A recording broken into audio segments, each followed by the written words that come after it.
I'm Dr. Marco Bezzi, and I work at the ICR Center for Evolution and Cancer, where my team and I are working to better understand how prostate cancer evolves in patients. Cancer evolution is the major challenge to overcome resistance to therapies. It is a constant process based on the natural ability that cancers have to diversify, to mutate, based on how our body reacts to it. We are now forced to study not only how a cancer reacts to a drug, how it reacts and adapt over time within its microenvironments, and this is difficult because it changes from patient to patient. To fight cancer evolution, we experimentally create laboratory models of the cancer ecosystem.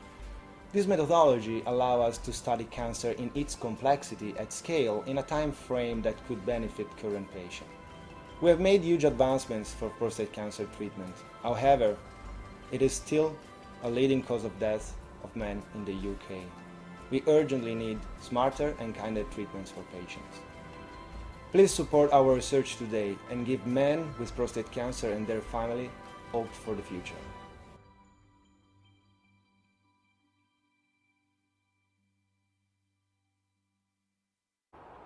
Well, good afternoon, ladies and gentlemen, and welcome back to Whilton Mill for the Paul Lee Davis charity event, or the PLD charity event in aid of ICR.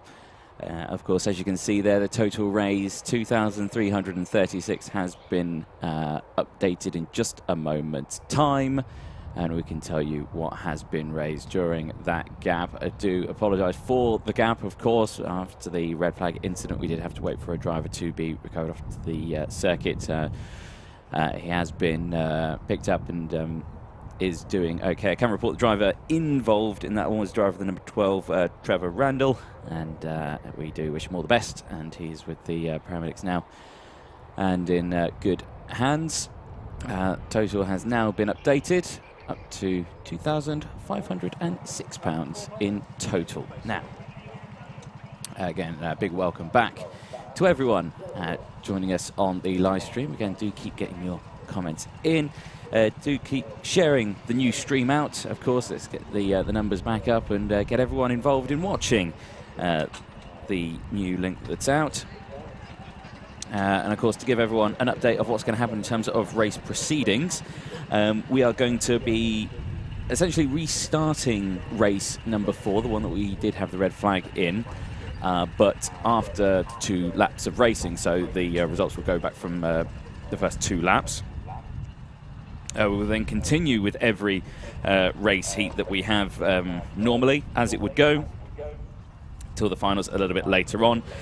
We have had the lunch break already, so there will be no lunch break after the heats. They will go straight into the finals later on, and they've already had the charity auction as well in this gap, where I very strangely bid £100 for a pair of trainers. Don't ask why. I did. I didn't win them. Someone else bid a little bit more than me, so fair play to them. But I only had £100 in my wallet, so it is what it is. There we go. But of course, all of those funds that were raised in the auction will have gone to the charitable fund, so that will have bumped that up nicely. I think someone got a great deal on a Aston Martin F1 raincoat. I think they retail around 240 odd plus. I think he got it for about 110, so he got a good deal on that. Expect to see one of those on eBay later on tonight. But great running for them. So an update then of the drivers who will be involved in this race. Of course, bar -1 driver, of course, Trevor Randall. Same amount of drivers, Elliot Alt, Julio Casella, Dom Cliff, Matthew Davis, John Curry, John Maycock, Jonathan Lister, Alex Mitchell, Abby Sanders, Sam Jones, Brandon Williams, Ryan Denny, Mark Bramford, Daniel Underhill, Matt Allnut, Stephanie Lutteridge, Pedro Nito, Harry Cowell, and Stephen Adams. Obviously only the 19 drivers out in that one. And I guess that strongly worded email that they received earlier on, as Matt Allnut is doing a jig to get himself comfortable in the car. There you go, the number 10 there, Sam Jones, just looking like he was head down visualising the track in his mind, I'm sure. everyone get it? Oh, no, there's another dab. Oh, dear, I thought we were done with dabs, but we just received another one. There we go. Perfect. Perfect. Nice thumbs up there. And there's Stephanie. Getting himself comfortable. Brendan. Right, behind. And then the 18 there. Back of the grid. Pietro Nito there. And all drivers ready to get themselves going. The cameraman knows I really do not like the eye on the back of Brandon Williams' helmet, but there we go. He likes to put it in the middle of the frame. It is it's a lovely design, very well painted, but absolutely terrifying if you wake up to the sight of that. But as you can see, the timer is at 5 minutes 12 seconds on the little digital board up there.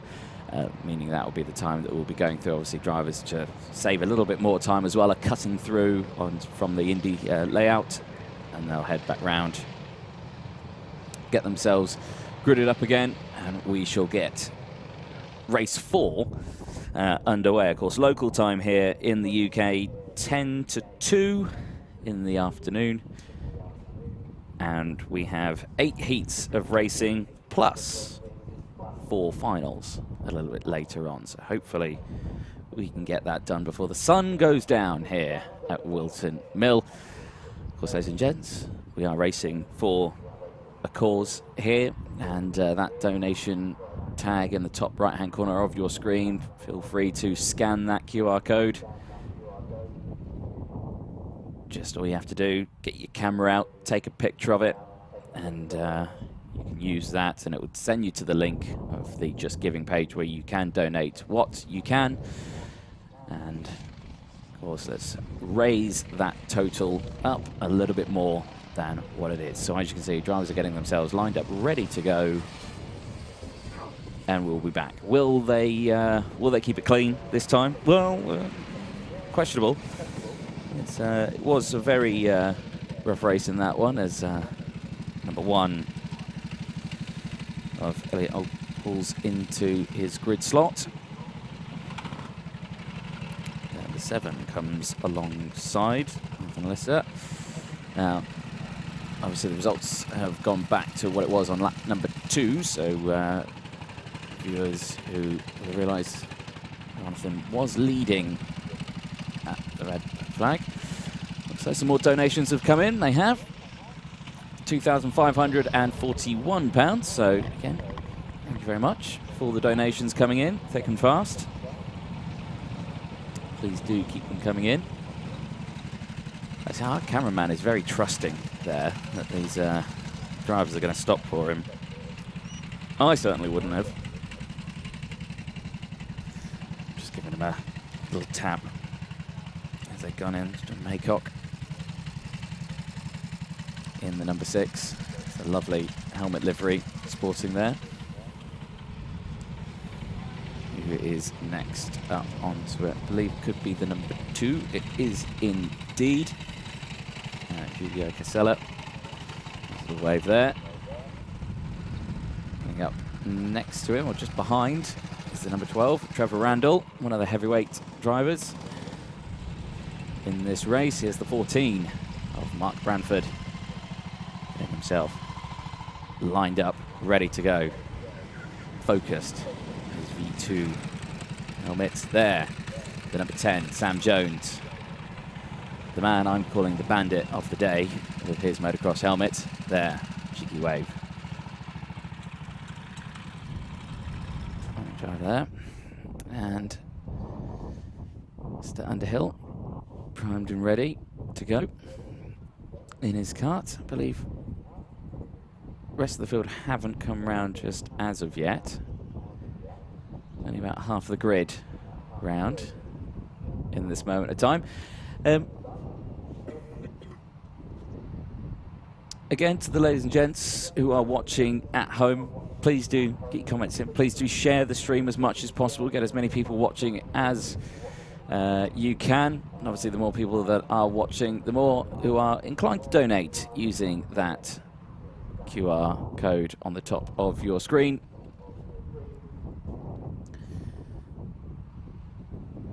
And again, final couple of checks just to make sure they have everyone in the right order. A lot of radio communications going on there, I'm sure. Unfortunately, we can't listen in. We know how much trouble that causes in a paddock when you can listen to the officials' radio. F1 2021. You know how much drama that can cause and controversy. But final checks are just being made. Now, just a reminder of kind of lap times in that last one. Jonathan Lister had set the fastest lap of the race, 57.702. Wasn't fastest in Sector 1. That was Don Cliff who was fastest in Sector 1, 18.940.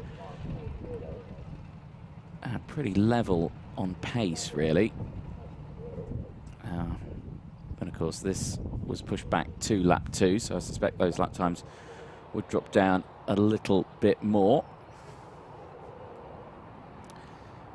So yeah, the trees starting to bloom in the background, which is nice. The first signs of spring, which is beautiful. The weather is lovely out there today. There's a light breeze. The air is fairly warm, and the sun is beating down on us. We were live all day yesterday, and our cameraman, who's on this position, was here yesterday on on this same position. He was slightly sunburnt on his left-hand side. We did warn him to put sun cream. Provided him sun cream. Didn't want any. He was going to rough it out, and then he ended up getting sunburn on his left-hand side. So there you go. He can only blame himself.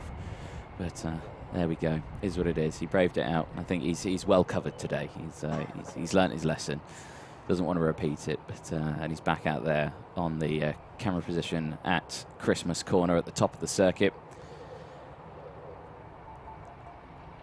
Aptly named. I mean, we need some form of Christmas tree up there, I believe. I was speaking to Roger, the circuit owner, at the Whilton Mill Kart Club Awards night not long ago, and we got into a conversation about planting maybe a Christmas tree, type of pine tree up there. I think it's definitely needed, and I'm sure everyone would decorate it as well. You know, you have a Christmas tree up there all year, every day, all year. I think that's what they need. As you can see, just waiting on the rest of the grid to be fired up. Now I can see a kart being fired up in the back of shot. I'm not sure if that is probably what is causing it. Maybe a kart swap potentially, or there is a kart coming out, so that could be the reason why we have a delay. So we'll be sorting that out in just a moment.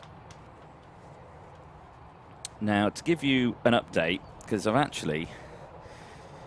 just realised the grid. So the grids for the next few races, I've actually just worked it out. My small brain has just figured it out. So there are colour codes. Now, for the first set of races that you've got a big block of red-coloured names. You've got a big block of orange, yellow, green, blue, grey, pink, and light blue.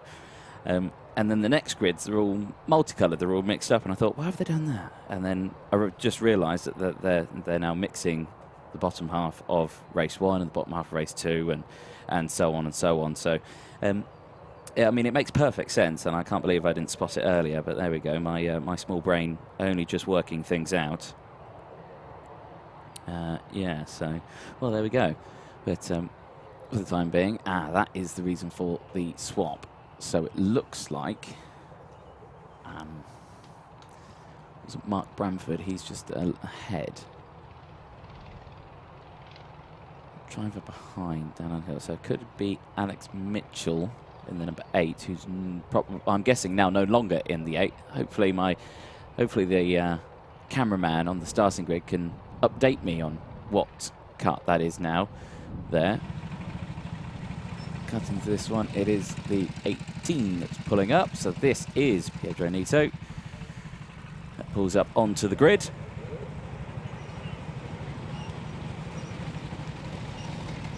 Coming now Number 19, Harry Cowell.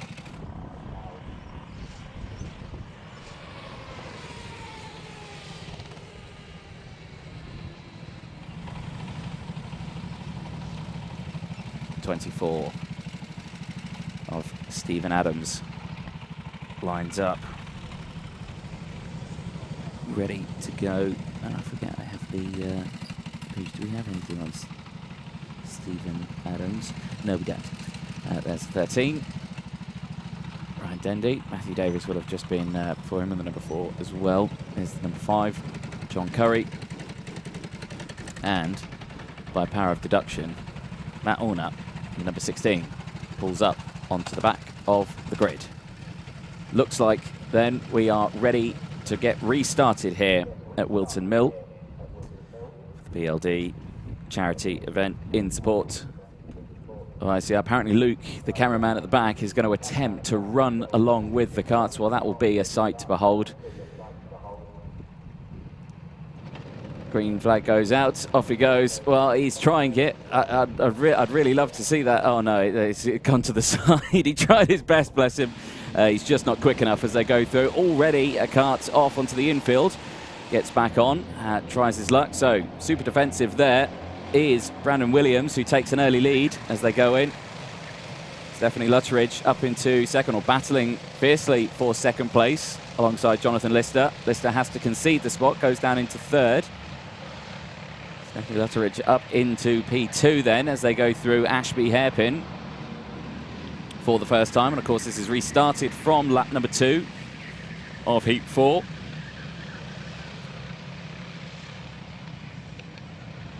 So the graphics will be updated shortly. And here we go then in towards... Look at this, 3 wide into the boot. Lutteridge with the inside line. Lister tries to get the benefit and does get the benefit. Holds on to the race lead, or takes the race lead. 2 corners and 2 positions. And it was the last lap. So there we go. It was just a 1-lap race. I didn't know it was actually a 1-lap race. So it came up with last lap and the checker flag came out. So it was a race to the line, really. And, well, Jonathan Lister takes it from Brandon Williams, Stephanie Lutteridge, John Maycock, Elliot Alt, Dom Cliff, Dan Underhill, and Stephen Adams, Abby Sander, Mark Brantham, Alex Mitchell, Julio Casello, Sam Jones, Matt Allnut, Harry Cowell, Matthew Davis, Ryan Denny, Piedro Nito, John Curry, and of course we didn't have Trevor Randall out there. He was the driver involved in the incident earlier on. So I didn't know it was a 1-lap pole. There we go. So 1-lap pole shootout. There it is. There's your winner from that one.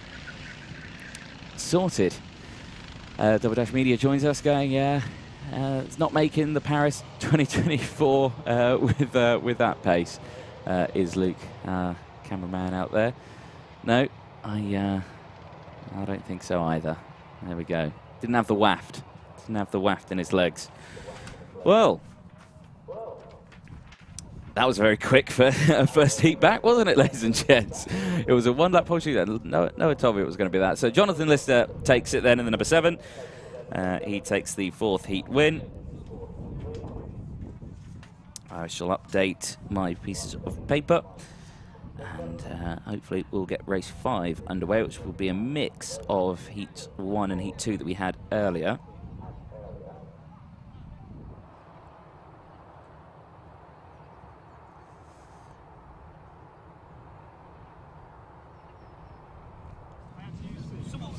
I just realised as I wrote Jonathan's name down, it's Lister, his last name. So I was reading his last name wrong. So apologies, Jonathan. Jonathan Lister. It was taking the race win in that one.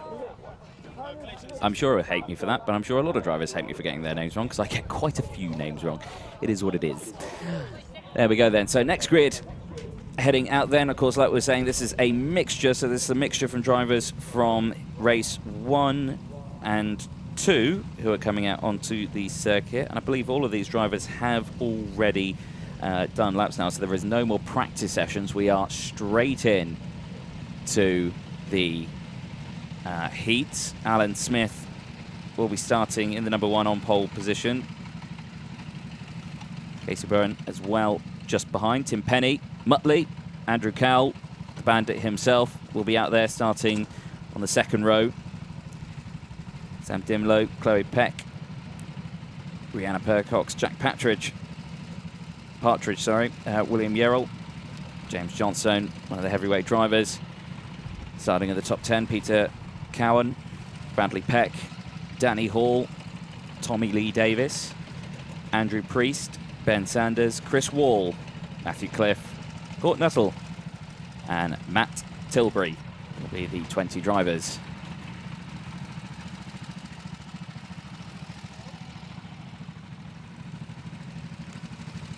So, as we go through, drivers getting themselves seated, comfortable, ready to go.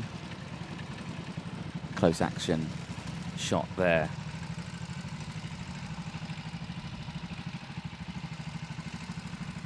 As drivers get themselves prepared, ready to go then for heat number 5.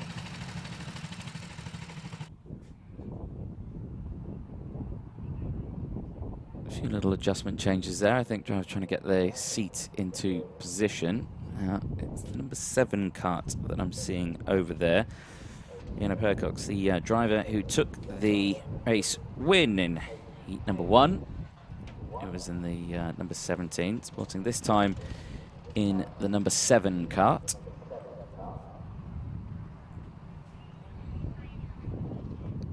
Club 100 racer, known for the odd 4th place penalty for ABCs. I'm guessing advantage by contact is the information I have there for Rihanna. Not what I'm seeing here. Rihanna on that last one, very quick.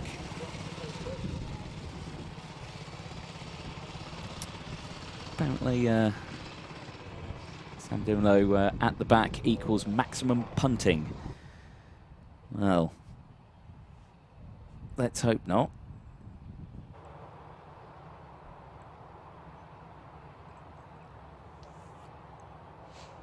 He's not that far back. He's have a good attempt in this one. So another driver swap then about to come out here. Wilton, who is that doing the kart swap?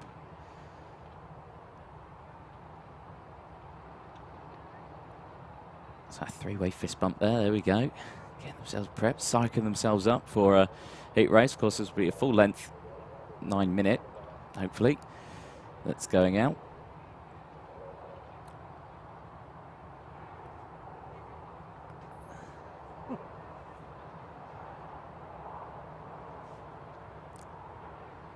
So final preps as drivers get themselves lined up on the grid. So there we go.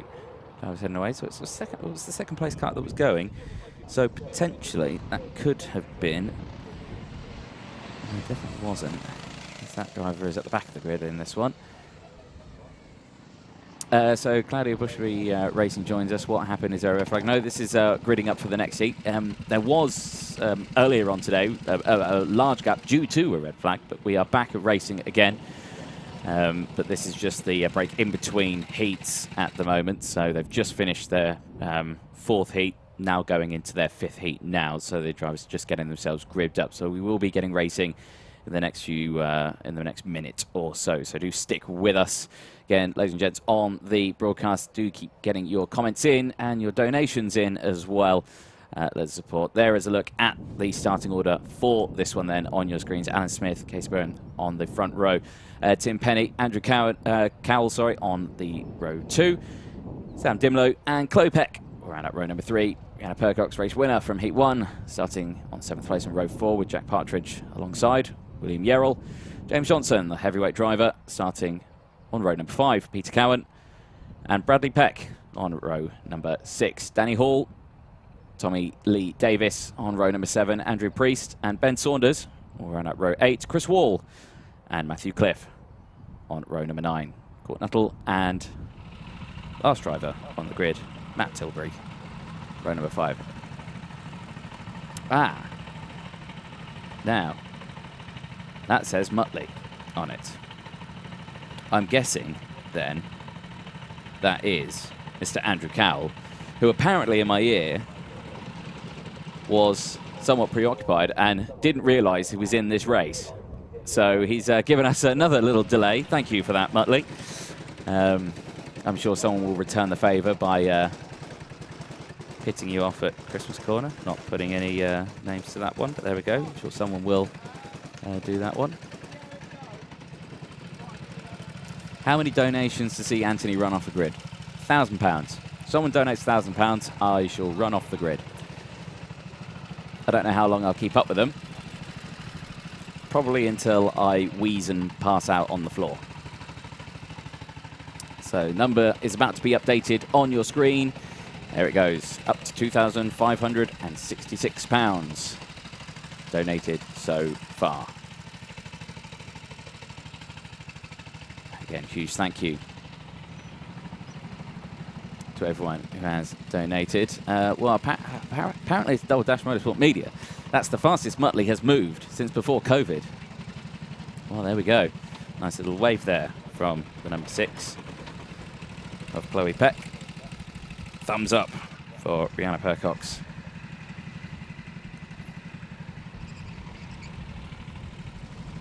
That's Jack Partridge, who's had a kart swap. Couldn't quite see the kart number he's in.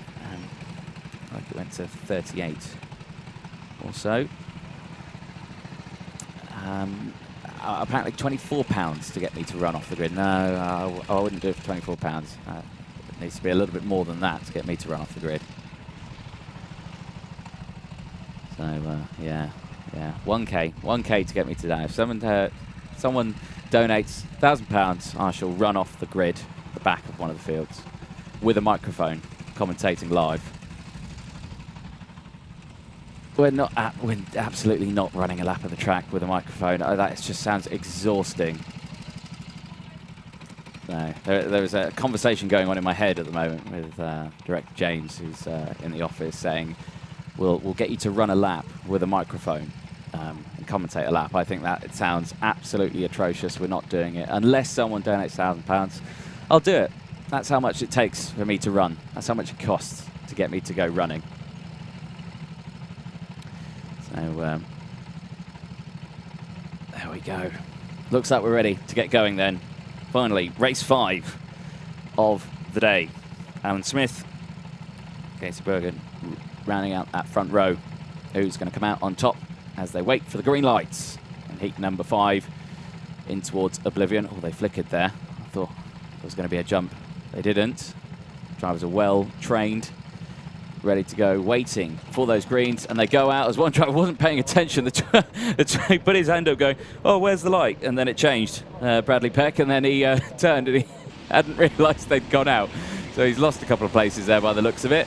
Good start, though, from the entire field. They all get round Oblivion and Crook absolutely fine, side by side for second place as they go up in towards Christmas corner. Little run round the outside, everyone round. Oh, and there is a rotation, and who's that's gone round? Couldn't quite see the number, but one driver there. Penny is one of the drivers. So Tim Penny from 4th. He's dropped way down the order. There was another driver involved in that one. Unfortunately, couldn't quite see the number. Just in the back of shot there. Potentially could have been Alan Smith in the number 1, but we'll find out as they cross the line. So as you can see there by the timer, 8 minutes of running has elapsed as they go into the boot section for the first time. I have. Mr. Dan Underhill has joined me in the commentary box. Dan, well, it's a brave move, sir. How are we? Yeah, very good, thank you. Okay, good. Very good. Good to be back racing now.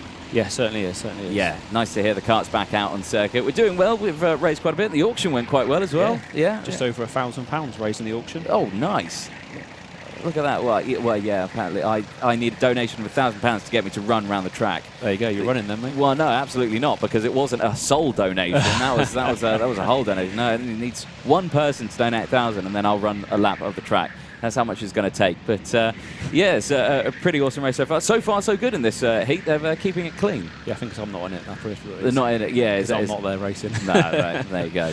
There we go. But yeah, no, good stuff from today. We've raised a fair chunk of money, and yeah, it's going pretty well now. We're back under away in racing. Who would you say? Who's your money on this one? Rihanna. Rihanna? Yeah. Yeah. She did well in her first heat. She did. There you go. Takes the lead. Yeah. Sorted. No drama. Fastest lap of the race as well, 57.496. So She's got some waft in that car. Yes, she has. Definitely. Yeah, so as they go through. But yeah, it's nice to see the drivers, paying attention to track limits as well, I think. They're keeping on the track. We had a lot of karts track cutting earlier on, taking some wide lines, some questionable lines out of the Ashby hairpin. But for the time being right now, they're doing a pretty sterling job. Here's a good little scrap here in the sort of mid-pack. And number 12 is involved in it, so it's Mr. Peck who's down there. Bradley Peck, Ben Saunders, Tommy Lee Davis in the back. Tommy Lee Davis, the driver in the white helmet, blue suit that you can see on your screen. Update on the total amount raised. It's up now, 2,586. Again, huge thank you to everyone who has been donating so far. Keep coming in. What have you got to say to the people donating so far? Thank you very much. Yeah, it's this is aiming towards our best ever total, especially with the £1,000 just raised in the auction. Yeah, so thank you very much everyone that's come along. And yeah, sorry about the 2-hour lunch break, but now we're back in racing. It's looking good. Got a dedicated audience there. They're sticking around with us, which is nice to see. I did nearly bid 100 quid. Well, I did bid 100 quid on a pair of shoes there. You did? Well worth. I lost it. Oh yeah, very much well worth it. Size 9s, I would have looked good in the paddock, I think, for me. But unfortunately, it wasn't to be. I did have £1. I would have gone £101, but I just thought. You say that now, though. Yeah, I say it now. Yeah, say that now. But there we go. Here's the recovering Tim Penny in the number 3, who spun on the first lap. Absolutely amateur. It was all self-inflicted as well. No one else assisted him, I swear. All self-inflicted. But yeah, he's fighting back now. Is Tim Penny? He's up into 13th. So Pete Cowan 11th is undecidedly average as usual. Yeah. Average racer. But they're doing all right. Cup 2 means them. They've got some good pace out there. There's quite a few curbing warnings coming in, though. I don't think Wilson too happy with them hitting them curbs. Especially the one on the inside. Yeah, you don't want to hit. I've hit that.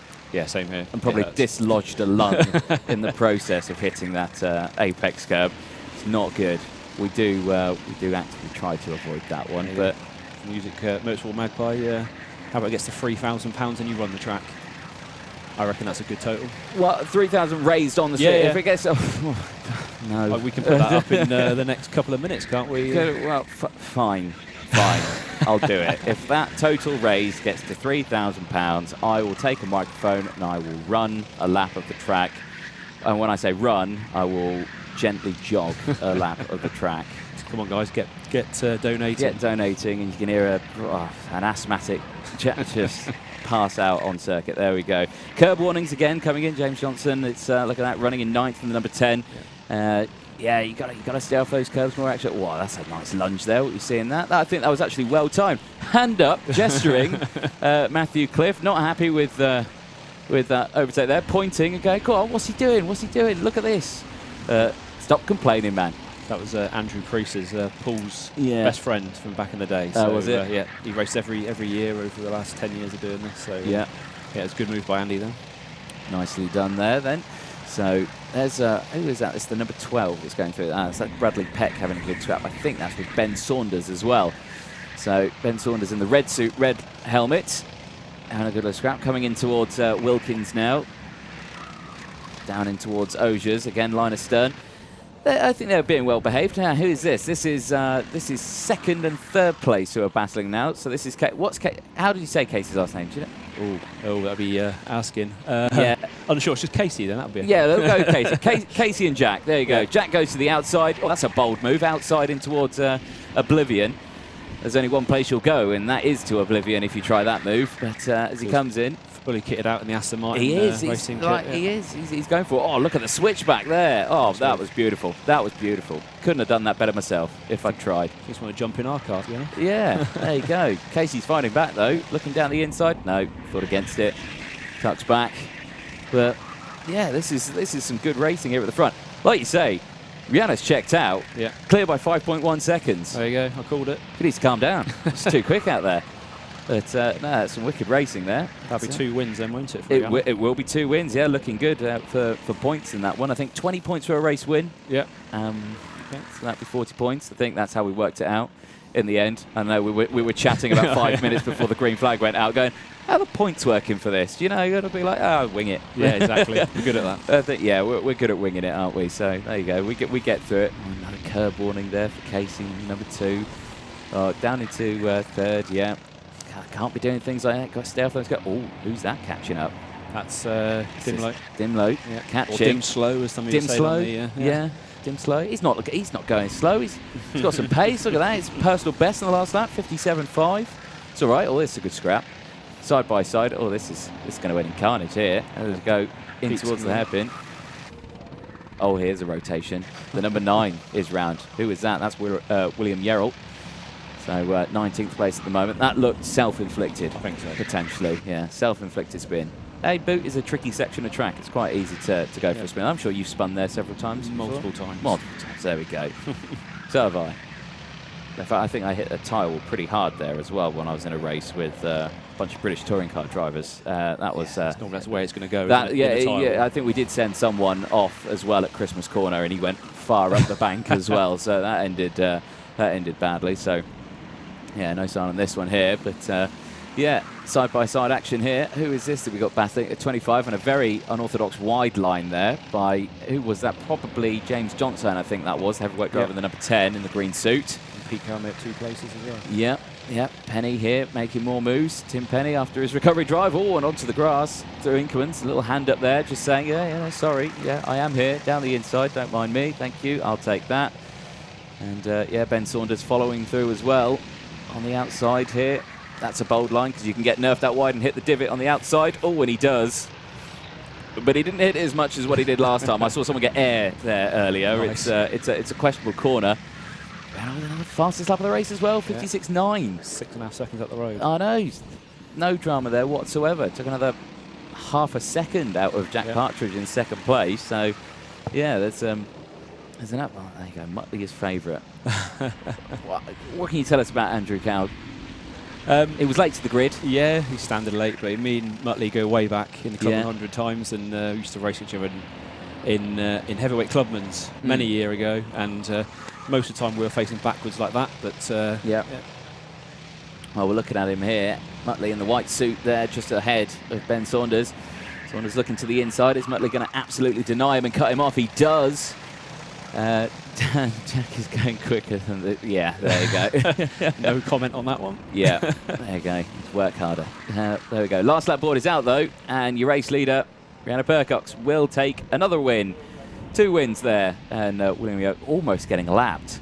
Lapped in a 9-minute heat. That's good going. That is good going. That is good going. That is. I mean, I can beat it. Yeah. What? See if you get lapped after exactly. 9 minutes. Yeah. Exactly. But there we go. Well, what a win. There you go. Well. Yeah, it's looking good for later on. All's fine and dandy. It's definitely a pole position for the A final looking at the moment. It is indeed. Getting maximum points so far, 40 points in total. Right, well. Muttley's backwards in last corner. Oh, is he? Oh, standard. Standard Muttley. Look at that. You go, that wasn't me. That wasn't me. No. Cool. Thank you very much, everybody, for donating and taking part. I think I'm back out on track in the next race or two. So you in the next one? Well, let's have a look. Are you out in this one? No, you're not out in the next one. Got a bit of. I've got a bit of time. Bit of time. Race 8. There we go. You got miles. P5. P5. Well, what can you reckon you could do from P5? Dan? Who else is on the grid for Pete in that one? Let's see. Who's around you? So you've got Chris Whilton just behind you. If I can follow Brandon round, I'll take that. If you can follow Brandon, follow his eye. Yeah, exactly that. That's horrible to look at. That is also. Oh, you've got Jem Hempworth behind you as well. You've got to watch out. Yeah, Jem, very quick driver. Who else you got there? Rich Ward, Mr. DRS himself. He's there. Yeah. Quite a few. Well, yeah, it's definitely that's true. She had a good one as well in the last race. She did have the rocket ship though. Kart 17 was the rocket ship. Now people are saying it's Kart 17. Kart 17 is quick. You should take it out. No, don't take it out. It's the drivers who are quick. The kart. It's not the kart. It's never the kart's fault. It's always the squishy bit in the seat of the kart. That's what's quick, not the kart itself. There we go. Everyone needs to remember that. But there we go. Nice little chats going on there. I think. Cool. I think we got away with that one.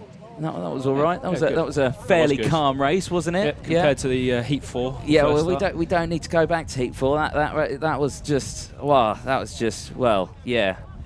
for the history books. Certainly I think as most terrible starts to a race ever.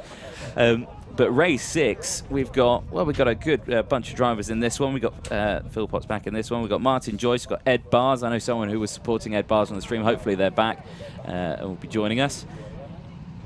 Yeah, quite a few names there. What we'll do is we'll go for a quick break. We'll be back in just a moment, and we'll go through the grid.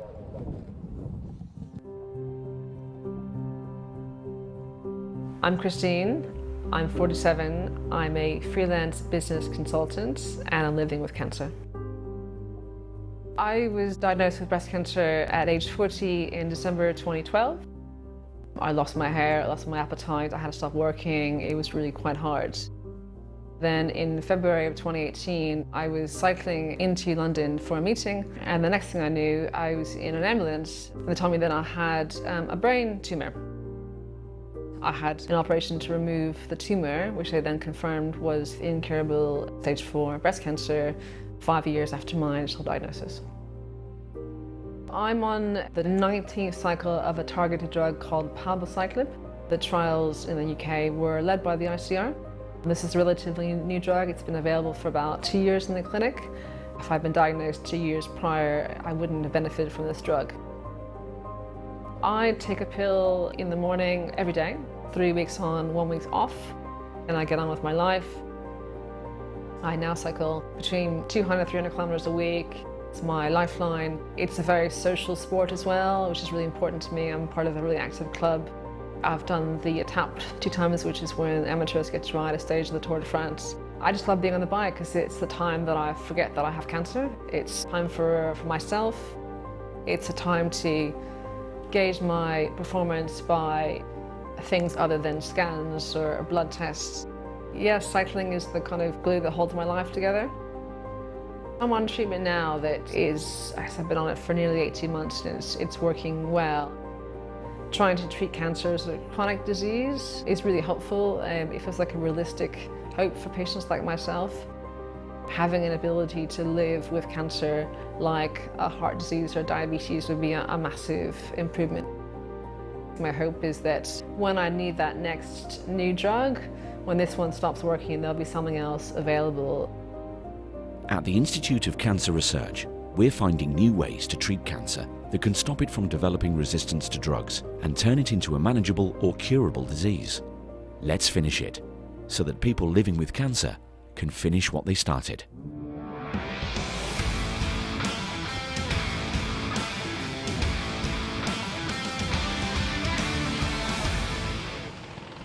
Welcome back, ladies and gents.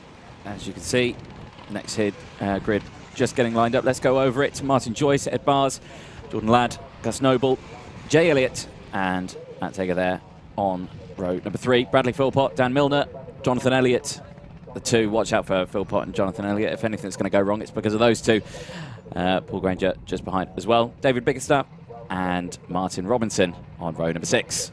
Howard Kamen, Chris Bell, Sean Barkley, Andrew Chilton, Glenn Beard, and Grace Lee Davis on row 9. Row 10, Ben Bennyworth and Dan Gore. Bennyworth sporting his new Aston Martin jacket that he paid, well, he forked out quite a bit of money for. 130 quid, was it? Oh, there you go. I've guessed in the lunch box. Now, who do we have here? Do you want a pseudonym or a real name? No, is it Muttley? It is Muttley. It's Muttley. Ladies and gents, the man himself, as green flag goes out, the mobile chicane, I think we'll call you. Mobile chicane Muttley in the commentary box joins us.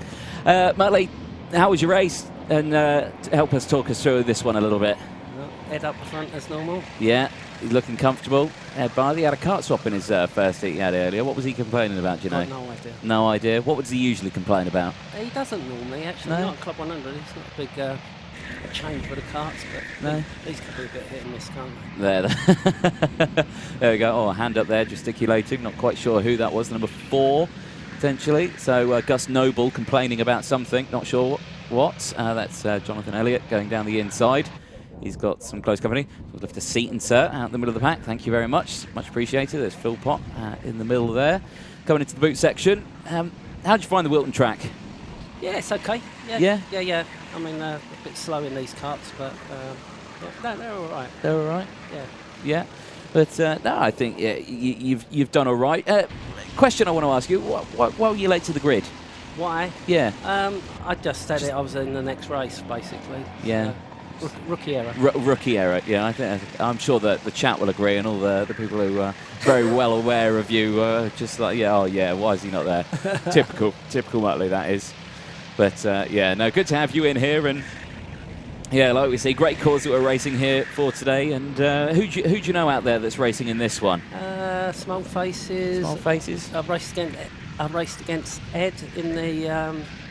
Oh yeah, we were in the intermediate class, I think. Okay. Together. He's come on bundles actually. Got quicker and quicker. No, Dan Gore, Dan Milner.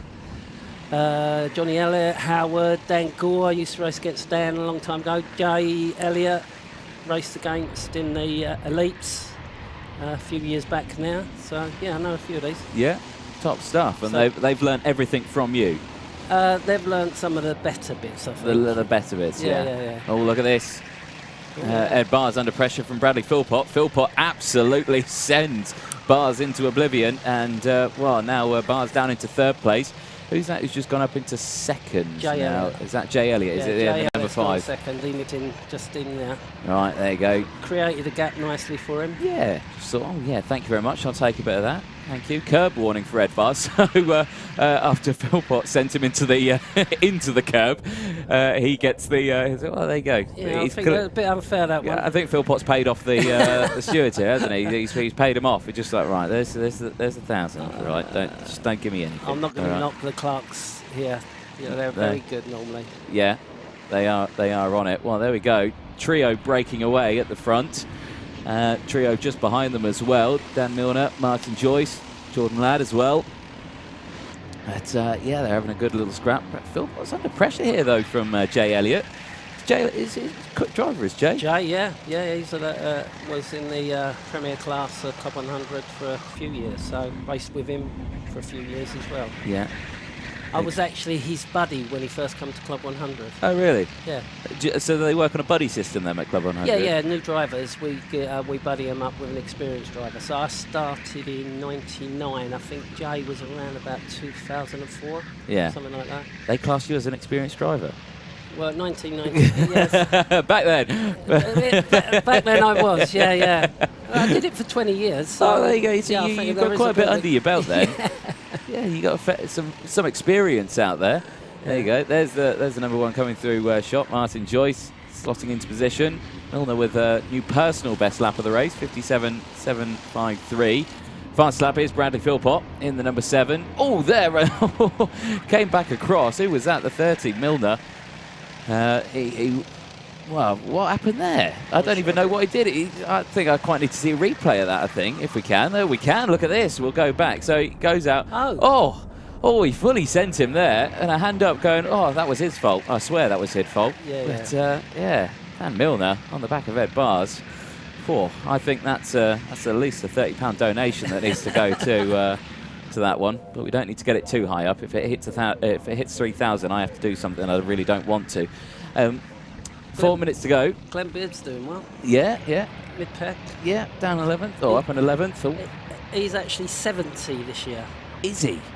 Yeah, he's 70 years old, is Glenn, so fair play to him. He's doing all right.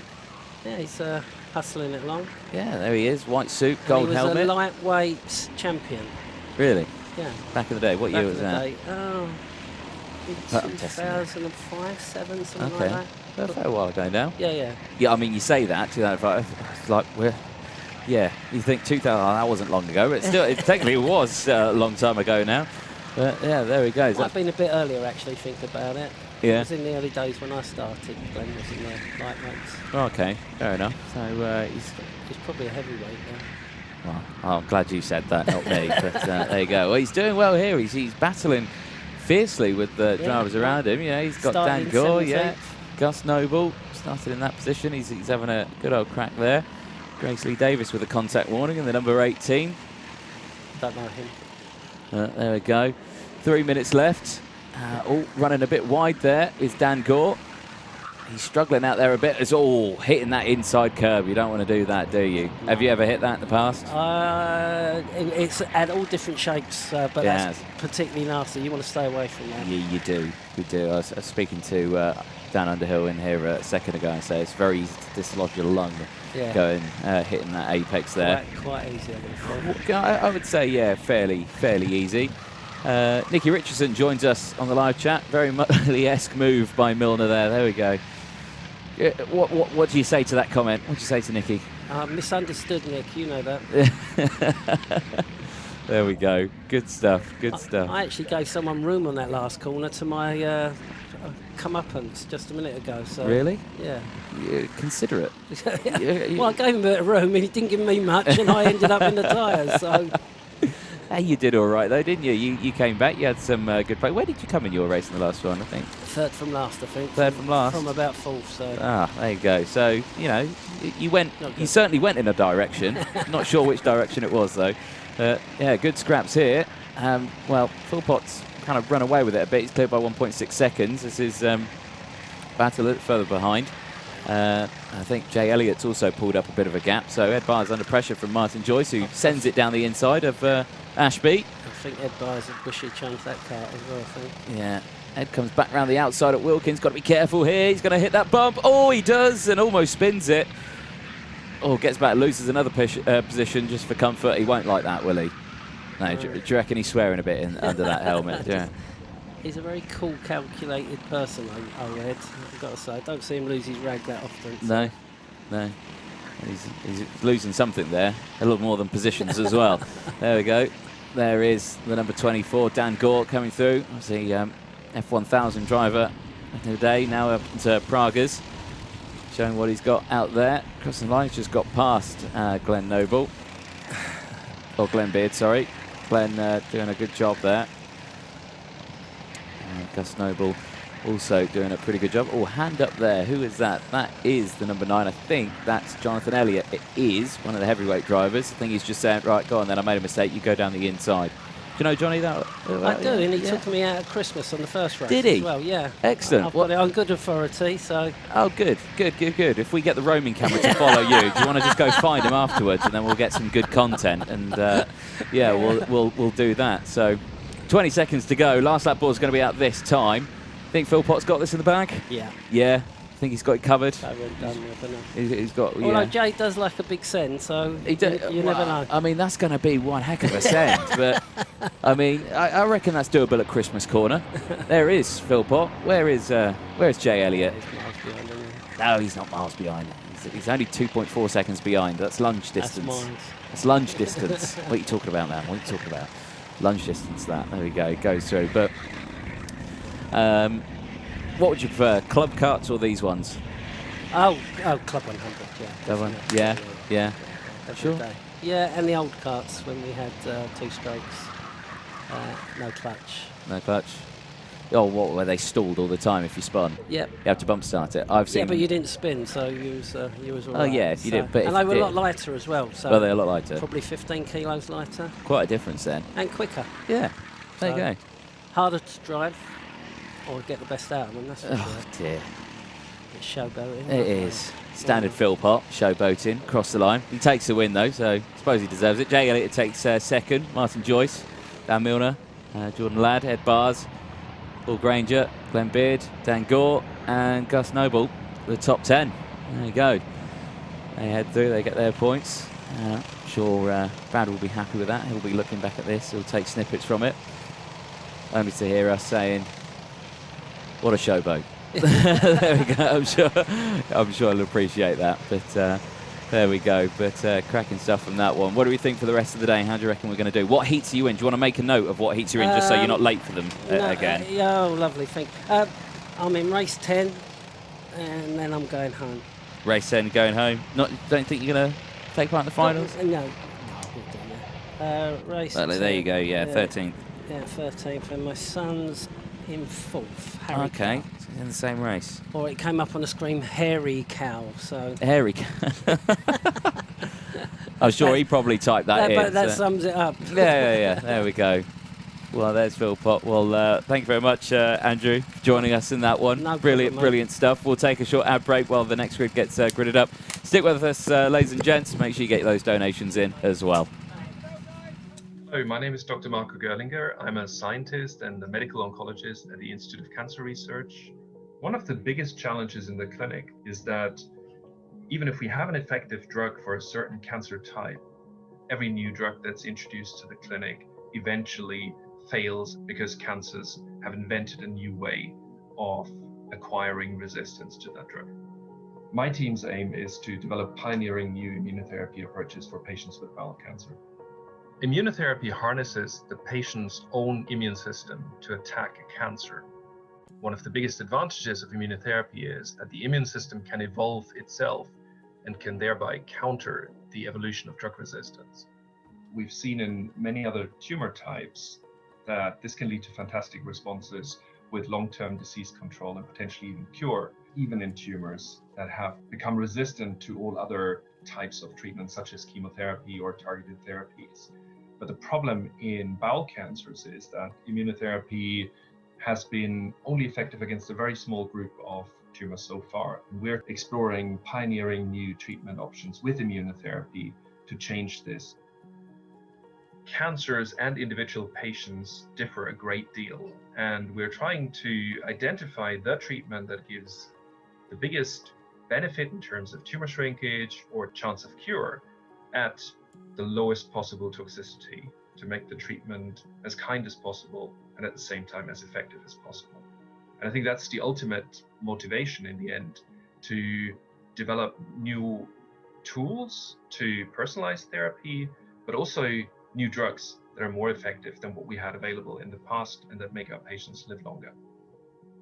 Your support means a lot to us and allows such pioneering new treatments to be developed here at the ICR. Please donate today to help us finish cancer.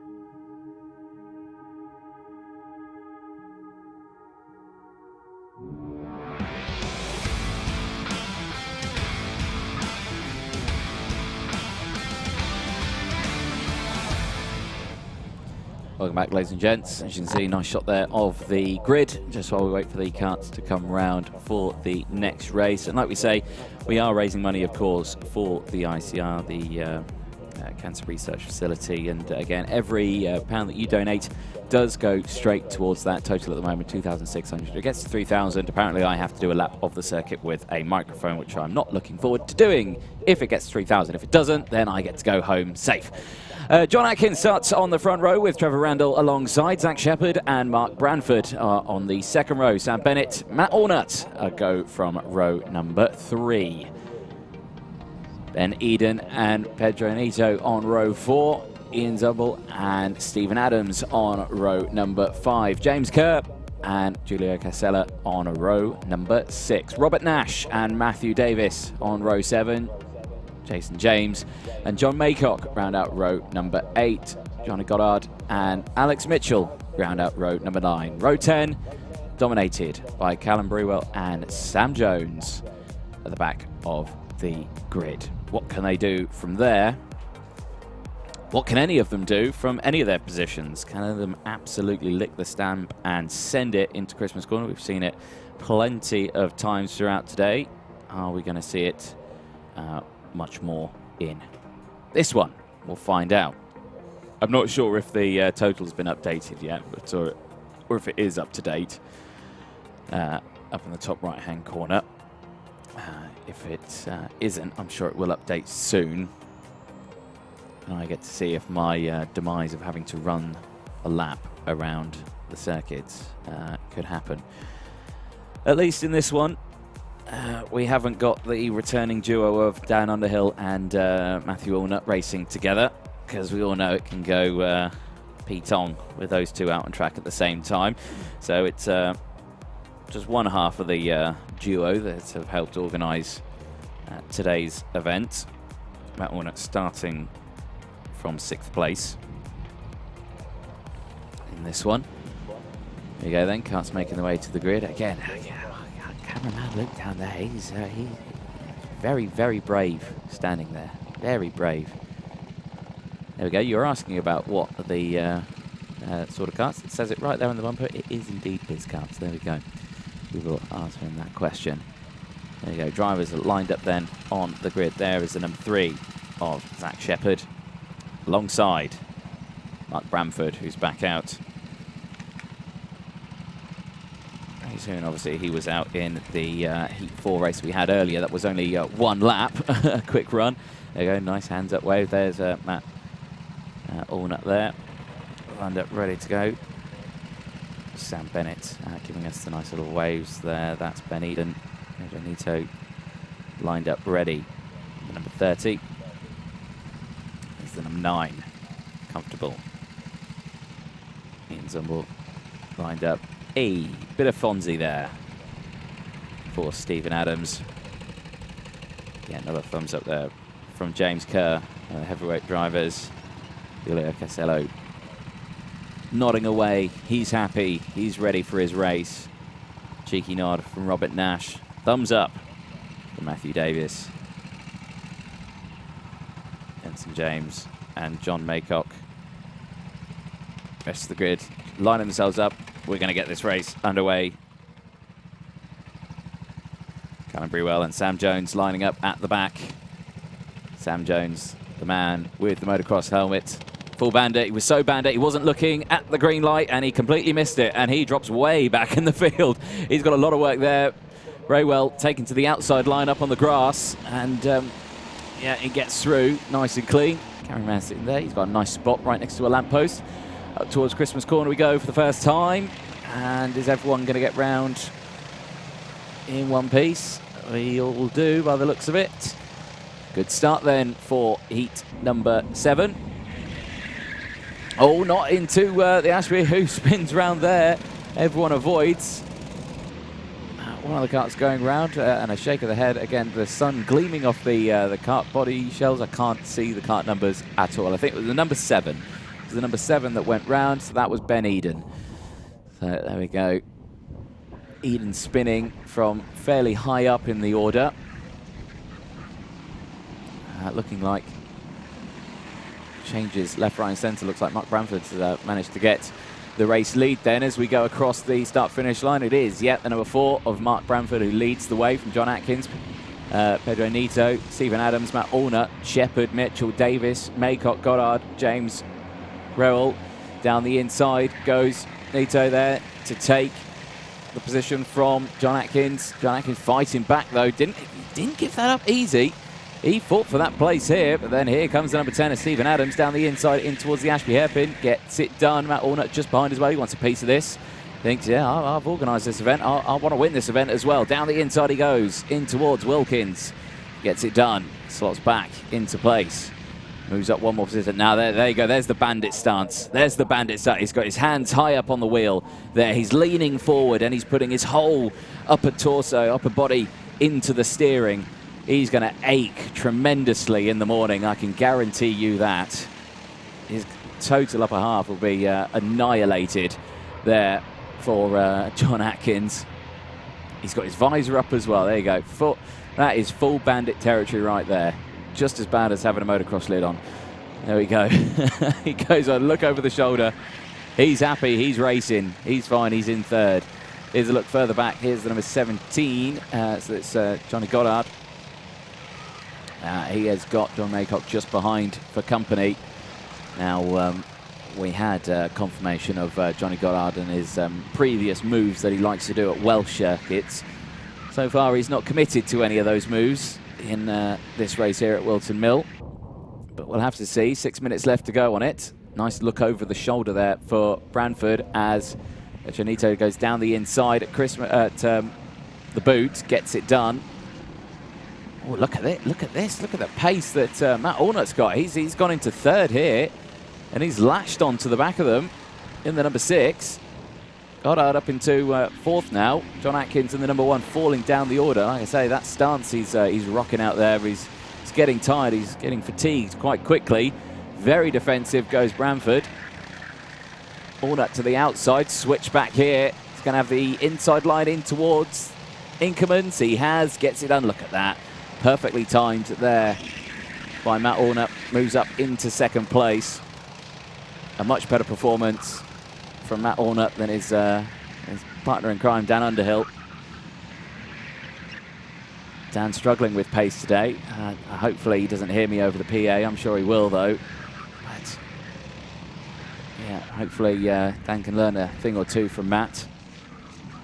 I'm sure he probably could. 5 minutes left on the timer. Goddard closing in as well. Now Goddard's got some quick drivers in front of him here. Oh, and track limits as well for Goddard. There we go. That's the reason why he's catching. Sets the fastest lap of the race, but he did leave the entire circuit there to get that fastest lap. But there we go. Is what it is. He keeps it. 57.417. More action further back here as all side by side there. John Atkins and Ben Eden. The number 14 of Matthew Davis as well, having to just pull out of that one, slot back, thinking, oh no, these guys are risky to overtake. And there we go. Was that an assisted lunge there that involved Ben Eden going very, very wide? Looking over the shoulder again, the number 16 of John Maycock here, under pressure. Nice lunge there, but not being able to do it. Now he's opened himself up to attack. So the 25 of Jason James has lost a place now to Callum Brerrell as they go through here again. The 17 of Goddard looking down the inside of Matt Allnut. Look at that. Matt didn't even fight it because he knows what Goddard's like. He knows what he's like. He thinks, no, I don't want to be any part of that. I'll just let him have the place. Again, could be tactical. Maybe you let the position pass, so then Goddard can make that move on Pedro Neto. A little further up ahead, we'll have to see. As I go through Osiers, again, line astern. This is the battle for the race leader if you are just joining us. And if you haven't yet, please do make sure you donate using the QR code in the top right-hand corner of your screen. Total race so far, 2,600. £400 away from me running a lap of this circuit with a microphone. Please do donate, but just get it to 2,999, please, and then we'll leave it there. There we go. Here we go. Here comes Goddard to the inside up into Christmas corner and gets that move done. No drama whatsoever. Now, again, people will be saying that number 17 kart's quick. Okay, it's not the kart, it's the driver. Every driver that's been in there has just been a quick driver. That's all it is, ladies and gents. That's all it is. That's been going through. Total has gone up as well, £2,640 now. Edging ever closer to that £3,000 total. 2.5 minutes to go then. Goddard looking comfortable now.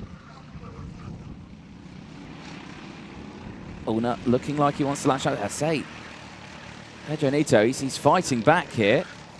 He's latched onto the back of Goddard. He's not going to let him break away. Last lap, Goddard's a little bit faster. He's got good pace. Going up the hill, but Neto that time not letting him break away. Once again, this whole pack has absolutely lost the rest of the pack, and back here, good little scrap. Brerrell having a scrap with John Maycock just behind, and a hand up there for the 25 with Jason James saying, what was that for? Well, I think I looked clean to me there. Yeah, well, I was absolutely fine, no issues whatsoever. So as they go through, 90 seconds left on the timer. Maycock closing in. Good look over the shoulder there for Callum as he goes into the boot section, clipping a lot of that inside curb. You can clip a lot of the curb on the inside there. It's a fairly low curb. Don't have to worry about it. Side by side here. Stephen Adams gets past John Atkins. Gets that move done. Nice side by side battling. Oh, and a spin there. Who's that round? That's at Oblivion, the fastest part of the circuit. And who has gone round? Couldn't quite see the kart number there. But we'll update it as the timing screen updates. But someone getting involved in a coming together through Oblivion. And 30 seconds left on the timer. We're coming through this. There's the battle for the race lead. That's opened up considerably now.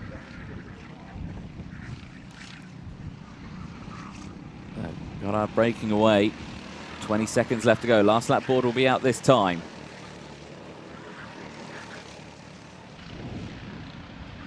Allnut still there in third. Branford still in fourth place. Mitchell in fifth. Nice look over the shoulder for Johnny Goddard. Just thinking, yeah, I can chill now. Chill to the line. No issues whatsoever. Got this under control. Umbrell still there in seventh. John Maycock, John Atkins, Benson James.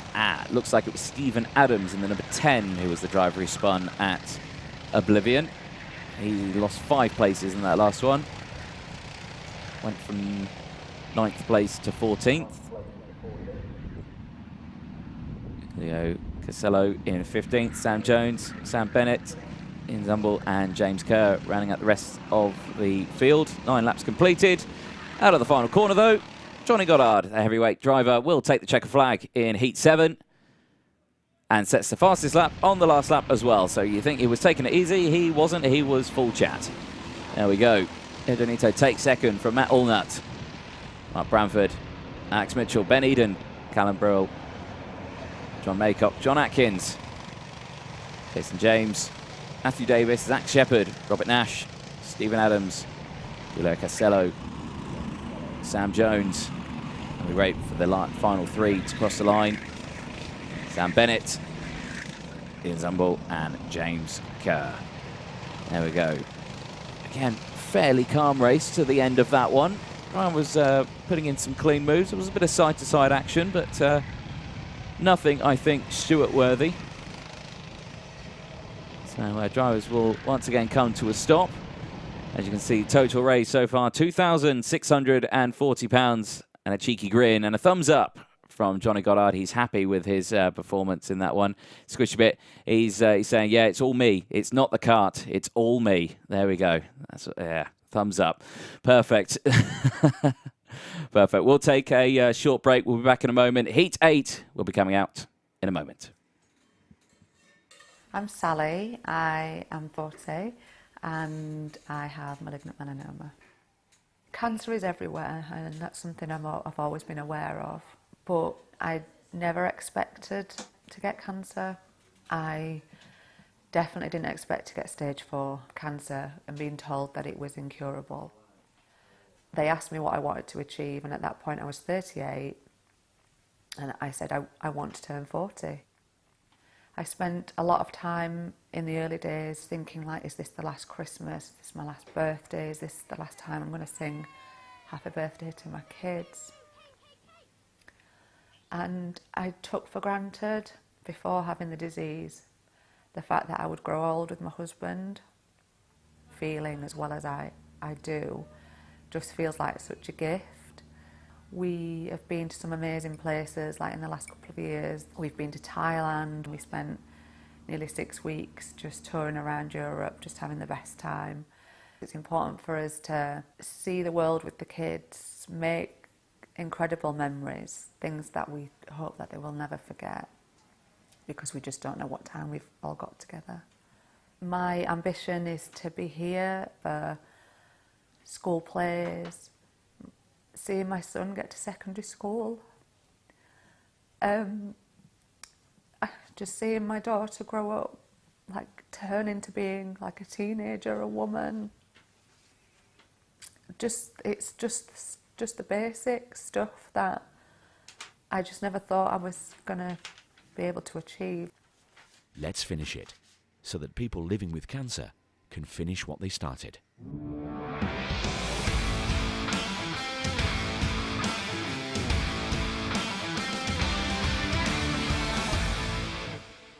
Welcome back, ladies and gents, and as you can see there with the adverts, we are racing for a reason here today. Of course, donating for the ICR after Paul Lee Davis passing in 2011, a very well-known driver in the Club 100 paddock, at the age of 37, losing his battle with leukaemia, and we're raising money today for the ICR, and all money donated and from the auction proceeds go towards that charitable fund. Let's have a look at the starting grid for race number 8. Brandon Williams and Dylan Davis on the front row. Ryan Denny and Oliver Knighton on row number 2. Dan Underhill and Chris Wharton on row number 3. Stephanie Lutteridge, Jem Hempworth on row number 4. Harry Cowell and Reese Pancott on row 5. Elliot Alt and Scott Patterson on row number 6. Don Cliff, Cameron Taylor, John Curry on row 8 with Rich Ward alongside Jonathan Lister and Kaim Ellie on row number 9. Final row on row 10, Abby Sanders and Ryan Evans running out the top 20 karts out there. They'll be getting themselves grid up. And I'll take this opportunity while we wait. If there is anyone in the paddock who's not currently racing, we've just come off track, do feel free to join me in the commentary box, have a little chat about how your race was. And as an incentive, I've got sweets. I've got sweets in the commentary box. So for anyone who wants a sweetie, you can come into the commentary box, and it's not a ploy or anything like that. And come and have a chin wag about your racing. Get involved. Have a chat to the people watching at home as well. Maybe a bit of banter as well about some of the drivers out there. But there we go then.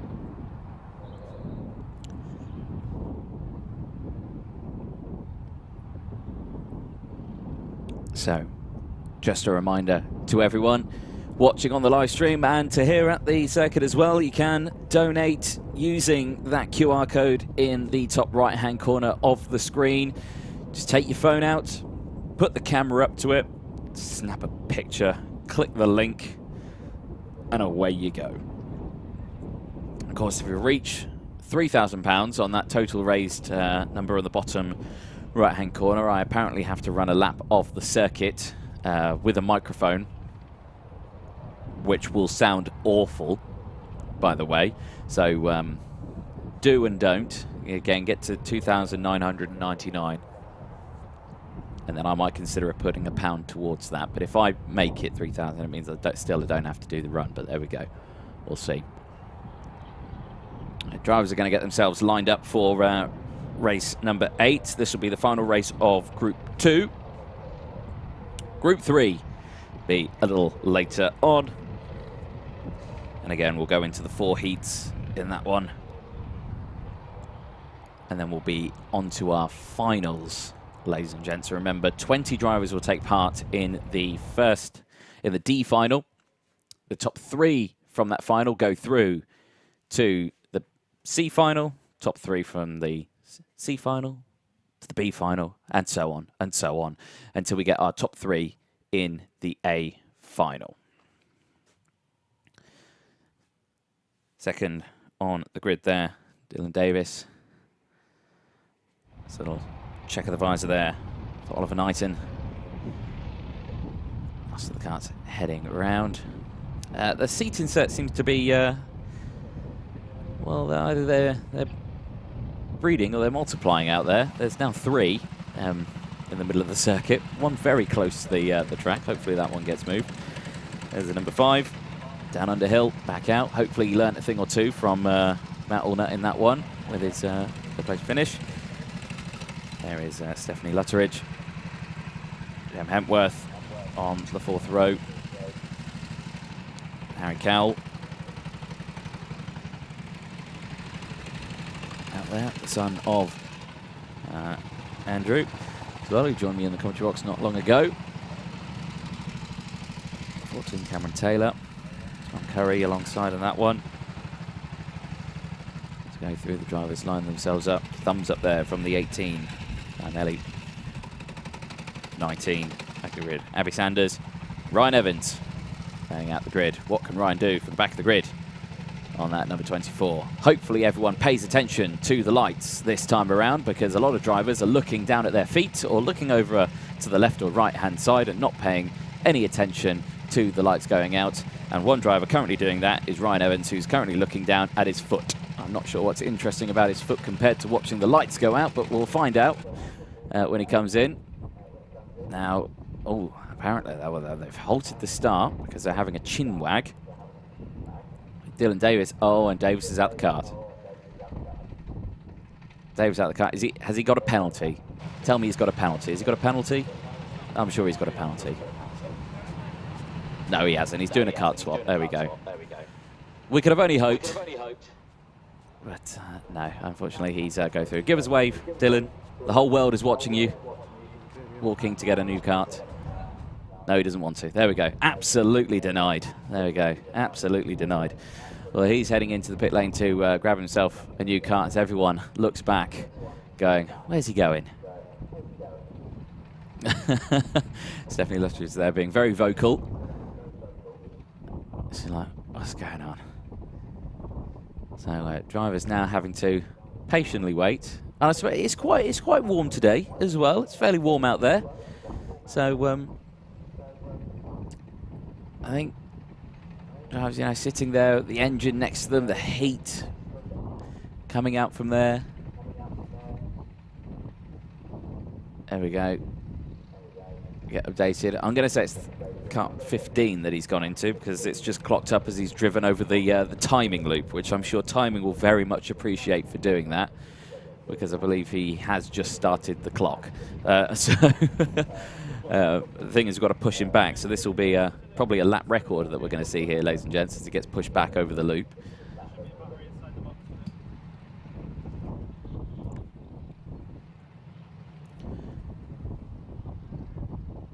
So, oh, yeah, there we go. I think it was a 32-second lap time there as he's come back across. Nicola Richardson, support for Dylan there. Come on, Dylan.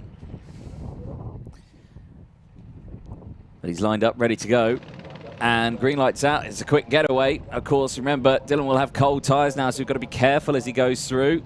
Hentworth to the outside there, clipping the grass as they come through in towards the Oblivion. Oh, and someone straight off there just in the back of shot. Again, they'll have to rejoin. A couple of them going very, very slow. Out there, yeah, Davis struggling. Now down into third place from second. Of course, that'll be the cold tyres. Stephanie Lutteridge looking to the inside, in towards Ashby. Can't quite do it. Switches to the outside, down Underhill there, using all the track and a little bit more. There's Jem Hentworth just coming through as well in the number 30. So a good scrap there as they go in towards the boot section. Oh, a nice little lunge there from Dan Underhill. Oh, he has learnt a thing or two from Matt Allnut there. Completely sent it, and Stephanie follows through as well. Jem gets involved. Jem says, right, come on, let's go. Oh, close as you like to the tyre wall there, Dan. Careful, that could have ended very badly there. He'd been wrapped around and been hugging a tyre wall for a bit, but he got away with it. Slots back after losing a couple of positions. So Brandon Williams leads the way from Oliver Knighton. Stephanie Lutteridge up into third place from Jem Hentworth, Dan Underhill, who almost went under a tyre wall in a blink of an eye. Dylan Davis down into sixth place. Harry Cowell up 2 places on that one, up into P7. Ryan Denny with a bad start. The number 3's down 4 places at the start of this one. Hentworth, though, all over the back of Lutteridge. As they exit out of Augiers in towards the boot section. Slightly defensive there is Lutteridge. Closes the door, not allowing Hentworth to get past, but Hentworth comes down the inside here. Didn't have the pace to get out of the corner quick enough there. Underhill still latching on to the back though. 7 minutes then left on the timer. Good start then for Heat 8. Seems like this group is a well-behaved group for the time being. Lutteridge down the inside, and there was the time being. Oliver Knighton getting nerfed out the way there. Stephanie not wasting any time, just going down the inside here. Whether you like it or not. Jem Hentworth gets the move done as well. Moves up, here comes Dan Underhill. So the number 4, Oliver Knighton, is all discombobulated after that move by Stephanie Lutteridge in towards Christmas Corner, and has dropped several positions now. Got some work to do. Underhill with some pace here. Not letting Hentworth break away. But someone who has broken away, ladies and gentlemen, Brandon Williams, clear by 4.3 seconds at the moment. Dylan Davis struggling with those cold tyres after that kart swap, last second kart swap. No time to warm them up, so he struggled at the start of that one. Temperatures will slowly come in. I'm sure he'll close back up. He's a little further behind. That is Reece Pancott and Harry Cowell. Cowell losing two positions on that last lap. Closing in, look over the shoulder there from Don Cliff, just in the back of shot. Just coming in there in the number 13. Here now is Dylan Davis. He's got Ryan Denny in the number 3 for company. Ryan Denny looking for a move as Brandon Williams sets the fast lap of the race, 56.9. So into the 56 seconds there. Brandon Williams very quick out in front. 5 minutes to go. Through Oblivion, up the hill we go, side by side. Here comes the 18. Kyle Early gets that move done, gets past Dylan Davis.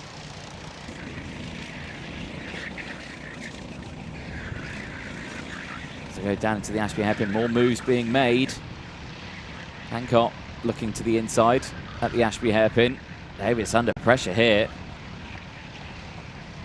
Ryan Denny, but Denny also under pressure from Rich Ward, who gets past. Gets that move done through Osiers. Nicely timed, well calculated, no dramas at all. Moving up into another solid position. Total raise has gone up a little bit more now as well. £2,670 now raised in total, plus the just about £1,000 earned in the charitable auction earlier on during the lunch break. Field fairly spread out now. Battles accumulating. Davis there, Rich Ward and Ryan Denny behind. Ryan Denny looks pretty quick out there. He looks pretty comfortable. What have we got on Ryan Denny? We got anything on Ryan Denny? We haven't got anything on Ryan Denny. There we go. But he's out there and he's quick. And he's looking comfortable at the moment. 3 minutes to go. Big look over the shoulder there for Rich Ward. Oh dear. And an unintentional rotation there for the number 11. That, Elliot Alt with a spin. With 3 minutes to go, that's not what you need. He's going to fall right down the order then. He was in 17th place when that spin happened.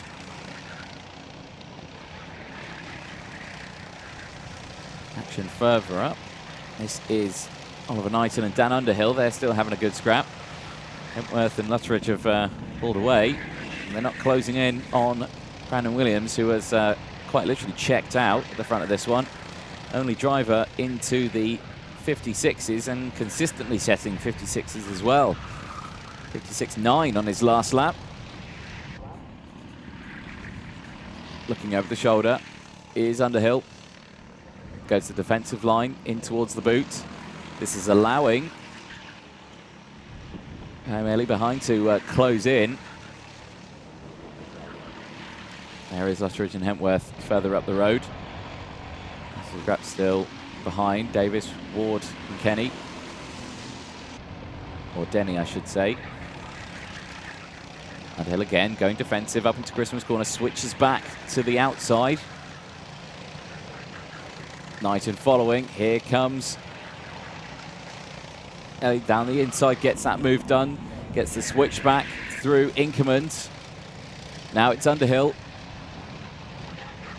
Under pressure into Wilkins, takes a normal racing line, doesn't go defensive into Osiers. Follows that outside line. Now he'll go defensive here in towards the boot. He will indeed. He's going to force Guy to the outside. Follows suit. Can't quite do it. Another fastest lap of the race by Brandon Williams. 56.6. You have to remember as well that Dan Underhill is a heavyweight driver in this category. Pulling in a few more pounds per horsepower in these karts. So, Kyle there, not one of the heavyweight drivers, will have an advantage. Dan's defensive driving, paying off, but not paying off there, as he runs wide out of the Ashby hairpin and loses that position now. It'll be tough to fight back from this one, and now under pressure from Oliver Knighton, forcing Knighton to take the long way round and unable to get that move done. Nicky Richardson coming in, right, that's it. Take kart 1 out now. That's won far too many times as well. We are on the last lap. Brandon Williams looking comfortable with that lovely livery with the eye on the back of the helmet. Sends one down the inside of Ryan Evans. So Brandon Williams has been comfortable. He's not had to worry about anything here. And he's just going to drive that car round the final corner with no dramas whatsoever. Is he going to clip all the apexes? He hits the first one, he hits the second one, misses the third one, but that's fine. You do miss that one. And then just about missing that one. Cross the line then goes Brandon Williams in the number 1 with the fastest lap of the race, 56.620. Second place will just be Stephanie Lutteridge. It was absolutely side by side between herself and Jem Hempworth. A brilliant battle for the last spots on the rostrum. Kai Melly takes 4th from Dan Underhill. Oliver Knighton, Dylan Davis, Rich Ward, Ryan Denny, Don Cliff, Ryan Pancott, Harry Cowell, Abby Sanders takes 13th from Chris Wharton, Scott Patterson, Jonathan Lister, Cameron Taylor, John Curry, Elliot Alt, and Ryan Evans. All 20 karts finish this one. Ian is correcting me on the pronunciation of someone's name. There we go. Well, again, I have not asked this person, and I read it how I see it. Apparently it's Kim. There we go. If it's Kim, we'll go with Kim. Thumbs up then for the number 1 of Brandon Williams. He's happy with his results, and Nicky Richardson asking that potentially that kart could be taken out, but I don't think it should be, because again I think it's the driver, not the kart. There we go. We're going to take a short break once again, and hopefully that total of money that gets raised raises a little bit more. We'll be back in just a moment's time.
Ladies and gents, we will be underway racing for race number 9 in just a moment. Here's how they're going to be looking for that grid. Paul Granger, Rhys Pancott, William Yerrell, Ian Zumwalt, Dan Milner, Jem Hempworth, who has apparently just gone from one heat into another one. So going to be bit exhausted in that one. There we go, that'll be a nightmare. Rihanna Percox, Ben Eden, Matt Traeger, Chris Wharton on row number 5, Sam Dimlow, and Sam Bennett on row number 6. Gus Noble, Oliver Knighton, Tim Penny, Zach Shepherd, Ed Bars and Dylan Davis will round out the top 9 rows. Alan Smith and John Atkins on row number 10, top 20 carts. Update on the total amount raised, £2,700, £300 away from me having to potentially run a lap of the circuit with a microphone. Make sure we do hit that total, but just don't, just under it, if possible. Thank you very much. We've got 4 heats and 4 finals to go.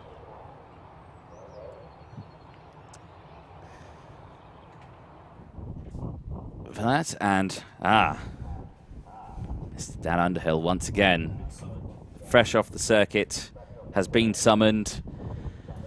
What on earth was that lunge that I saw from you? Which one? Oh, all of them.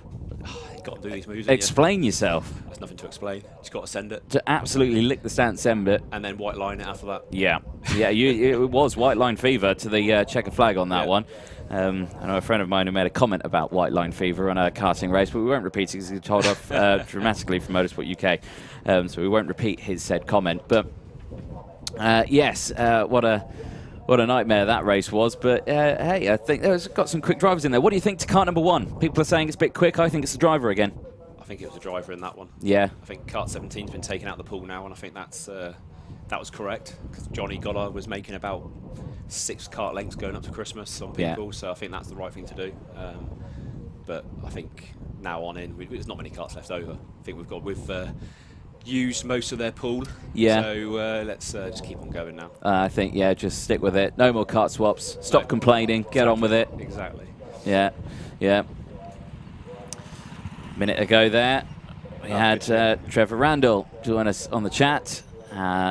Thanks to the good wishes, and just a fractured rib and a badly bruised leg, luckily. Yeah, there we go. Good to see that he's all right. Definitely. And yeah, out there. Oh, not tempted anyone in with your sweets yet? Oh, I have, yeah. Yeah, I have. Would you like one? Go on then, have a sweet. You can have one of them strawberries. These were actually a gift from one of the teams in the 6-hour scooter race that I was commentating on yesterday here. And they didn't have a bribe. They bribed me with Red Bull as well. So they were a very gracious team. They were actually called Team Numpties, and I think would be suitable for every single driver in this grid to be involved in that team. Did they win after the bribery? Hey, do you know what? They didn't do bad. They, I think they came 4th, I think, overall, 4th or 5th. Yeah. So out of 33 of them, you have to remember 2-stroke Vespers and for 6 hours. Lambrettas from the 60s for 6 hours. There's a lot of choking involved in that. Yeah, well, you know, Italian-made, you know, electrics and old scooters like that. They're not the best. How many finished? Well, 30 out of 33. That's not bad. So that's not bad, but that doesn't include the breakdowns. The amount of breakdowns that they had over that one, insurmountable. 100 plus, but it was fantastic racing that we saw over the 6 hours, which was really good. But yeah, it's nice to have the drivers still out there. Again, predictions in this one. Who have we got in this one? We got Rihanna. This, yeah, again, you're going Rihanna. Yeah, going for the triple. 7th on the grid. What kart? Well, she's in 7th. She's in kart number 7. Okay. She hasn't got but she was in kart 7 in the last one that she wasn't she? Oh, where was she? She was over here. She started 17th in the first race, didn't she? Yeah, yeah. And then she was in 7th. Yeah. So she's got the number 7 again. So and she won with that one. So she's happy. She's familiar with the kart, and yeah, she'll do all right with that. That's an interesting seating position, waiting to go. Kind of the squat seating position. Who's that? That's number 2, Reese Pancott. He was just out, wasn't he, Reese? He was, yeah. So a couple of drivers, a double header in this, and Jem Hentworth is back out there as well. They'll be knackered. Is this what you're trying to do? Knacker them out before the finals? That's the plan. Yeah, wear them out. Did you mention about Ben Eden breaking his ribs in the BPEC? Oh. After like 20 minutes. Yes, yeah, I did. Yeah, I've got that written down. Yeah. 20 minutes. Yeah, let's say. after what did he? How did he do that as well? He went for a lunge. He was in my team at BPEC, and he went for a bit of an almighty lunge 20 minutes into the 6-hour race. Yeah. And yeah, broke his ribs, and he was going around for the next 5 minutes tapping his head. Yeah, trying to shake and bake. Yeah, trying to shake and bake. Apparently, yeah. There we go. So how'd you break a rib 20 minutes into a 6-hour race? Yeah, that's questionable driving, I think. He did all right, to be fair. He got to podium the day before, so I think. Yeah. Oh, okay, fair enough. Don't give him too much credit. Don't give him too much credit. Don't let them have confidence. You need to wear down your competitors today. Oh, they are today, you need to wear them down a little bit. You need to, you know, play with their minds. It is all into the driver's mind there. There's the number 5. And the next one. There is Dan Milner. There's Jem back out on circuit, getting himself adjusted there. Who's in the 30? Is it Ben? There you go. There is Rihanna. Yeah, she looks ready to go. She looks comfortable. She looks confident to get going. I don't even know what that hand gesture was. We'll ignore it. We won't mix hand gestures and karting together. We won't go there, ladies and gents. We won't go there. Sam Dimslow. Yeah. It's a very vibrant helmet he's got there. But, there we go. Blacked out visor, cool, calm, collected. Everyone lined up, ready to go. No dramas there. I'm looking at some of the drivers' eyes, and I said this, I quoted this at BRKC not long ago, so I'm not sure if that's constipation or concentration. It's hard to tell the difference when they've got the helmet on. But there we go. They are lined up, ready. So you're going with you're going Rihanna again. Yeah. So. Yeah. I think 7th on the grid. I mean, yeah. I mean, she did it before. There's no reason why she couldn't do it again. But we'll have to see. Putting a wager on it. Wager for a donation. 5 quid. 5 quid. Yeah. Who are you going for?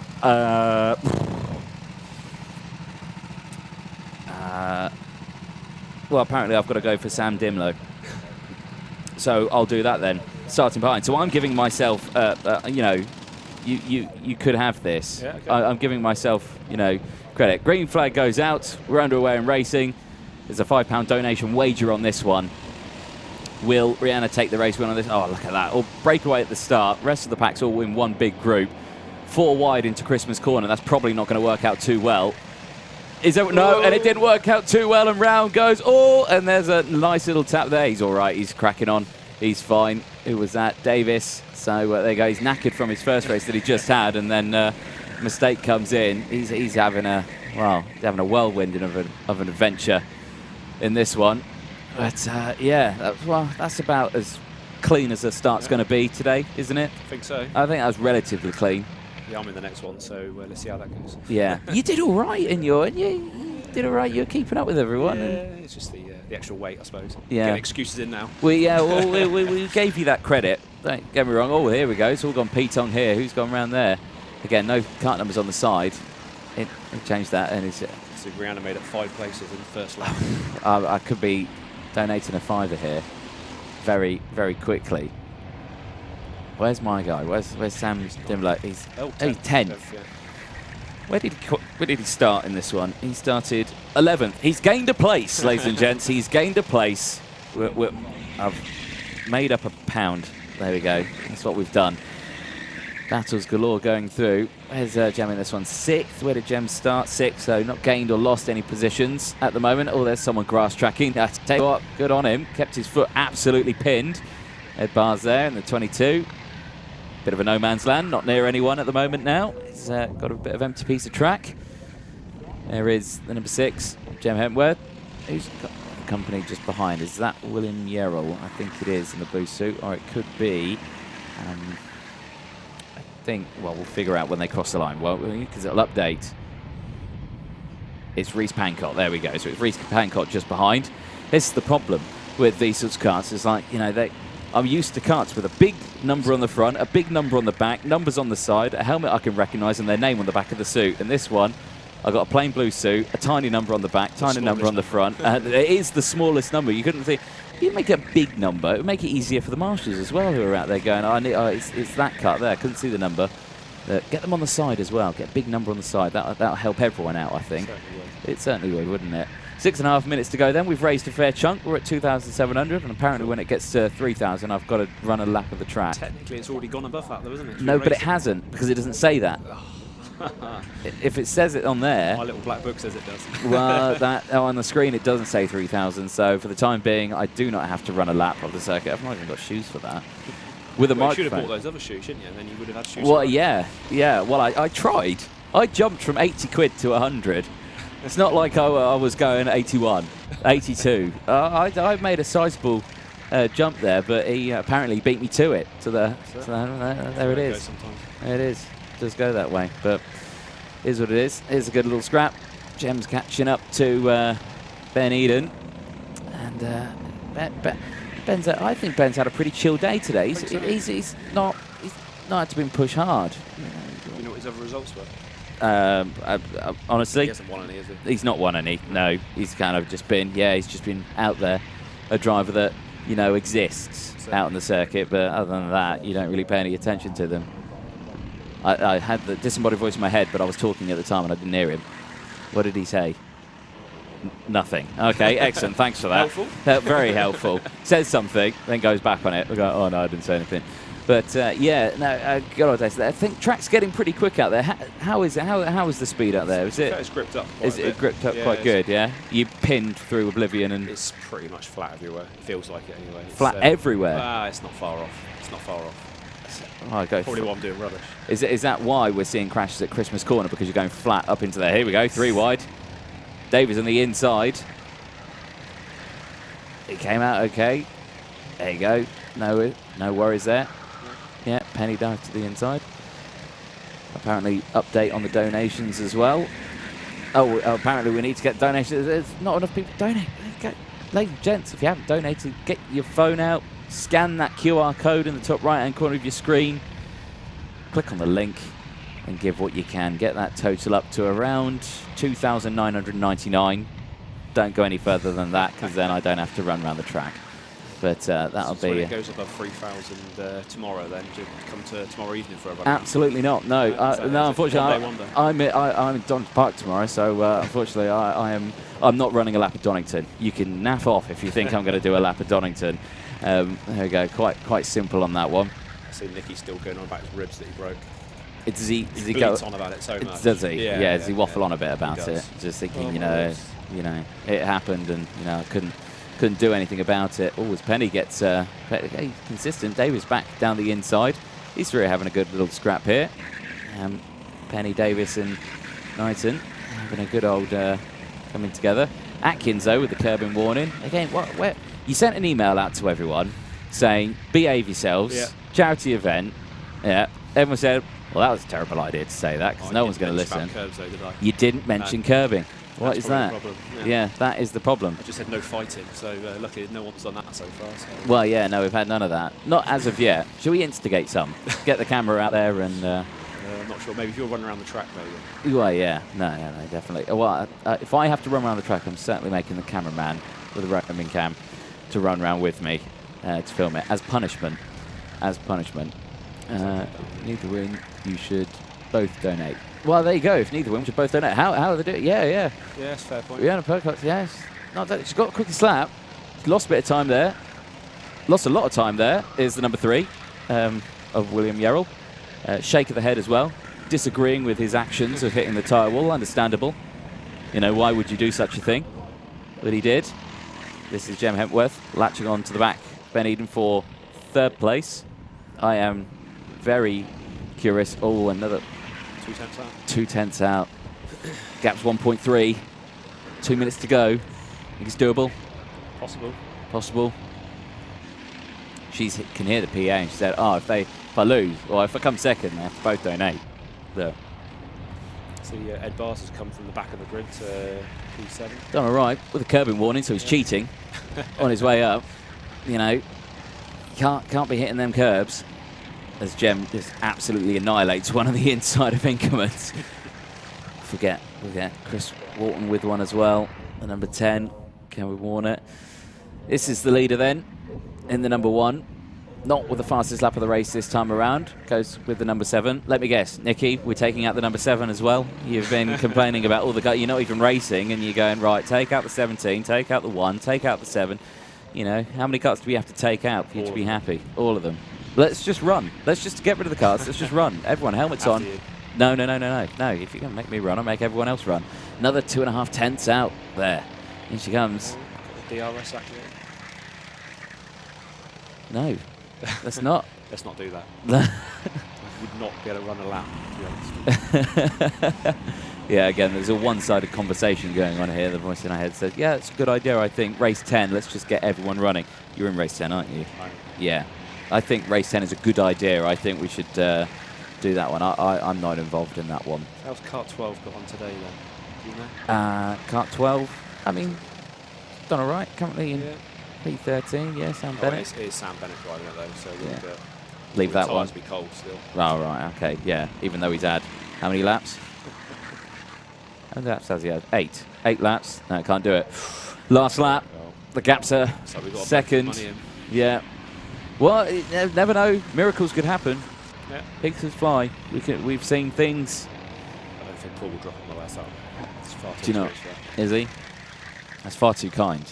You're being far too kind to him here. Rihanna Percox could have the waft in the barrel here to get that kart to the race lead, but she's done a sterling job. 7th to 2nd. 2 wins in a second. That's definitely the A final. Yeah, looking comfortable. Looking comfortable. So no drama there whatsoever. Ooh, look over the shoulder there. And there you go. Paul. That's what I was doing my last race. Yeah, oh, you were constantly, you were looking behind you more than you were looking in front of you. I'm surprised you kept it in a straight line, if I'm brutally honest. Out of the final corner, though, Paul Granger is going to take the checker flag, and we both have to donate a £5. Yeah, yeah, get on that. Yeah, excellent. We'll do that. After my race. Oh, yeah.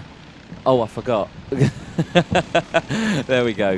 Perfect. We'll do that. Cheers, Dan, for joining us. You head back out there. Enjoy the rest of the day. Nice little celebration there for Paul Granger and Rihanna Percox, who take first and second in that one. Jem Hepworth crosses the line to take third place from Ben Eden. Managed to get the overtake done on the final couple of laps. Dan Milner, Reece Pancott, Ed Bars, Dylan Davis, Sam Dimlow, Tim Penny. Hey, Sam, you only got it to 9th, and you let me down. You let me down on that one. Right, win. I've got 5 in now. I'm sinking to my own demise of having to run a lap. Dimlow's 97th curb warning. Yeah, I think a lot of drivers have had a fair few curbing warnings out there. So, the ones who haven't been curbing are the ones who are selling the quick times, you know, in the 56s out there. Tim Penny finished in the top 10 in that one. John Atkins as well. Crossing the line takes 11th place. Time has disappeared on my screen now. Thumbs up there for your race winner. And that one, Paul Granger. A great run to his races. The rest of the grid closes in. And now some of these drivers who have double stacked in that last one can now finally have a break. So, again, like we say, we're raising money for a very good cause. Let's learn a little bit more about why we are donating today. I'm Rob. I'm a retired GP. I'm 63 years old and I'm living with cancer. So my cancer was diagnosed in 2012. And I had been unwell for a short time, so by the time the penny dropped that it was prostate cancer, the cancer had spread to the bone. Oh, I knew quite a lot about it, but I didn't know enough to know that I had it. When you're first diagnosed with cancer, it's the most important thing in your life. And the treatment, the investigation, the getting to grips with it. I looked into it, the drug abiraterone, and I read up about it. And then I discovered that this research had actually been done in London. And through the ICR, the drug had been developed. I sort of thought to myself, maybe 5 years, you know, If I got 5 years out of this, I'd be doing really well. I've been on abiraterone now for 7.5 years, and so far the cancer hasn't come back. It's been great. I often don't think about the cancer now. You know, I just get on and I've got lots of other things to think about. Walking has become a major interest for us, mainly because of where we live. If I've got a dog handy, I can take the dog out for a walk. I've been able to take up things that I didn't do before. I joined a walking group, started getting out walking again. Now we do walking holidays. I'd like to travel a bit more. We're looking at the map and thinking of places that we'd like to go. I live what I would call a normal life with all the pluses and minuses of that, but I do things that keep me busy. I think my treatment has given me a new lease of life. I think life is precious. Taking the tablets is very easy, you know, just take them in the morning. And with the treatment, every day is a new day, and you sort of feel not to take it for granted. Well, for the future, I would really hope to keep living a bit longer, live a normal life, and treat the cancer as something that you cope with, rather than something you fight. At the Institute of Cancer Research, we're finding new ways to treat cancer that can stop it from developing resistance to drugs and turn it into a manageable or curable disease.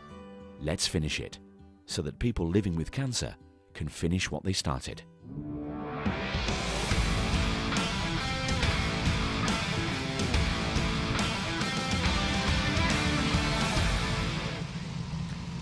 Like you see there, a great cause of why we're here racing today, and total raised so far £2,700 on the Just Giving page, and of course the £1,000 that was raised during the live auction here at Whilton Mill.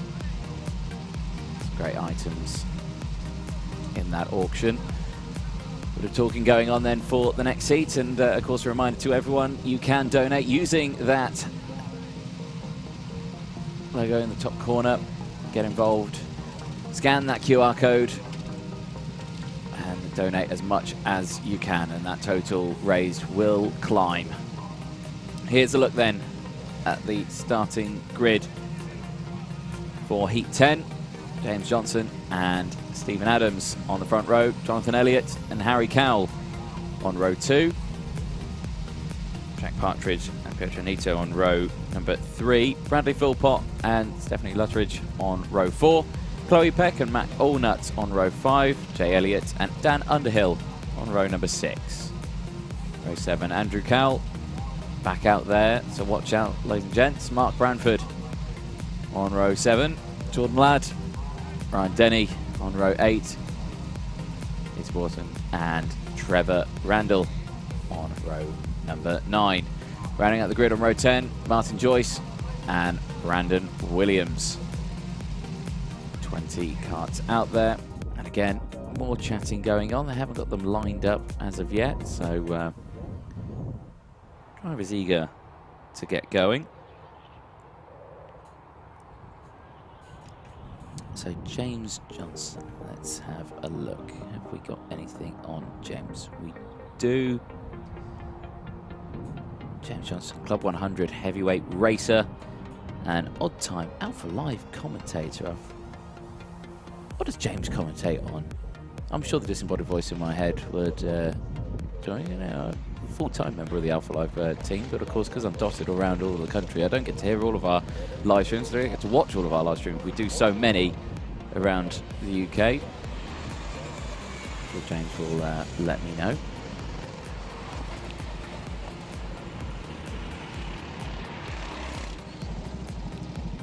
There we go then. The lovely job. Oh, I tell you what, he edged a little bit closer than I think the cameraman was hoping for. James Johnson then starting on the front row of this one. Stephen Adams starting alongside. Number 3, Jonathan Elliott. What can he do from the second row? Harry Cowell alongside. And number 5, Jack Partridge. Pedronito alongside Philpott. On that number 7, Stephanie Lutteridge alongside. I'll have a good little scrap, I'm sure, the number 9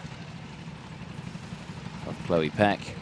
Matt Allnut back, finished 3rd earlier on. Is he unsure about what's happening? Is Jay Elliott. It's not a rare thing. Usually doesn't know what's going on most of the time. There he is, Muttley, Andrew Cow, further behind as well. The rest of the carts coming to the grid. Casey there lining up. Apparently Brandon Williams for the win, he's back out. Okay, well, the disembodied voice in my head. James in the production office saying that £5 if Brandon Williams doesn't win. There we go. No, we're going with doesn't. £5 if he doesn't win. There we go. He's got to pay that, and he's from the back of the grid. That's going to be a tall order to see if he wins on that one. So throwing that in. Let's see what happens then in this one. All the carts lined up, everyone paying attention to those lights. Hopefully there's no last-second kart swaps in this one. One can only imagine what they'd be complaining about. A multitude of things, I'm sure. That all falls down to borderline driver excuses, I think, at the end of the day. But they get themselves lined up. It's a long hold on the lights.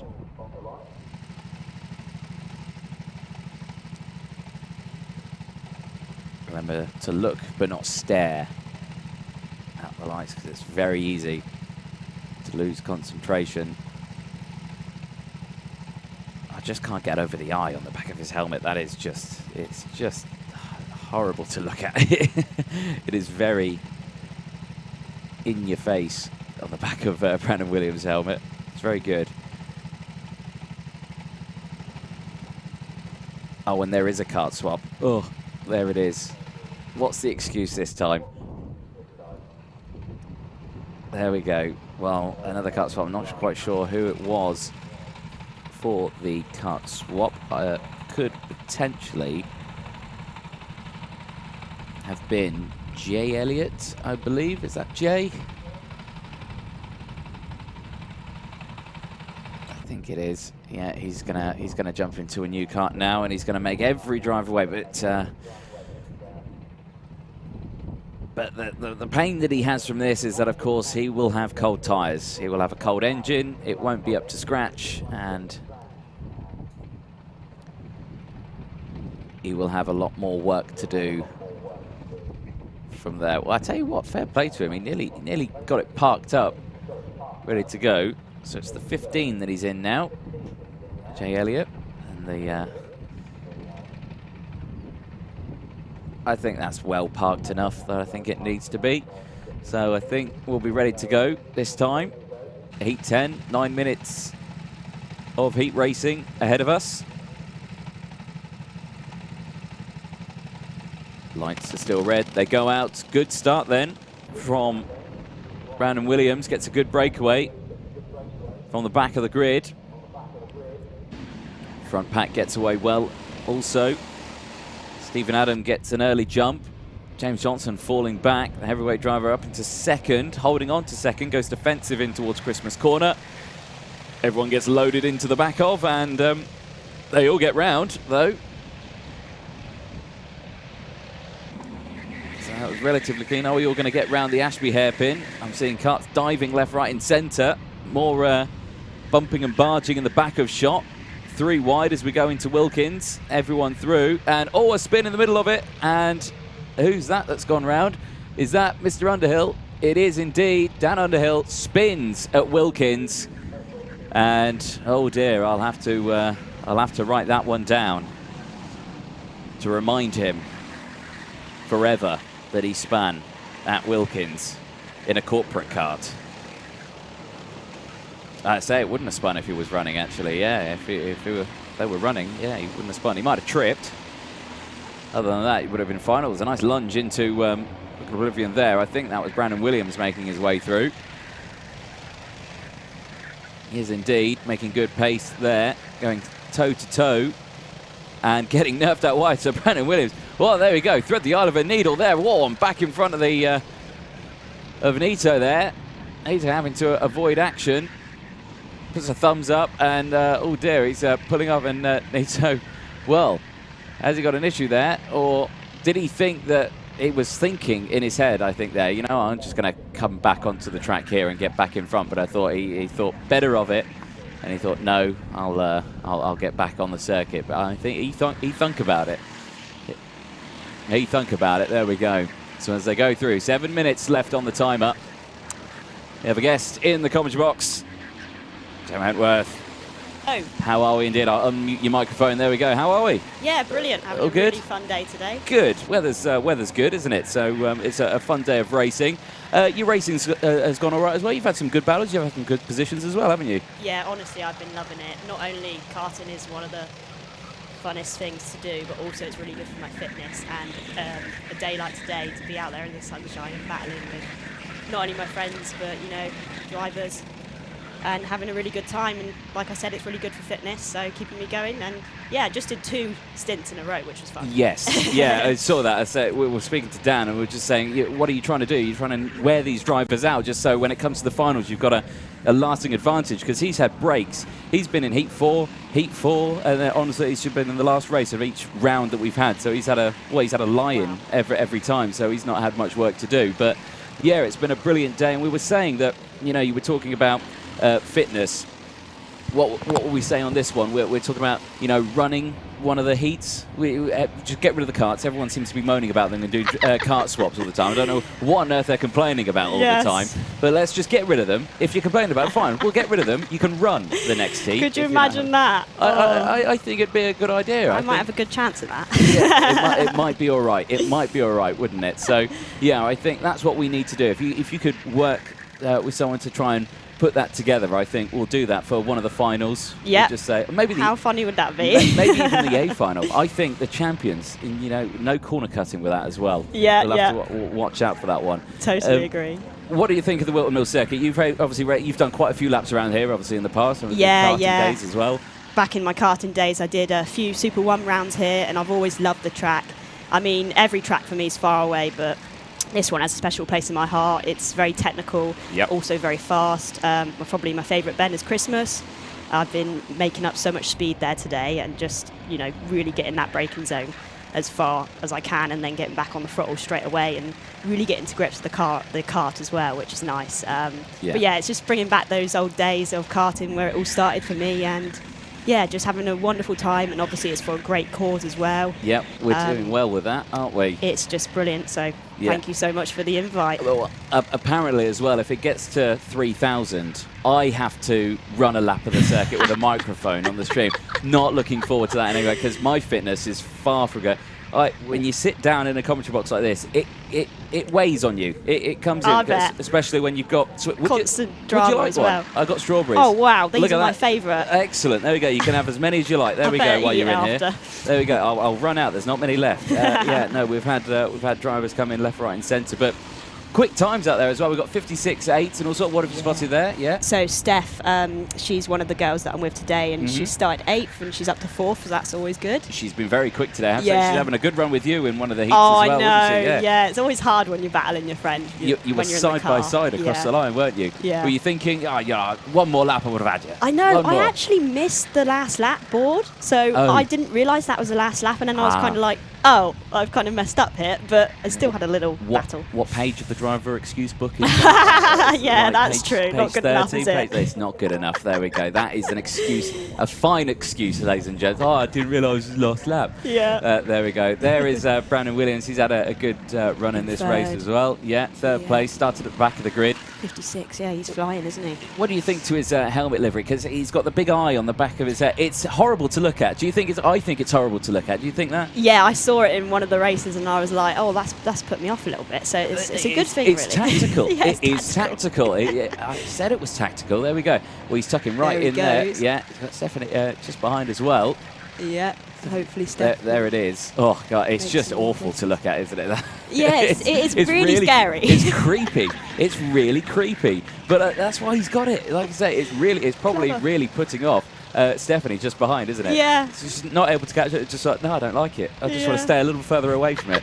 Stops lunges. There's a lunge. Oh, dear me. Who was that? Oh, that was Stephen Adams on James Johnson for the race lead. And, well, that's one effective way of getting rid of your tail behind you, is to turn in on them in towards Osiers. Oh, he'll be all right. He's fine. I'm sure he'll cry about it a bit. He'll be back. He'll be back later on. Racing, isn't it? Yeah, that's allowed Brandon Williams to really close in now, though. And right behind, are we going to see an almighty lunge into Christmas Corner? You know full well that that's I reckon so. It's a possibility, isn't it? Really on his bumper, isn't he? Oh, he's right on his bumper. He's going to pull out the slipstream, switches back, looks to the inside. Oh, he closes that door. White line fever up into Christmas Corner.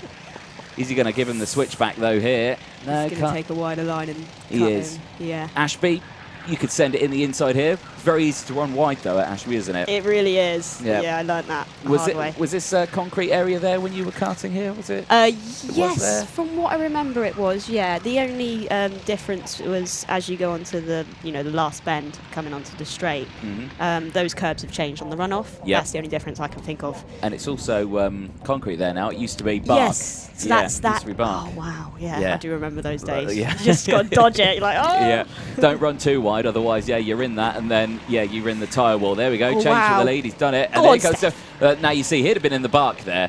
It'd have been in the bark, would have James Johnson. That's race over. Yeah, in the wall, no issues. It'd have stopped on the spot in that bark area. Here we go. Oh, here's Philpott now. He's joined it. This is brilliant. This is a cracking little race that we've had. Yeah. She loses a place there. Philpott's going to come in now. There you go. You're putting the pressure on. You're putting the pressure on. Yes. Should be blaming me for that. Yeah. Oh, yeah, definitely. So, you were commentating. You commentated curse. That's what that was. You say, yes. oh, come on. Oh, it's Johnson. Oh, and he's furious. Oh, the gesticulation there by James Johnson. Absolutely furious at Philpott, who goes through and... calm down, lad. Calm down. Yeah, calm down, everyone. Not the final yet. Yeah. The red mist has descended. But contact warning for Stephanie as well. God. Oh, no, Steph. What are you teaching her? What are you teaching her? There we go. Oh, bless. It's going through. Everyone else going through. Johnny Elliott as well, coming into shot. Well, look, we're on the last lap. Last lap. Yeah. So Brandon's leading, then Bradley, then Steph. Yeah, and Brandon's got a good sizable gap now. Hand up there from Philpott saying, don't go for it. We could potentially catch up. Let's work together on the last lap, but do you reckon that's doable, last lap working together? In my opinion, last lap, you just got to go for any space you can. If it was, I don't know, 3 laps left, work together. But last lap, no. Be selfish. Yeah, exactly. Go for it. And where do you reckon Stephanie's going to do it? Do you reckon into the boot? Yeah, I hope so. Go on, Steph. Go on. Do you reckon she's got it? Send it. Absolutely send it into the inside here. Philpott's looking over the shoulder. He's not gone defensive. Go on.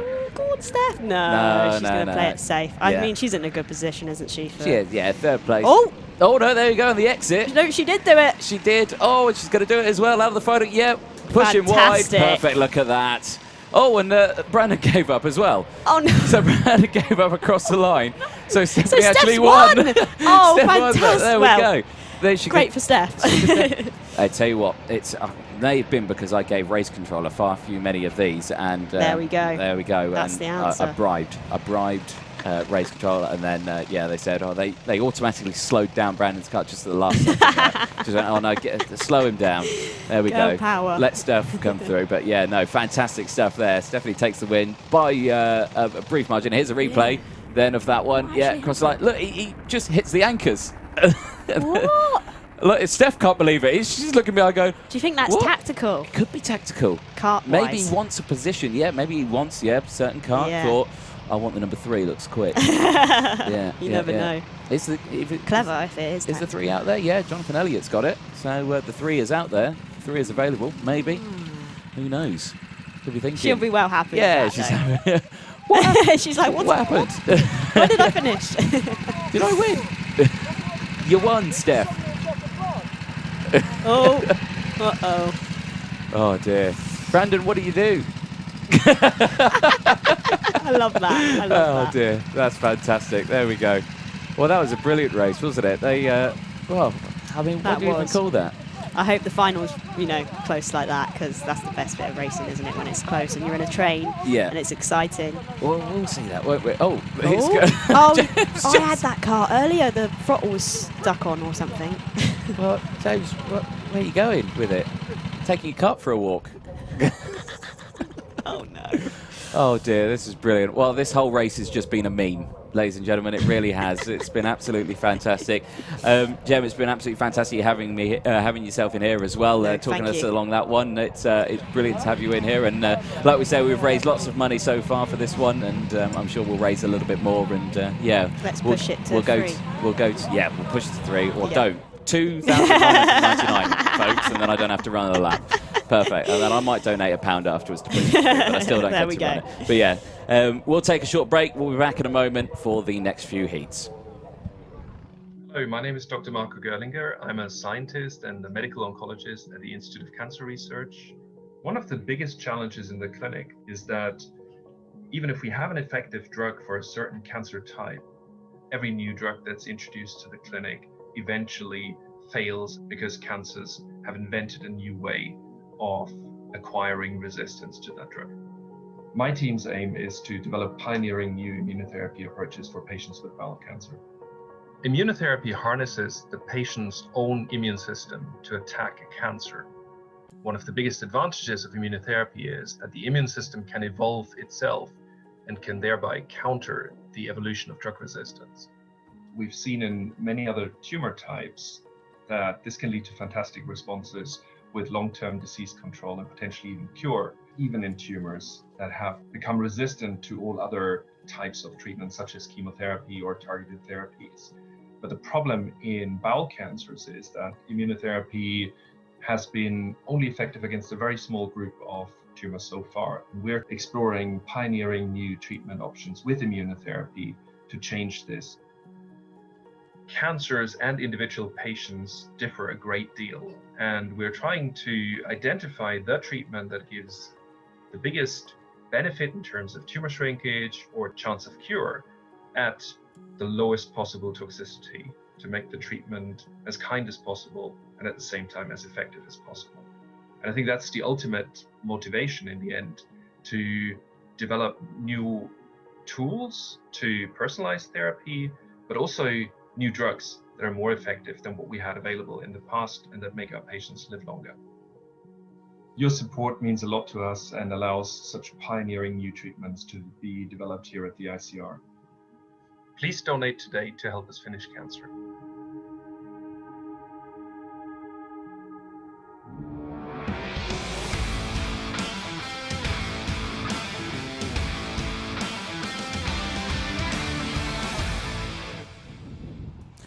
Welcome back, ladies and gentlemen. As you can see, told you race still 2,700. Please do keep getting those donations in. There's a few that's going to have to come from the commentary box and the production office as well, and from the track side as well. I think a few of us owe a few pounds now after our terrible race predictions of who's going to win. So the producer James is saying terrible, isn't it? What are you talking about? Mine was right, but I didn't see Adam Williams take the win on that one. From brutally honest, it looked like he came third. So yeah, not sure what you saw in that race, but it is what it is. Let's have a look then at the grids. For race 11, Dan Gore and Ryan Evans will start on the front row. Court Nuttall and Abby Sanders will take row number 2. Grace Lee Davis on row 3 with Kim Ellie alongside. Row number 4, Chris Wall, Jonathan Lister. Row 5, Andrew Chilton and Rich Ward. Andrew Priest and John Curry round out row number 6. Chris Bell and Cameron Taylor on row 7. Danny Hall and Don Cliff on row number 8. Martin Robinson and Scott Patterson on row 9. Final row, Peter Cowan and Elliot Alt will round out the grid of 20 karts in this Heat 11. This heat and one more heat to go before we head to the finals. There will be a short break just for the time being, as they are just refueling the karts. Obviously, they don't want drivers anywhere near the karts while they're refueling them. You know what drivers are like with the karts, let alone with the karts with an open fuel cap. It'd be a disaster. So they're keeping them well away from them while they get them filled up.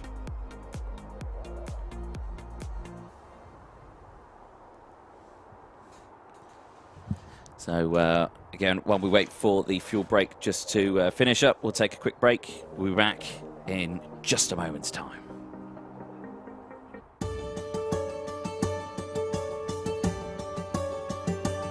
Cancers of unmet need are cancers which are harder to treat. Their patients have poorer outcomes. They don't do as well as, for example, patients with more common cancer types. These include cancers, rare cancers, but also includes cancers for which standard of care treatments don't work very well, for example, brain tumors as well as pancreatic cancers. I'm a scientist, and my team focuses on a group of cancers of unmet need known as sarcomas. So these are cancers of the connective tissues. I think being diagnosed with a cancer of unmet need, for example, a rare cancer, is actually a very daunting and lonely experience. So as a patient, in many cases, your GP doesn't know what this disease is. There's not very much out there in the literature. And the challenge is that we don't really understand a lot about these cancers. The knowledge lags behind many of our common cancers, and therefore there are not very many therapies out there for these patients. Even though they're individually very rare, collectively rare cancers represent 20% of all diagnosed cancers in the UK. So that's 1 in 5.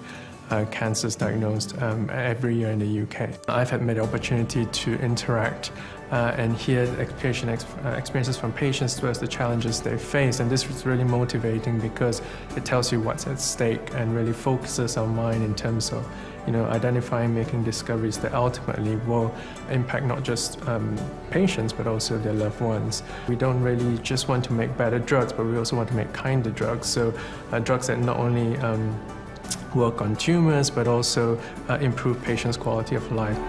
Fundraising is important because it allows us to break this vicious cycle where there just isn't enough funding, there just isn't enough resource into the research, and therefore that has a knock-on effect on not being able to understand the biology of the disease, and have a further knock-on effect on not having new drugs as well as new ways of diagnosing patients. So by injecting resources into research, fundraising will break this vicious cycle and allow us to better understand the biology of these diseases, and which will ultimately lead to better outcomes for our patients. I think the future is very bright. I personally am very optimistic. There's a huge amount of momentum in the field in terms of scientists coming together, using next generation tools, multidisciplinary technologies to develop better ways to identify which patients to give existing drugs, but also identify new drugs for these patients of unmet need. Welcome back, ladies and gentlemen, to sunny Whilton Mill, and we are joined by Bradley Philpott, the man who finished second, but unsure why he finished second. Well, he gave me an excuse for why you finished second. How was that race for you? Yeah, it was quite a brutal one. I knew I had a decent car starting 7th, exactly the same as the previous race, just the way my heats worked out. So I kind of had a practice run of that exact race about an hour before. It didn't work out quite the same. There was a lot more fighting in that one, a bit of a battle with Jack Partridge, and then getting mugged by Steph in the final couple of corners because I missed, I think, the last lap board, so didn't defend. But yeah, and then a surprise second when Brandon slammed the brakes on at the end. So. Well, it seems to be a well-used driver excuse, that one. I didn't realise it was the last lap. Jem came out with that same excuse whilst joining me in the commentary box as well. I think it's around page 34 in the driver's excuse book for the forgetting or didn't see the last lap board. But what is your conspiracy theory then of Brandon Williams with this sudden braking at the last second? I purely think he's been really paying attention to the performance of each of the karts, and because of the nature of this format, the karts line up in number order. So if you're on pole position, you're in kart 1, second in kart 2, etc. And I think he realised if he'd won that race, he was probably second in the points, and he didn't want kart 2 because it's not looked particularly strong, whereas kart 1 and 3 have looked particularly strong. So I think, unfortunately, by finishing ahead of him in that race, I have now inherited the kart I didn't want for the final. I would have rather started a bit further back. In fact, I'd have rather been in kart 7 that I was just in there, but my results have been too good. So yeah, I don't think it's a conspiracy. I think that's pretty much why he did it. I think it's conspiracy theories here, ladies and gentlemen. But there we go. It could be the case. I'm not sure. I mean, we've seen the performance. I mean, all the karts. Well, you've taken out loads of them as the day's gone by. We've lost loads of them. But I'm thinking for the A final later on today, I think we just go for a running race. We just get you all. If you're complaining about the karts, just okay, forget the karts. We'll do a running race. How does that sound? I'm well up for that because I've got quite a good 5k time. So let's do it. I vote for that. Alternatively, let us just pick which karts we want in order of our points. Absolutely not. That sounds far too unfair. But yeah, no, I think today's been a pretty good day, though, hasn't it, Brad? I mean, we've raised lots of money. The charity auction that we had up in the cafe was brilliant. I almost got a pair of shoes for 100 quid because I stupidly bet 100 quid, even though I don't think I've even got 100 quid. But you didn't go for anything in that one, did you? No, we actually didn't even realise the auction was happening until it was a bit too late. We got in there for like the final T-shirts and stuff. But yeah, it's been a really good day. Perfect weather, obviously.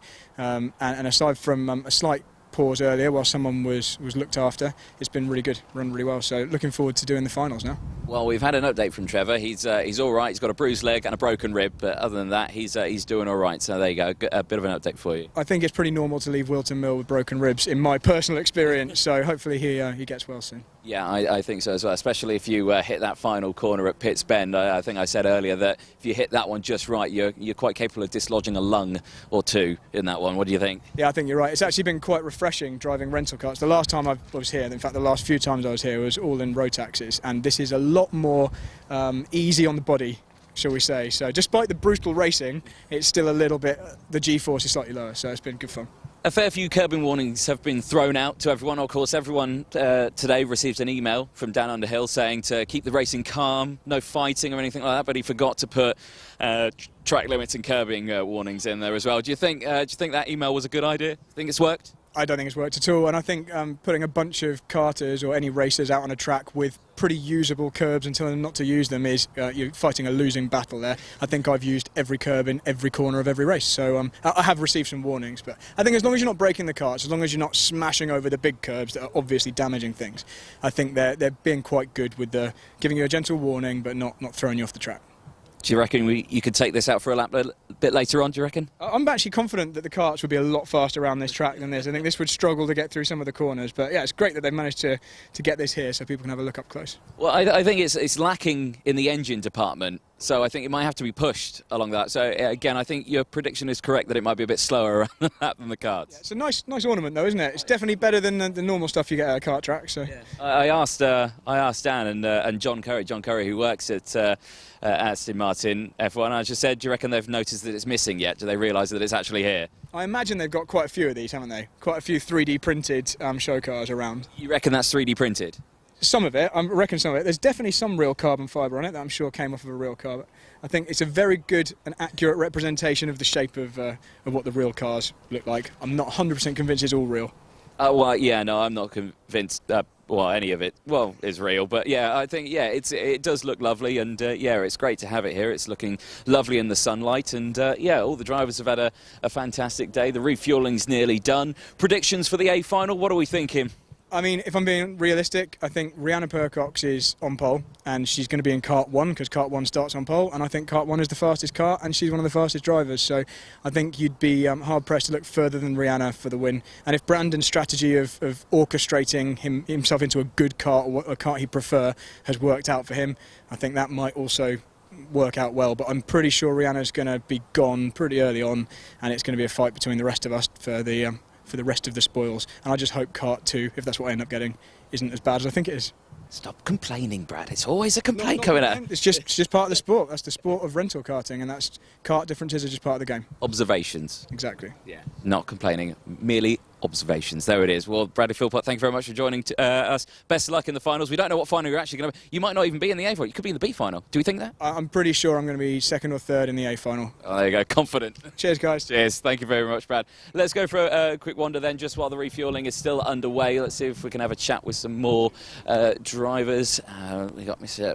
Penny there. Let's see if we can grab Mr. Penny with a fantastic beard. Look at this. This is how many years did that take? It's too many. Too many? It grows too slow. It's really frustrating. Is it really? This is 27 years of stubble on my face right now, so don't complain. There we go. No, you don't need to look at it. Go back. How's your day been today? Yeah, not too bad. The second one got collected coming out of Christmas and sort of fell to the back, and then next one got again going into the boot. Just sort of caught up a little bit and dropped back, but no, not too bad overall. Well, I think, would you think the racing standard, driving standards today have been on point, or would you say a bit questionable? It depends where you are. They've been like, towards the front, it's not been too bad. Like sort of coming through the field, you get some pretty interesting moves, but it's just try and get past them nice and quick. Yeah, definitely. So, where do we think we are for the finals later on? You've got 4 finals to choose from. Which one do you think you're in? It'd be nice to be in the A. The first 2 races weren't too bad a result. The last one wasn't the best, but sort of hopefully the first 2 were good enough to sort of put maybe sort of mid back of the A would be nice. Strategy if you are in that position? Yeah, full send. Full send? Yeah. Always. Yeah. Always. Lick the stamp. Send it, no drama whatsoever. Straight down the inside into Christmas corner, no drama whatsoever. What's a brake pedal anyway? Well, yeah, exactly. What is a brake pedal? No one knows, apparently. No one knows what a brake pedal is. But, yeah, well, best of luck and wish you all the best in that. When are you out in the next heat? No, I've had my 3 heats now. So 3 heats? Yeah, so it's just a waiting game now. Waiting game, see how many points you got, wait for the final. That's it. No drama. Cool. Best of luck. No worries, thank you. Cheers, thank you very much. Mr. Penny there. Let's see who else we can find. Who have we got? We've spoken to Andrew Powell already. He joined us in the commentary box. We've got the backer driver's head. We've got Dan Gore over here. Dan Gore, there you go, spotted you. You look like you're out in this one. You got a ha-ha there. Dan, you've gone from Formula 1000 or F1000 to Pragas now, aren't you in? Yeah, that's right, yeah, Praga this year, and potentially some F1000 on the side as well. Still deciding. How is karting at Whilton Mill comparing to driving an F1000 car or a Praga?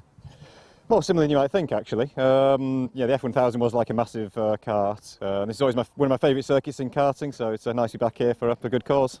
How long ago was it when you last raced here? It's a good question. Maybe 2012, I think, was my glorious swan song in karting. And has it changed much since then? Yeah, some of the curbs are a bit different, and they've, that building's a lot taller than it was. So, yeah, but last time I was here, I was on pole actually, so nothing changed in that respect. It was all right. In terms of, the last corner, like, say, curb-wise have changed. That last corner curb, you definitely want to try and avoid that one as best as possible. But what curbs have you been hitting? And we're not going to dob you into the race control team. Well, I was well behaved. The first half lap I was abiding by the rules of avoiding the curbs, and no one else was, so I thought I'll go for it. So, yeah, I've been pretty well behaved. Yeah, definitely avoiding that one in the last corner, because like you say, that looks lethal. The one at Christmas, a nibble of that is usually helpful, and everywhere else I'm staying well off them, as I've been told. You look race ready. You're out in the next heat, I guess. What's the game plan? Game plan is, because my karting racecraft isn't as good as it should be, so just try and disappear from pole and stay away from all these young hotheads. Yeah, I think that's a good plan out there. Well, best of luck today. Beautiful weather that we've had. Enjoy the rest of your day. Did you win anything in the charity auction earlier? No, I've been saving my pennies for the go in the F1 car later. Oh, excellent! You're going for a lap. It hasn't got an engine. Well, I'll pedal it round for Barney Rubble style. It'll be fine. Yeah, Flintstone style. Yeah, no dramas whatsoever. Well, best of luck for your heat coming up. Best of luck for the finals later on as well. Thanks a lot. Excellent. And he's going to be ready to go, I think. Well, do you want to follow me? Yeah. Well, I tell you what. Have we got? Well, I would say most seasoned driver on the grid. How young are we here? We're only 70. A couple of weeks ago, yeah. Yeah. So over 70 in that case. Over 70. I tell you, you're giving some of these young guns a run for their money, I have to say. Sweat. Yeah, I'm not even 100% at the moment. Yeah, you're waiting for the finals. So I don't even know what day it is. I don't want to do the finals. Probably more than the grid. When was the last time you were in a karting final? Oh, a couple of years ago, I suppose. Yeah. I haven't done any karting really. No, good break. You come back and you're showing them how to do it. Push karting for Club 100, that's all I've done. Yeah. But you never lose it, do you, really? No, it's like riding a bike. If you've had it in the first place, yeah. Yeah, exactly. It's like riding a bike. Yeah, you don't have to worry about it. Whilton Mill, in terms of rating of tracks around the UK? Always loved it, yeah. Always loved this track. It's a fantastic track, yeah. I love it. Yeah. It is good. You've got to just watch out for them curves. Do you remember the first time you ever came to Whilton? First time? No, I can't remember that far back. How far back are we talking? Well, I was on pusher karting here a lot for years and years, so got to love the place. Yeah, I mean, it's nice to have a hill. A couple of decent bends, quite fast. Always loved it. It's just the drive here I don't like. No, the drive. How far's the drive? From London. Oh. Going home on a Sunday night's never fun, but should be all right tonight. Especially Easter Sunday as well. Yeah, everyone's away, aren't they? Well, yeah, there could be. They're either here or eating chocolate at home. Oh, chocolate, yeah. Oh, that'll make me go home fast. Yeah. Can't wait. Excellent. Finals later. What is the plan? What's the plan? Well, I'm doing okay today. I've got another heat yet, so I'll probably mess that one up. But yeah, I'd be all right to be in the Bs, wouldn't mind. Don't want to be in the As. Too dangerous. Dangerous. Yeah, there is some questionable driving standards in the A group, I think. You can get away with it in this sort of racing, but in Club 100 you couldn't do it. But I'm used to being a gentleman, you know, after you, dear boy. Yeah. What is that before or after you then absolutely send it into the next corner? That's before. Excellent, cool, good stuff. Well, we'll keep an eye on you then in the next one. Thank you very much, Glenn. Obviously, 70 years young, racing. Are you going to stay on that side of the track? Yeah, okay, you're going to stay on that side. We'll go for a walk down. We'll see who we can find on getting in the way of a cameraman taking very photographic photos. Who else can we annoy? With a microphone, who else can we annoy? Well, there you go. You're looking towards me. Who do we have here? Dominic Cliff. Dominic, how are we? The camera's behind you. How are we? I'm good. You? Yeah, I'm not too bad. How's the day gone so far? It's been all right. Could have been better. Could have been better. In what way? Better positions. There we go. I suppose that's one way. How have the positions been so far? I mean, I can remember things from years ago, but for some reason I can't remember things that have just happened, so remind me. 6th and the 10th. 6th and the 10th, so that's all right. You're out in the next one. Where are you starting in the next one? 16th. 16th, so a bit of work to do. What's the game plan? Top 10. Top 10? Absolutely send it? Yeah. Good stuff. Any consideration for the rules when you do that? Absolutely none. Perfect, cool, that's what we like to hear. Absolutely none, ladies and gentlemen. Always adhere to the racing rules of the track, especially at Whilton Mill. They will absolutely send you off the track very quickly. How many curbing warnings have you had? None. None? Good man. You've been spotted yet. Good, good. Any contact warnings yet? None. None? Any track limits warnings? Nothing. Yeah, been a good boy. There you go. Look at that. No drama whatsoever. You've had a fine day then. Final wise, where are we thinking we're going to end up? I'd like a final. You'd like a final, yeah? And then what's the plan for that one? Again, send it? Send it. Send it. No dramas whatsoever. Yeah. A lot of quick drivers in the A final so far. Do you think it's going to work out okay? Yeah. Yeah. I'm quick too. You're quick too. Don't have to worry about it. No drama whatsoever. We're not stressed.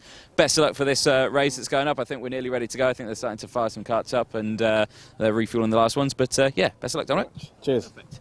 Good stuff. Well, while we move on. Oh, okay. We're going to get Rihanna. Oh, right. Okay, Rihanna. Yep.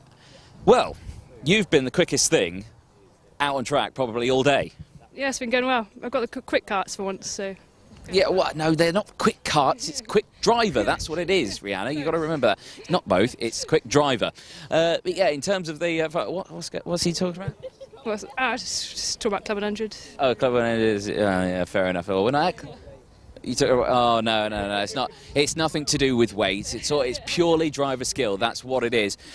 Looking comfortable with the A final. We're talking to Paddock earlier on, and he was saying he's got his money on you taking the win in that one. What do you say to that? We'll see. I think it will be a fun final. It'll be all the quick drivers up there. I think Johnny Goodard has got 2 wins so far. So see how well he does. See if he gets pole. Now, yeah, be close. Johnny Goodard, I heard a story about Johnny Goodard, about him doing 360 no-scope overtakes. What can you tell me about that? I've seen him. You've seen it in the flesh. You've seen that him do that. I think only apparently at Welsh circuits. Okay, well, Nicky's also up there with those, so yeah. Yeah. We've got a lot of banditry in this one. Game plan for the final, what are we thinking? Yeah, well, hopefully start pole and just drive away. That's a good game plan. I like that game plan. We'll see. We'll see. How are you enjoying Whilton, though? A lot of fun. I love this track, so yeah. Ratings-wise, top 10? Top 2. Top 2. What's the other one?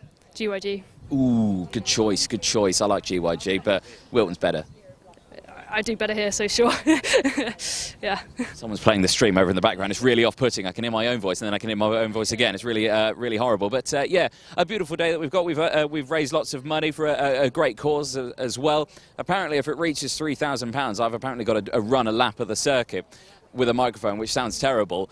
We were thinking for the A final, because all the drivers are complaining about the karts, get rid of the karts, you don't need them, run the final. What do you think to that? Probably not. Probably not, no. No, maybe walk. Walk? Yeah. We could walk it, power walk, yeah, speed walk. Yeah, that would be up for that. Yeah, excellent, excellent. Well, that's 2 for 2 then we've got, ladies and gentlemen, of drivers who want to get rid of the karts, and we'll just walk. There we go, well, perfect. Well, thank you very much for chatting with us. What next? Are you done with your races? Yep, all my heats are done. All your heats done, just chilling, waiting for the final. You've got quite a long wait now, haven't you? I have, yeah. Maybe get some food. Excellent. Grab some food, grab a drink, grab a beer. No, don't do that. You just go on a race. Perfect. Thank you very much, Jennifer. Yeah, best of luck for the rest of the day. Cheers, thank you. Perfect. There's not many more people down there. There's more people down here. They're playing football now as well. Someone's watching the stream literally right next to me. It's very irritating, but there we go. It is what it is. It's good to see that people in here are chatting. Here we go. Where'd it go? No, there you go. That's straight away. Someone turning around and then running away. That's straight away excuse for coming to have a chat. Right, who do we have here? Grace Lee Davis. Grace Lee Davis. Grace. No. You're the one talking here. Grace, how's your day been? Good, thanks, yeah. Excellent. And obviously we're here for an excellent cause as well, obviously, and we've raised so much money. It's been going, well, we're 10th year of running. Talk about yourself. What's the importance of the event like this today, and how does it feel for you seeing all these drivers here joining us this weekend? Yeah, I feel like it's for a good cause, so it's good for everyone to come together and stuff. Yeah. Yeah. In terms of the racing today, how have you done? I did all right in my last one, but the first one was a bit bad. Thinking, what final do you reckon we're going to be in? I'm thinking probably the C or the B. C or the B. Well, top 3 in that one go through. So is that the game plan? Get in the top 3, head through? Yeah, hopefully. If you're in the C, starting from the back then in the B, do you reckon you can get to the back to the front again, get into the A? It's the surprise win for us? I'll try. Try your hardest out there. How many times have you raced here at Whilton? Quite a few times, actually. Yeah. So we're well knowledge of the circuit. When was the last time you were here? Actually, I think it's like a month or 2 ago. Okay, so fairly new to the track, obviously. In terms of ratings of track, we've asked quite a few drivers this. Ratings of circuits, how does this rate on your list of tracks? What, like 1 to 10? Yeah, 1 to 10. Is this number 1? Is it number 2? Probably like a 9, to be fair. A 9? Well, let Whilton Mill hear you say something like that. What's number 1? Oh, wait, 9 being the highest. Actually, no, about 3 then. Oh, 3, there we go. Oh, there you go. So you're getting back because you think Whilton will be watching this and just think, there you go, ball. Just going through it, yeah, thinking they'll give you a penalty. But what's your favourite track then? Probably GYG at the minute. Oh, that's a popular one, is GYG. It is a good circuit, that one. Well, they're calling you out to the circuit. Best of luck then in your heat, Grace, and we'll chat to you later on. Thank you. Perfect, there we go. She really hated me for that one. Perfect. We'll go to a quick ad break. We'll be back in just a moment for the heat. I'm Sally, I am 40 and I have malignant melanoma. Cancer is everywhere and that's something I've always been aware of, but I never expected to get cancer. I definitely didn't expect to get stage 4 cancer and being told that it was incurable. They asked me what I wanted to achieve and at that point I was 38 and I said I want to turn 40. I spent a lot of time in the early days thinking like, is this the last Christmas? Is this my last birthday? Is this the last time I'm going to sing happy birthday to my kids? And I took for granted, before having the disease, the fact that I would grow old with my husband, feeling as well as I do, just feels like such a gift. We have been to some amazing places, like in the last couple of years. We've been to Thailand. We spent nearly 6 weeks just touring around Europe, just having the best time. It's important for us to see the world with the kids, make incredible memories, things that we hope that they will never forget, because we just don't know what time we've all got together. My ambition is to be here for school plays, seeing my son get to secondary school, just seeing my daughter grow up, like turn into being like a teenager, a woman. It's just the basic stuff that I just never thought I was gonna be able to achieve. Let's finish it, so that people living with cancer can finish what they started.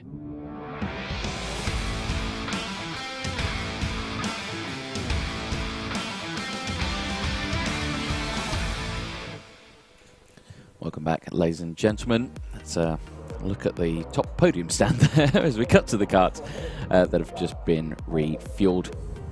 Obviously, like we say, we watched the adverts all the way through the day, telling us obviously about the horrible thing that is cancer that is out there, and the donations are still going up as we proceed through the day. Please do keep scanning that QR code and donating what you can when you can throughout the day, and we'll hopefully raise that total. Here is the look then at the starting grid for the next race, race 11, that is out there. Dan Gore, Ryan Evans on the front row, Court Nuttall and Abby Sanders, Grace Lee Davis and Kim Ellie on row number 3.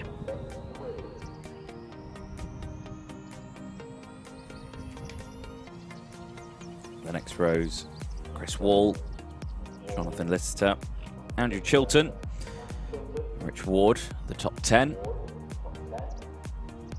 Andrew Priest and John Curry on row number 6. Chris Bell and Cameron Taylor, Danny Hall and Tom Cliff on row 8, Martin Robinson and Scott Patterson on row 9. Running at the grid, row 10, Peter Cowan and Elliot Alt, running at the top 20 karts of that one. Now, while we were out walking around there in the paddock, we had a good chat with Rihanna Percox there, and at the end of that interview I may have called Rihanna Jennifer, so I do apologise to Rihanna. I do forget names quite promptly. It's quite terrible as a commentator. You should remember them. But yes, it is Rihanna who I was speaking to there at the end of the day. So apologies, Rihanna, if I did say the completely wrong name when I ended that interview with you. So I do apologise for that one. James Johnson has come in onto the live chat. He's going on about tea-related puns or the move, as he was obviously gesticulating quite wildly at Bradley Philpott in that last race. But yes, Ian Blake came in saying Rich T crumbling under the pressure. About absolutely dunked the Rich T. There you go, there's some good puns there. And James Johnson coming in saying he doesn't know what's worse, the puns or the move. But there we go, it is what it is out in that race. And it was quite an interesting race in that one. But kart's getting fired up. And we'll get race 11 underway. And of course, the final 2 heats now before the full finals later on. 6 more races to go. And Gore's car struggling to get fired up. 1 pull there. Gets going. No drama. He'll go on and he'll start on pole position for this one. Like he said, these karts are apparently very familiar to the F1000 karts that he's, or cars that he's used to driving. He said they do drive a bit like a big kart, but I think they're a little bit faster. Just a schmickle bit faster. Out there, lines up on the grid, and looking ready to go racing. Oh, the number 3 almost pulling onto the wrong grid spot there.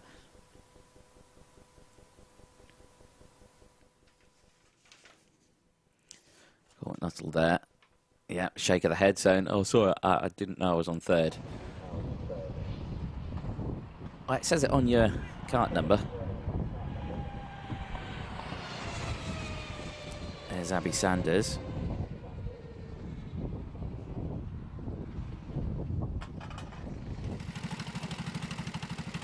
Lined up ready to go as well. Grace Lee Davis just behind. Very nervous to have a chat was Grace, quite shy to the camera. There you go, tucking away there. But she's a quick driver out there. Great to have her here in support of this event, of course, for Paul Lee Davis, the niece of Paul. Rest of the grid coming round. Lining up here is number 9 of Andrew Chilton, looking dead into the camera lens there, primed and ready to go. Rich Ward, the blue suit, give us a nod as he lines himself up, ready to go. The rest of the grid yet to come round.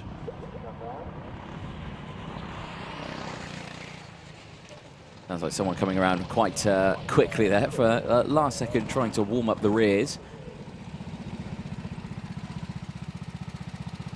Andrew Priest, one of the heavyweight drivers in this race. And coming in thick and fast there. Don Cliff, one of the heavyweight drivers again, getting himself lined up into place. Chris Bell coming into position. Not spoke much about Chris Bell today, heavyweight drivers. He's done all right.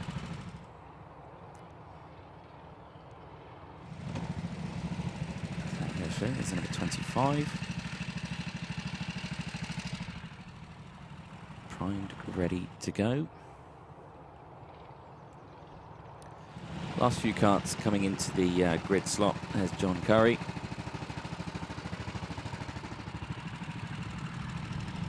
The man who I'm pointing the finger at for stealing the Formula One car that is on display here in the paddock at Whilton Mill.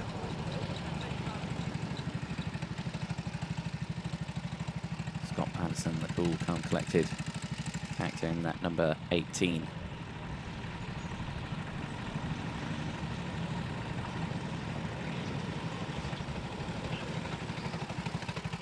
Peter Cowan locked in place. Last few drivers giving us a wave before we get this race underway.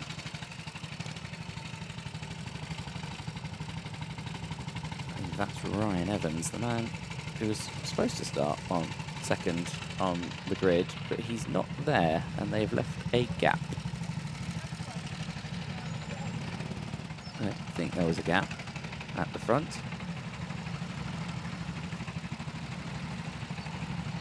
So could be penalties coming into effect. Maybe. That is causing this shake-up. Well.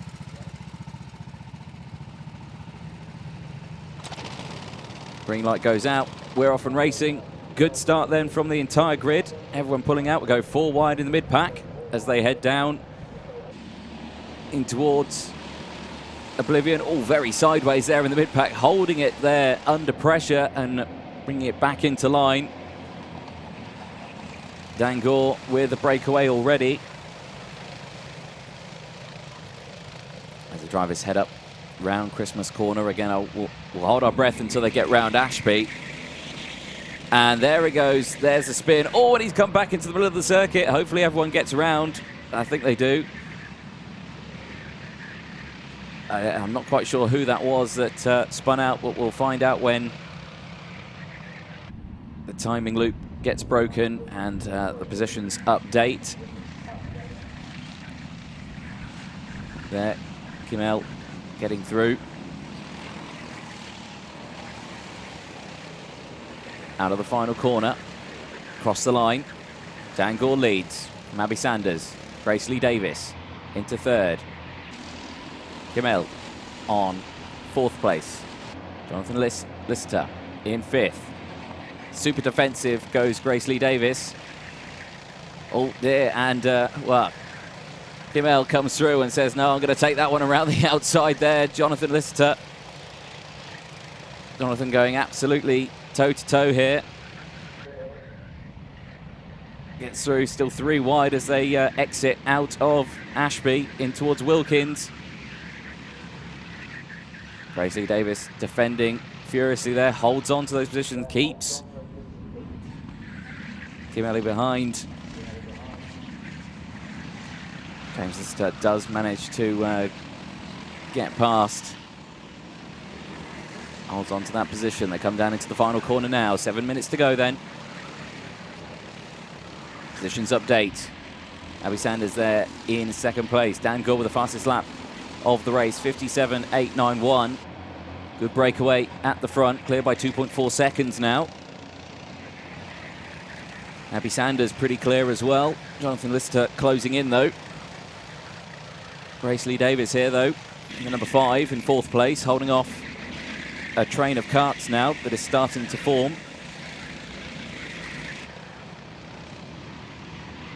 From Kim Ellie, Rich Ward, Chris Wall, Chris Bell, Don Cliff as well in that group.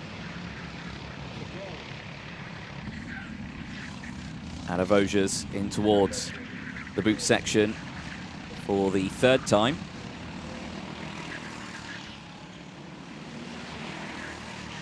No real lunges happening in this one so far. Everyone a bit cool, calm, collected. No, everyone I think has learnt their lessons. I think the warnings have come in thick and fast, and penalties come in. Everyone sticking to the rules somewhat. Change here though for 2nd place. Jonathan Lister down the inside at Christmas corner. Abby Sanders down into 3rd now.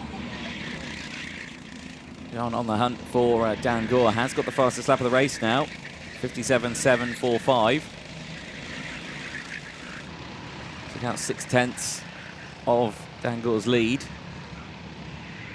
So with 5.5 minutes to go, we'll have to see whether or not that gap can be closed up. So number 2, Ryan Evans, started at the back of the grid. And he's still there. He's not managed to gain any more places. Now, not sure why he started at the back of the grid.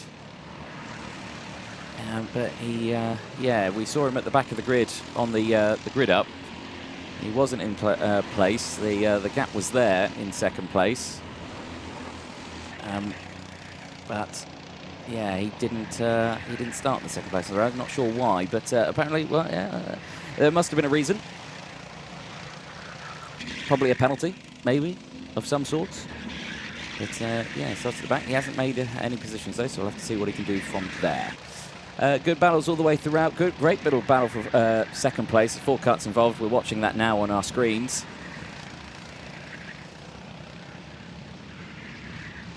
Jonathan Lister not managed to break away as much as he wanted to.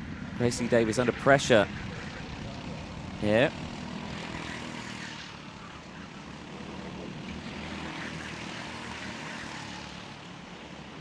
Look a little further back now as well. It's the number 7 kart of Chris Wall. Just been passed by Chris Bell and Rich Ward. He's gone down into 8th place now at the end of that lap. Got Don Cliff just behind, and we're, you know, speaking to Don Cliff. You know, he said he's in the mood for absolutely sending it, and absolutely sending it is what we're going to see here by the looks of it into Christmas corner. Yep, no dramas there whatsoever. I mean, it wasn't much of a send. I mean, it was more of a gentle move down the inside there from what we can see. Elliot Alt also trying to get involved in this one.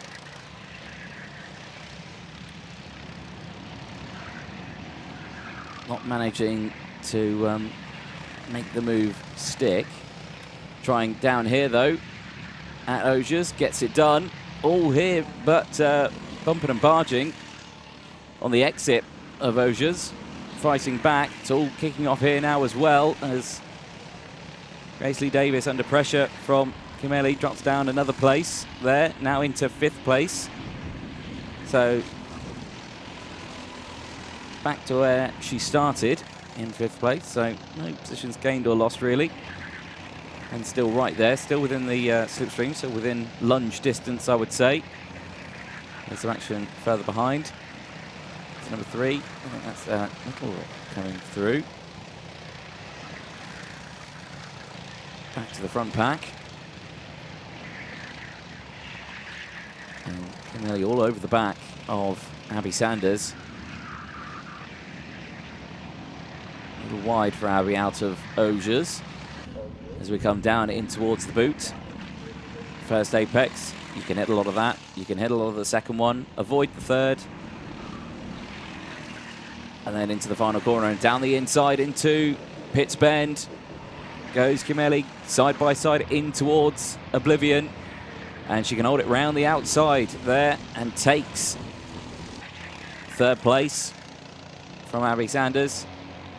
As they now run back up towards Christmas corner. That's allowing Grace Lee Davis to close in once again.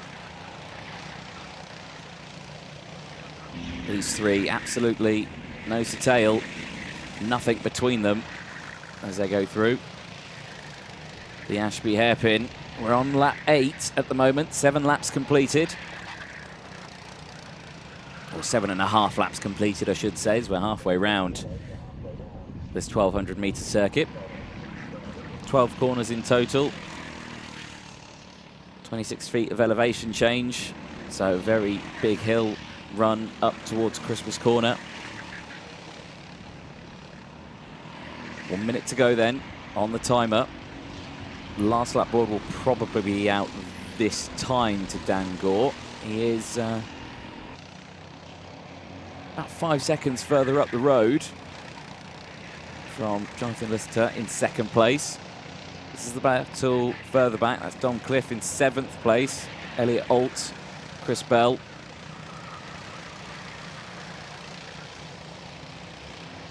Got to be careful about Elliot Alt because he might send a move down the inside. He's prominent for that, but then, like I say, Dom Cliff, we spoke to him before this race and he was saying that he's going to absolutely send it down the inside all the way through the rest of the day. So, and we definitely have seen that.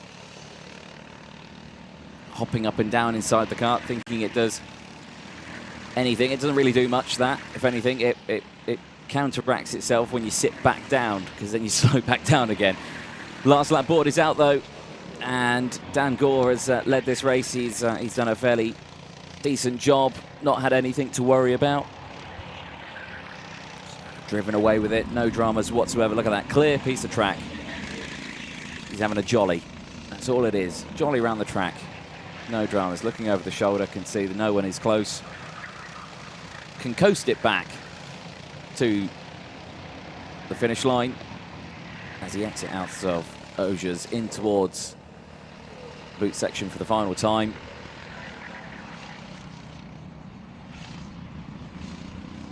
Cool, calm, collected, ready to go, and a nice Sunday afternoon drive. Checkered flag for Dan Gore across the line. He's happy with that.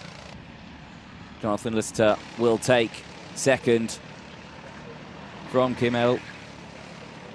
Abby Sanders takes 4th place from Grace Lee Davis, finishing in 5th. Rich Ward crosses in 6th place from Dom Cliff. Elliot Alt, Chris Bell, Chris Wall, Andrew Chilton, Peter Cohen, Andrew Priest, Cameron Taylor, Danny Hall, John Curry, Scott Patterson, Courtney Nuttall, Martin Robinson yet to cross the line, does so now from Ryan Evans, finishing in 20th place, unable to make up any positions. Karts will come to a stop just before the boot section on the infield straight. Drivers will jump out, and there is your race winner, Dan Gore. Thumbs up from Dan. He's happy with his efforts out there today, and just confirming with Jonathan Lister across the way. Yes, I did come 2nd. I'm surprised too. There we go then. We'll take a short break. Ladies and gents, we'll be back in a moment for the final heat before the finals, coming up soon. Hello, my name is Dr. Marco Gerlinger. I'm a scientist and a medical oncologist at the Institute of Cancer Research. One of the biggest challenges in the clinic is that even if we have an effective drug for a certain cancer type, every new drug that's introduced to the clinic eventually fails because cancers have invented a new way of acquiring resistance to that drug. My team's aim is to develop pioneering new immunotherapy approaches for patients with bowel cancer. Immunotherapy harnesses the patient's own immune system to attack a cancer. One of the biggest advantages of immunotherapy is that the immune system can evolve itself and can thereby counter the evolution of drug resistance. We've seen in many other tumor types that this can lead to fantastic responses with long-term disease control and potentially even cure, even in tumors that have become resistant to all other types of treatments, such as chemotherapy or targeted therapies. But the problem in bowel cancers is that immunotherapy has been only effective against a very small group of tumors so far. And we're exploring pioneering new treatment options with immunotherapy to change this. cancers and individual patients differ a great deal, and we're trying to identify the treatment that gives the biggest benefit in terms of tumor shrinkage or chance of cure at the lowest possible toxicity, to make the treatment as kind as possible and at the same time as effective as possible. And I think that's the ultimate motivation in the end, to develop new tools to personalize therapy, but also new drugs that are more effective than what we had available in the past and that make our patients live longer. Your support means a lot to us and allows such pioneering new treatments to be developed here at the ICR. Please donate today to help us finish cancer.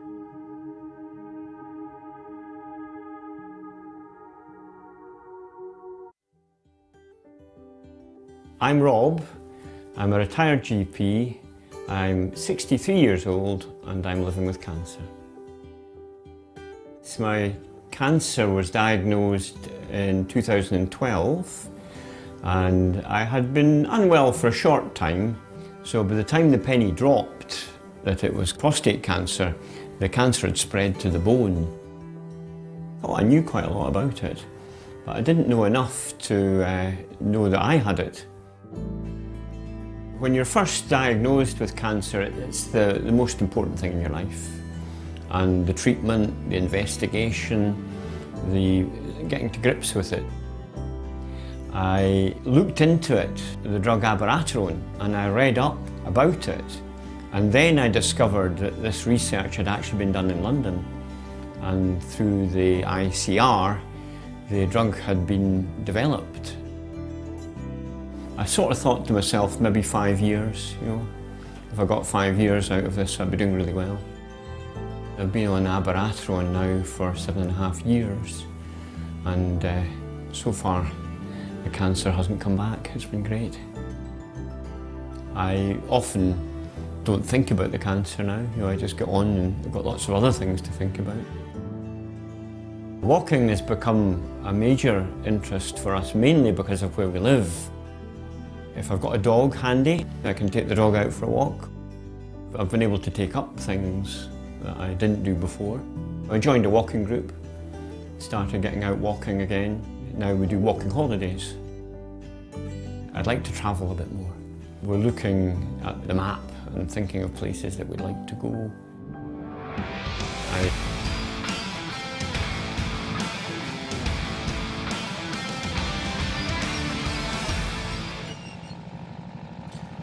Ladies and gents, as you can see there, our cameraman doesn't know how to get things in focus. I'm sure he's doing it for artistic purposes, but there we go.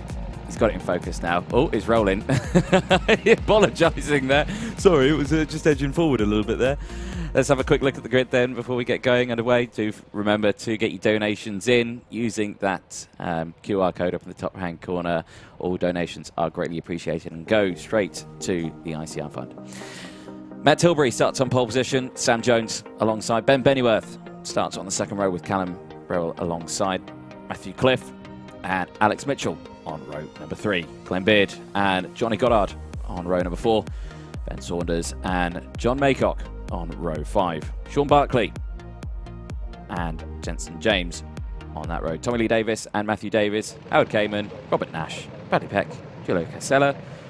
The last row, well, they're green flag and racing.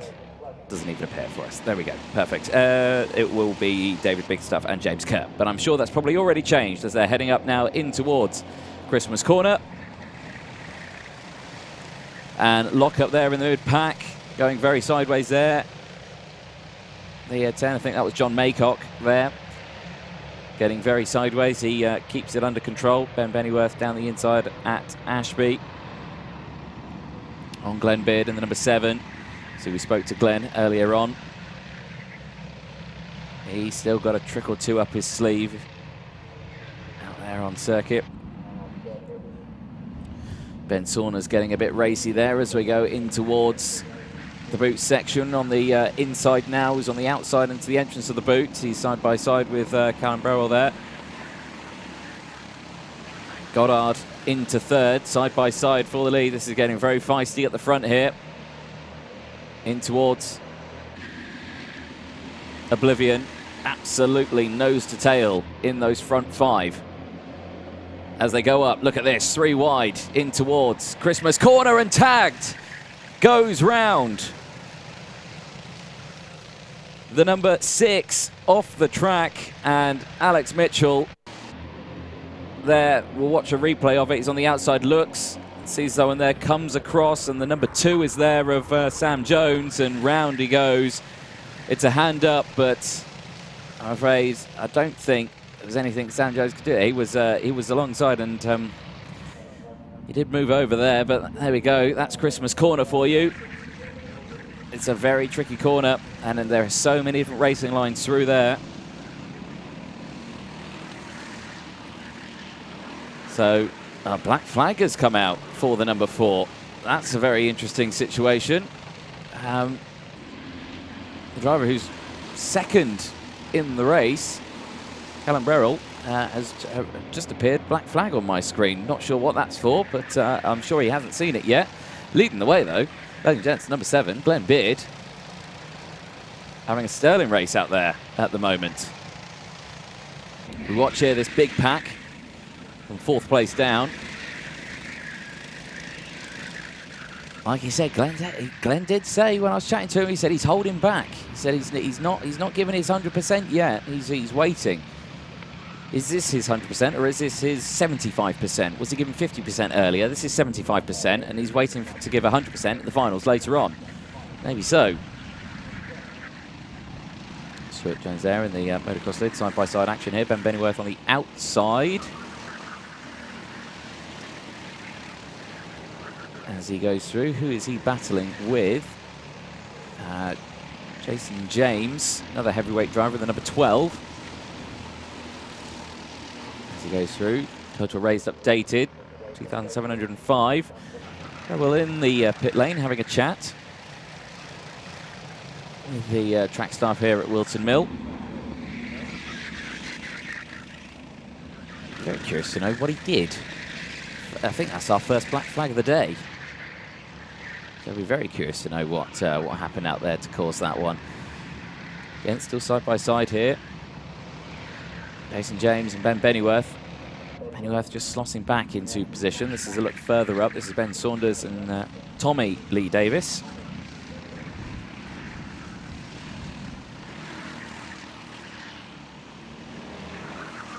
Who joins us? Tommy, the nephew of Paul Lee Davis, of course, the man who we're here to represent and help raise money towards the charitable organisation of the ICR. And that fund has gone up a little bit more, £2,705 now. So again, ladies and gents, please do get your donations in. Share the stream out far and wide. Help raise money for this very charitable cause here today. 4.5 minutes to go.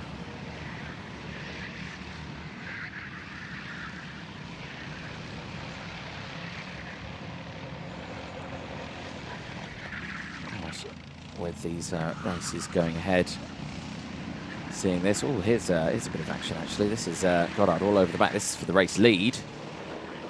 Glenn Beard, he's got a few years on Johnny Goddard and knows 1 or 2 tricks more. He's keeping him back, keeping him at bay. So Glenn putting his car in the middle of the track, but Goddard wise to it. Sends one down the inside, but Glenn's not fighting back as of yet. He might fight back here into Ashby. He doesn't, stays behind, so locking in. He's going to be happy with the 2nd place. Of course, to the ladies and gents who are joining us on the live chat, the live stream, sharing it out far and wide. Do get your comments, keep coming in.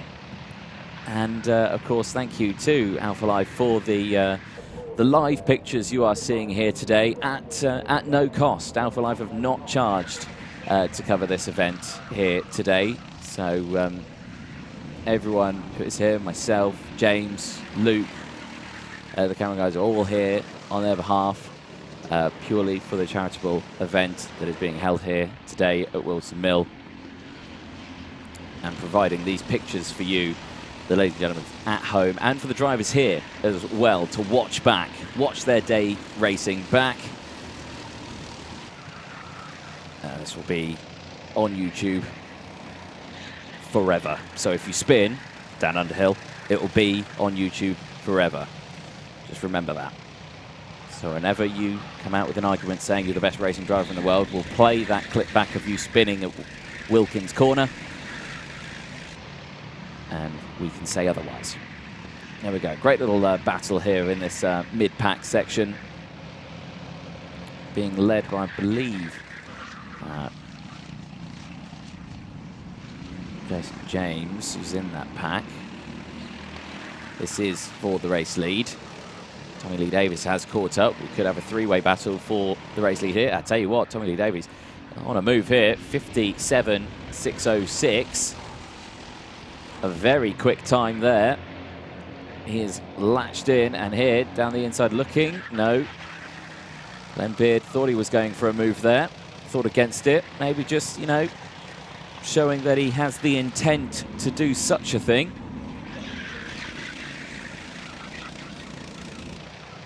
Through Ashby. Absolutely line astern. No room for manoeuvre. Johnny Goddard has not managed to break away here, and down the inside goes Tommy Lee Davies on Glenn Beard. Gets it done through Osiers. Glenn losing a bit of time there, dropping back slightly, but I'm sure he'll close that up, and that allows Johnny Goddard to open up. But with Tommy Lee Davies with the fastest lap of the race on that last lap, plus the line was slightly faster, took a full 10th out of him. The lead there, Johnny Goddard. He's closing in, so I reckon the battle for the lead is heating up. Last lap board will be out this time for the leading group. Here's a look a little further back. That is Sam Jones. He's got Bradley Peck just behind for company. He's got Jason James just in front. Oh dear, as the 18 gets nerfed out slightly wide. Julio Casello. Robert Nash with him. I think it was Nash who went for the move down the inside at Christmas Corner. Louis Wilkins, 25, Sean Barkey under pressure. Here we go then, change for the lead as down the inside goes Tommy Lee Davies and forces Goddard very wide. And now here comes back Glenn Beard. Around the outside, all meanwhile, Ben Saunders in fourth place is liking this because he can just see the battle happening and is slowly catching in. Lee Davies defensive into Christmas, that backs Goddard into Glenn Beard. Glenn all over the back of this one now. Saunders has closed in. So 4 karts for the race victory. Glenn Beard giving a little love tap to the back of John Goddard there, just saying, I'm still here, I've not disappeared, as Goddard dives down the inside at Osiers. But Lee Davies has held on to it. He's on the outside here. He's under pressure from Glenn Beard now as Glenn Beard goes down the inside, takes back second place. Can Beard go for the move for the lead into the final corner? Goddard checks behind him, can't quite do it. Goddard's going to come out of it. He's going to take the race win, but it's going to be a run to the line. Oh, Johnny Goddard just takes it, 600ths of a second from Glenn Beard. Ben Saunders managed to take third on the line, so Tommy Lee Davies went from first to fourth in the last couple of corners there. John Maycock crosses in fifth place from Ben Bennyworth. Jason James finishing in seventh from Sam Jones, Bradley Peck, Alec Mitchell, Sean Barkley, sorry. Howard Kamen, Matthew Davis, Julio Casella, Robert Nash, David Bickerstaff, Matthew Cliff, Matt Tilbury, James Kerr, and Callum Brow after his black flag.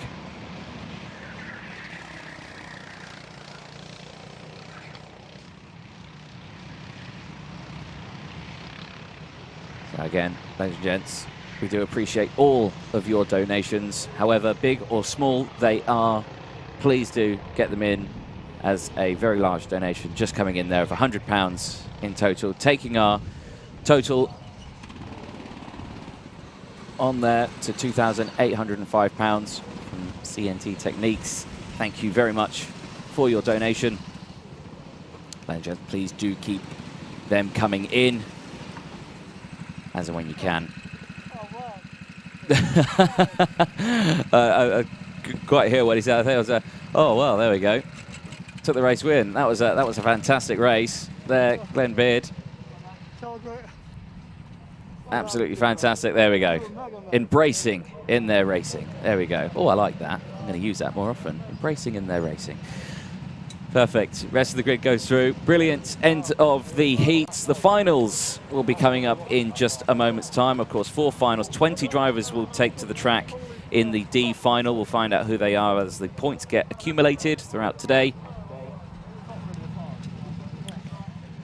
Top 3 from that will go through into the C final, B final, and then we end on the A final, giving us our top 3. We'll take a short break. We'll be back in just a moment's time.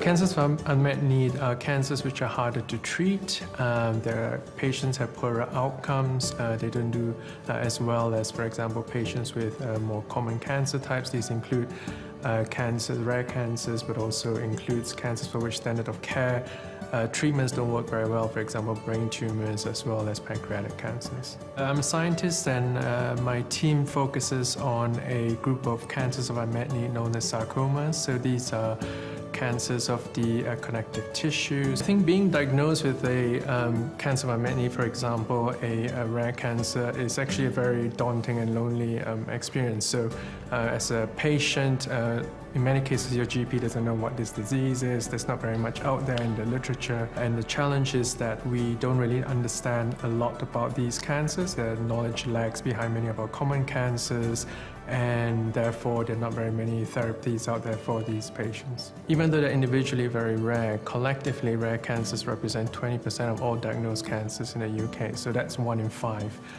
Cancers diagnosed every year in the UK. I've had the opportunity to interact and hear experiences from patients towards the challenges they face, and this is really motivating because it tells you what's at stake and really focuses our mind in terms of identifying, making discoveries that ultimately will impact not just patients but also their loved ones. We don't really just want to make better drugs, but we also want to make kinder drugs. So drugs that not only work on tumors but also improve patients' quality of life.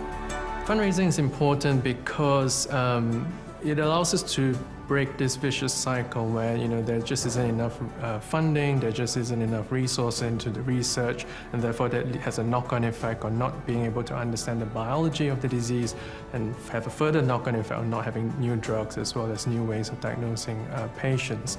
So by injecting resources into research, fundraising will break this vicious cycle and allow us to better understand the biology of these diseases, and which will ultimately lead to better outcomes for our patients.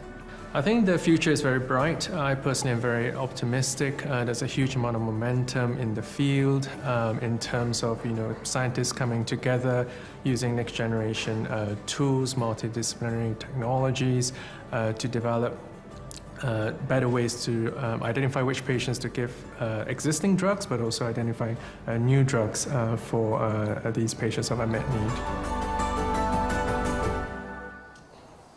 Welcome back, ladies and gents. As you can see, the hive of activity behind me means that the points have been accumulated and we have the grids for the D and the C final. Of course, D final will only have 20 drivers in it, and of course the top 3 from that one will go through to the back of the grid for the C final, giving us 23 drivers, and then so on until we head to the A final. To give you an update, starting on pole position for the D final, Zach Shepherd. We've got Harry Cowell alongside. Danny Hall, Scott Patterson will start on the second row with Andrew Cowell also alongside. Matt Tager, Chris Wharton, Sam Bennett, Cameron Taylor, Alan Smith, James Kerr, Chloe Peck, John Curry, Court Nuttall, Martin Robinson, Ian Zumble, Matt Tilbury, William Yerrell, and thank you for getting closer, thank you for that, and Ryan Evans. Obviously, Trevor Randall is on the back of that grid with only 1 point, but he's not here because he had the crash earlier on. Luckily, he's okay, just a broken rib, and he'll be back out racing soon. I'm sure he will be. So, as you see, they're getting themselves all sorted out, ready, watching where they're going to be. I think the B and the A finals are there. I'm actually quite curious to see who's made it into the A final, but did you want to go into that pack? I don't think I want to go into that group of drivers there. I think I could ask Dan. I'll go ask Dan. He's having a chat. He's having an important chat. It's an official chat with the Whilton Mill staff. But there we go. Grid numbers are good. Hello. We were just talking there. We weren't butting in there to that chat. Points done. Who did the maths? Who did the maths? I didn't. Well, there we go. That's why we've got them so quick then, I guess. Yeah, no, how's it looking then? I got the D and the C final on my phone, but I couldn't quite see the B and the A. Who's made it on the A? In the A final, Rihanna is up there. Johnny Goddard's on pole, I think, so 3 wins. I can't remember who else is there, to be honest. Should we have a little look? Yeah, let's have a look. Should we fight our way through? Yeah. Fighting through. Who can we see? A final. Third on the grid for the A final, Stephanie Lussridge. Brandon's in 4th. Bradley Philpott in 5th. Paul Granger in 6th. Kim is in 7th. Jem in 8th. Jack Partridge 9th. Ben Saunders 10th. Glenn Beard, Glenn Roy, not bad for an old guy. That's what people keep saying. A really old guy. I don't know what the problem with the age, you're all ageists. It's illegal to race in moccasins, to be honest. Not a bad look. That is a good shout. Look at that. Just imagine how good I'd be if I had racing boots. Well, you could have bought them earlier on. Yeah. Oh dear. There we go. There we go. Well, in terms of carnage levels in that A final, how bad do you reckon that's going to be? I think that might be quite good because I'm not in it. Oh, excellent. Which one are you in? The B final? B, 16th in the B. Yeah. Well. Yeah. We'll make sure the stream isn't live on that one because we don't want to witness you absolutely banzaiing it around the track. But yeah, I think drivers looking excited. They were eager. They are eager. They're like a group of meerkats. They're just like lined up, ready to get going. No, not eager. I don't know, £100 if anyone takes Dan. Actually, took me out. Oh, did he? Yeah. So we have that. Well, a good move. Club 100 days. That's what we call a good move. Well. I've seen all the moves today, and they've all been questionable, I won't lie. So there we go. Is what it is. Glenn Beard for the win. Glenn Beard for the win, apparently, over there. But I think it's been a pretty good day so far, and I think the finals are going to light this one up properly. Yes, I think they will. Yeah. But shall we find Johnny Goddard? Yes, definitely do. Where is he? He'll be hiding somewhere. He's starting on pole in the A final after 3 wins. Where is he? We're on the hunt here. I don't know about you, but I'm getting a bit chilly now. Where's Johnny Goddard about? Oh, crikey. Is he in the loo? I'm not going to interview him in the loo. Just pre-warning, I'm not going to do that. So, we don't know. No, well, I'm sure he'll turn up. I'm sure he will. But we won't go actively hunting for him. We just tried a little bit, but we couldn't quite do it. An all-female row too, haven't you, with Steph and Rhiannon's in second, so... Yeah, we could have a chat down there. I can apologise to Rhiannon as well, because I think I called her Jennifer earlier. Oh, apparently he's back this way. OK, well, let's let's quickly chat, and then we'll go over there, because I think we've got a bit of time for that one. Where is Johnny Goddard? Is he not over here? No, people lying. Is he over here? Is he over there? No, he's not over there. Shall we just interview someone and pretend they're Johnny Goddard? No, I don't think we'll do that. They could say anything. Johnny's not over here, is he? No. We don't know where Johnny is. Let's go back down there. Let's have a chat to our all-female second row. As a game of footy's broken out in the paddock. There we go. Johnny. Right. Well, I thought you were in the loo. I didn't want to go chase you in there and an interview. Starting on pole position in the A final, 3 wins. Can you believe it? No. Neither can I. No, not at all. I'm far too fat. No, it's been fantastic. 3 heats. Having a really good time. Whatever happens in the final happens. I think I'm a bit heavy for the overall win, but top 5, top 10, be brilliant. Just like to say a big thanks to Dan while I'm here. for organising this event. He's done fantastically arranging this every single year. I think he said he's raised like £30,000 now, so you know, it's a lot of money, a lot of good, and yeah, just a big thanks to him, really. Yeah, it's been a fantastic day, and seeing everyone with the turnout as well, and the racing. The racing's been questionable, but the donations have not been questionable. The donations today have been fantastic. Like I say, we raised nearly £1,000 in the charity auction up in the bar alone, didn't we? Yeah, brilliant. You know, it's all for a good cause, and we're just there to have fun. So yeah, I think the final's going to go a bit differently to all the other races, but you know, it's just a bit of fun, isn't it? What is the game plan, though? You start on a pole. Is it going to be white line fever to the end of the race? Might be. White line fever till turn 1 when everyone overtakes me, and then probably at the back. But you think you're only going to make it to turn 1? Maybe. We'll see. Not even Christmas. Not even Ashby. 22 kilograms here. So. It doesn't matter. You get the jump.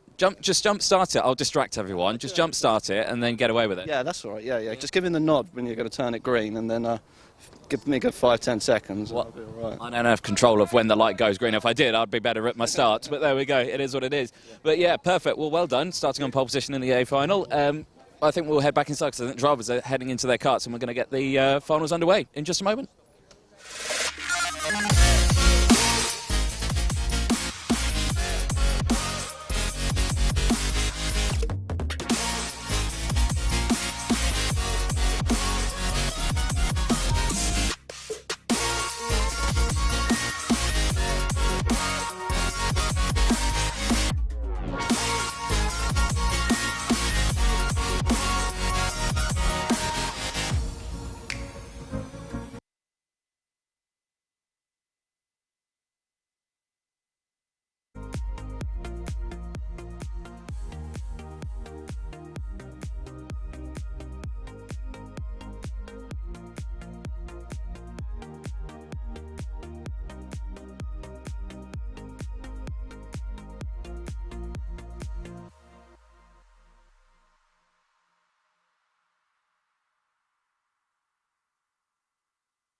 Welcome back, ladies and gentlemen. As you can see, total money raised so far now, £2,815 on the live stream. Absolutely fantastic, plus all the money raised in the charitable auction later on in the cafe. We've raised a fair chunk of money today, which is excellent to see.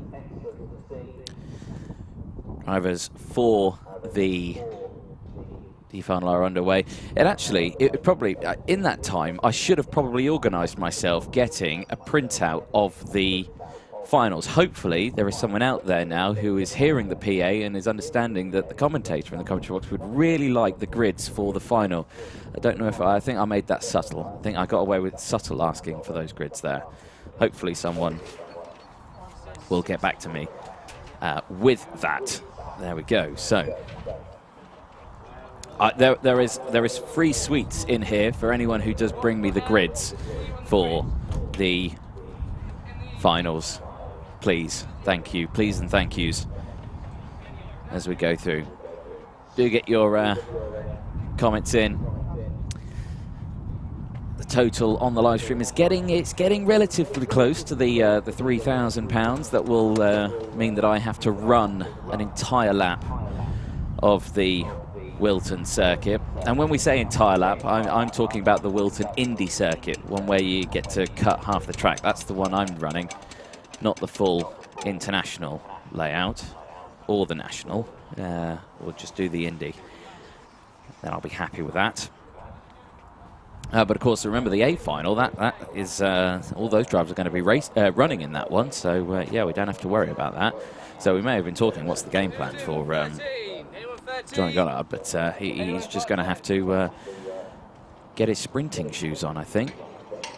But driver's primed and ready to get going for the D final. And remember, top 3 from this one go through to the C final, and so on and so on. Let's have a look then at the grid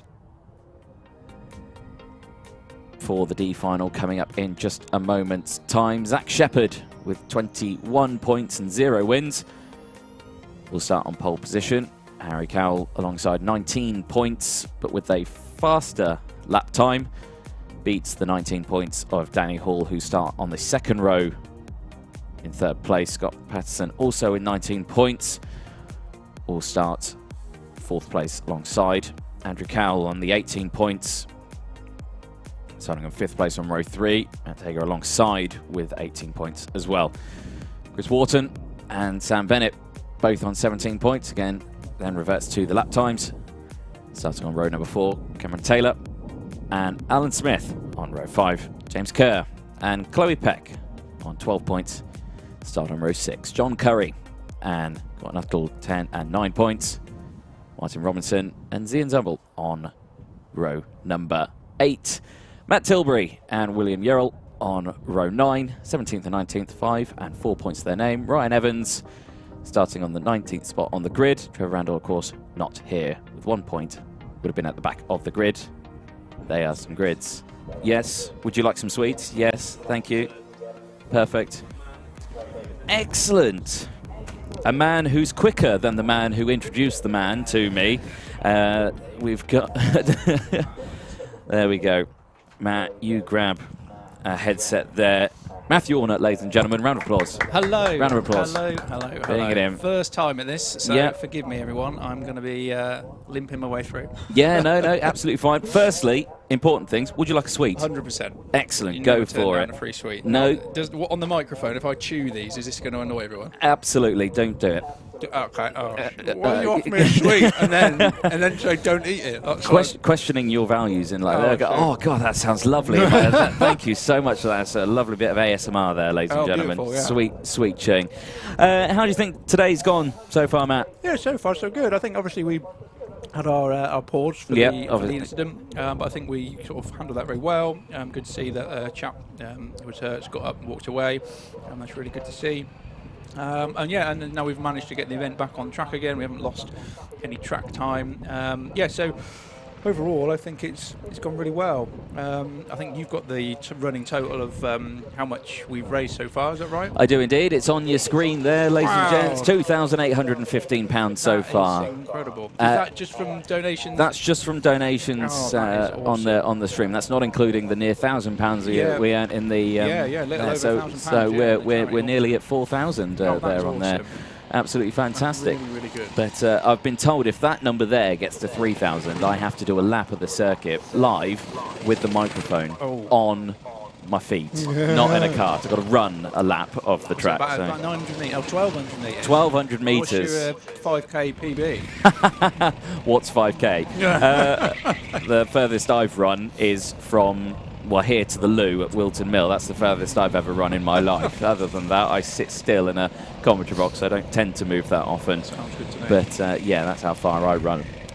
You're racing today. You've still got some waft in you. You've still got some pace. Waft? Yeah. Well, I mean, you've done all right. Which cart you get? I've enjoyed myself. Let's put it that way. I've had a good time. I mean, I'd like to have the results to have gone a little bit better. I think I've had a couple of little incidents, got caught up in that heat 4 excitement. Ended up having to do the one lap wonder that it was, starting from the back. Yeah, no one told me it was going to be a one lap wonder. No, that was a surprise to everyone, and I think just as well they didn't tell us it was going to be one lap because it would have been carnage. We would have had another incident, I think, after that one. Well, you're starting 8th in the B final. In the B final. The top 3 go through. Yeah. Is that doable? Yes. Let's say so. Yeah, let's have confidence. Let's be optimistic. Optimistic. Optimism. Yeah, we're going to do it. Excellent. Do it. Yeah, do you why reckon we're going to hit that £3,000 total making I you would run? love to see that. Yeah, I'd just encourage everybody. Come on, everybody, get your donations out. Let's get to 3,000. Let's get running around the track. Let's do it. Absolutely not. Well, let's get to £2,999.99. That's as far as you go. If you go to 3,000, I'm exerting myself. There we go. So we don't want that. We'll do that, ladies and gents. That's what we'll do. But yeah, well, what a day it's been. Obviously, fantastic racing. Questionable overtakes throughout the day. Comments have been coming in thick and fast throughout the day. Donations have been coming out thick and fast throughout today. I would say a full success. And the weather's been brilliant as well. Yeah, we've been really lucky with the weather, actually. Yeah, you don't often get this in the UK. Quite often it's no, it's a rarity. It down. I think the last few PLDs have been wet, so it's nice to have a bit of sunshine. I think everyone prefers it when it's dry. I mean, a lot of the drivers say, "I love racing in the wet," and me too. I like racing in the wet, but once you get off of the track and you're absolutely drenched, it's not quite so fun. I think you enjoy a bit of sunshine and then not having to change your underwear after each heat is quite nice as well. Freezing hands. Yes. Been there many a time. Yeah. so have I. I've done it in the past. It's never a fun thing. But hey ho, nice dry conditions. The track is well rubbered in now as well. The lap times are coming down. More hand gestures coming in again. We'll stay clear from the thumbs up. We can deal with thumbs up. Thumbs up. We like a thumbs up. There is the number 9. I'm guessing starting in at 9th place will be Cameron Taylor. But as they go through, more thumbs up, thick and fast. Apparently cold. We were just saying, the sun's shining and there's chap shivering. Is it cold, or has he hit his funny bone on the Quite possibly. The amount of times I've done it in a road tax where you hit your funny bone. God. I've hit your funny bone right on the... It stings, doesn't it? Yeah, it does. Stings. Forget about it in a hurry. What am I talking about? The spark plug. Spark plug cap right on there. Well, on your road tax, you got your radiator and your engine, so you're going to be bashing both elbows, aren't you? Yes, you will be. Unless you're in a Minimax, because the radiator's on the same side. That's a little further away. Of course they are. They're not on the other side. They're only a tiny little one on that. Oh, there we go. We're getting far too much into karting, ladies and gents. But yeah. I love talking about karting. Oh yeah, you could talk about karting all the time. You could, yeah. Well, I do. Too much. I like talking about other things. I'm jealous. Your profession is talking about karting. That is pretty cool. It's fun. It drains you because there are so many karters out there now. And they're all like, do you remember me? Honestly, I don't remember what I had for breakfast. It's it is a nightmare. There are lots of drivers out there. Unless you have a absolutely amazing 360 roll, crash and walk out absolutely fine, I probably won't remember your name. So that's the only way I can remember names out on this one. Good. But yeah, no, I think what are predictions for this final? What are predictions? You've got a couple of the heavyweights sitting on the front row. So yeah, I'd imagine they're going to be fighting their way. I mean, everyone's going to be wanting for that top 3 place because that's what takes you through into the next final. Yeah. And I'd say probably the top 10 on that grid reckon they can all do it, but obviously only 3 are going to. Yes. So let's see how it all unfolds as we come up into Christmas Corner for the first time. Yeah, the bubble, ladies and gentlemen. The top 3 in that bubble will go through. Everyone else is outside the bubble. That's what I like to call it. The bubble. It is a bubble. The bubble of promotion. Yeah, exactly, the repechage. So as they go through, and someone already off wide there. Again, can't see the kart number. 7. There we go. It was the number 7. Who's in the number 7? Chris Whilton, heavyweight driver. Started 8th. Probably not 8th anymore after that. Maybe. Who knows? He could be. We'll find out. Whose idea was it to do 18-minute finals? That's a long final. It's a long old time. Yeah, but particularly if you end up on your own. Yeah, it can be a little bit dull. Yeah, and you're stuck with. You're stuck in here now for 18 minutes. There's no way you're leaving me on my own for 18 minutes of a final. I'm sure we can find something to talk about. I'm sure we could find something to talk about. Well, the first lap's underway. Obviously, these are not representative times because they had a standing start. 1:01.189, which is the fastest time. From 3rd place is Andrew Cowell. In the number 5. Action there at the front. Oh, well, that was Harry Cowell getting very defensive on Zach Shepherd. Just that little, no. I think is the way of describing that. On the outside. It's quite impressive there. Yeah. Allwyn runs wide here. He's in danger of popping the bubble here, ladies and gents. He's in danger. Obviously, remember the top 3 go through. Patterson in 4th place is the man who could spoil the party. Absolutely. Go on, Scott. He's a colleague of mine, Scott. Is he I am good? wheeling him on. Yeah. He's very new to karting, Right. but he's come a long way in a very short amount of time. So I'd love to see him go through. I would absolutely love it. What's Scott's role? Scott Roll is a design engineer in aerodynamics at Aston Martin F1 team. So he draws all the winglets and the... Yeah, pretty much, yeah. How did he find the regulation changes this year? If anyone's been watching the Formula One, you'll know that Aston Martin perhaps are struggling a little more than we'd like to. So we're working hard to try and remedy that and try and get back up somewhere near the front again. But it's a long road, big. It's a big learning curve, isn't it? It is a big challenge. Oh, here we go. Oh, wow. What Look at a lunge there. Oh, my giddy aunt. That was full commitment there, ladies and gents. Yeah. Very ambitious. So Zach Shepherd, who tried to take the race lead there, has ended up at the back of the grid and ruining his chances of getting into the C final. So Zach Shepherd from second to last.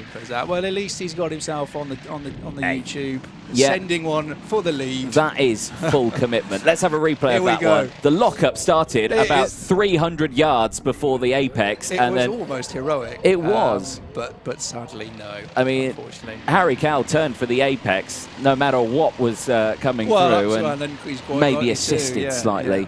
Now, what have we got here? We've got Harry Cowell and we've got Andrew Cowell. Two cows. And we all know that Andrew Cowell is one that will absolutely send it. Not the fact that we haven't just seen a send from Zach Shepherd, but I suspect that we could see, well, it's father and son at the moment. Yeah. So, there's going to be son leading there, father. It? Yeah, son leading father. I expect to see some lunges. Yeah. That has been the theme of the day, actually. It has. Big old lunges. Big old lunges. Yeah. Sending from a different postcode. Right. Update then on the bubble, ladies and gents. Danny Hall has got himself up into third place, the number 3. He's now under pressure from Matt Tager. Is it? How do you say Matt's last name on that one? Matt Tager? Matt Teager. Teager? Yeah, Go that's Teager. what I would say. Sorry, Matt. If we're getting it wrong, I get multiple names wrong. Apologies. Sorry. Come and tell us. Yeah. Well, he's got a Tiger livery on his. I'm going to go with Matt Tiger. Yeah, it could actually be. It could actually. Well, if he finds another place, then we can commentate him on again.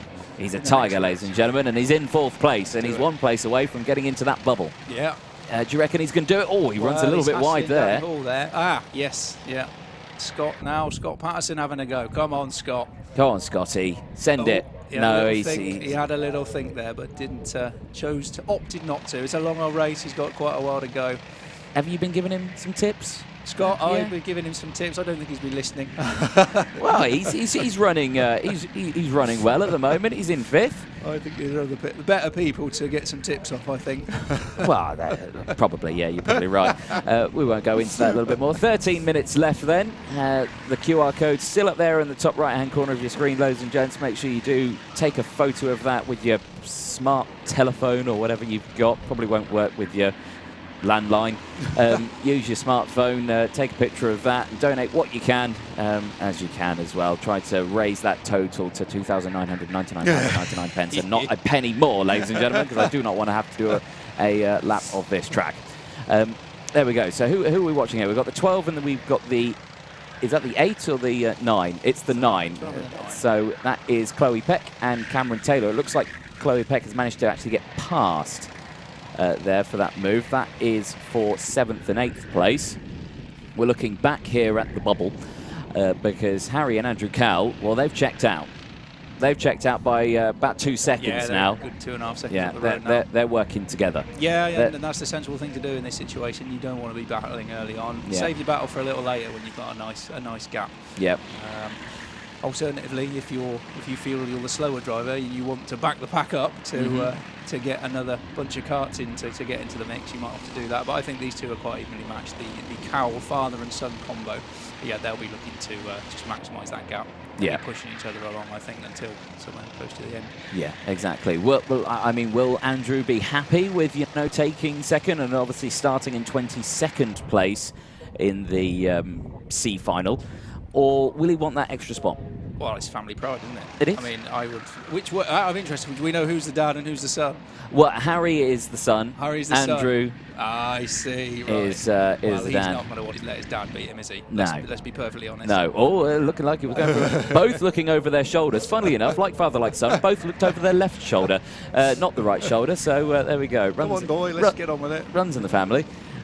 Yeah, they're doing all right there. They're breaking away, not losing any time. No, they've gained another couple of tenths there. Yeah, taking another 4 tenths out. Let's see, did Danny Hall manage to close up? Oh, he did. Yes, he I tell you has. that. He managed to take 3 tenths of a second out of their lead. A little bit of a scrap there, sort of slowed them down a tad. Yeah. So they'll be working together if they want to not have a 3-man. Oh, and here we go. He's having a change for the lead. He is. That's a strange move, that is. I mean, we're 10 minutes to go. They don't want to start scrap, or maybe they do. Maybe Dad's say, changed his mind. Sorry, son, you're too slow. Yeah, exactly. I'm having a go. Watch this. Watch and learn, boy. Watch and learn. But yeah, so there we go as they go through. Now, second and third are getting, or third and fourth, sorry, are getting a bit cosy for comfort. Danny Hall and Matt, well, I'm going to call him Matt Tiger because he's got Tiger on his helmet.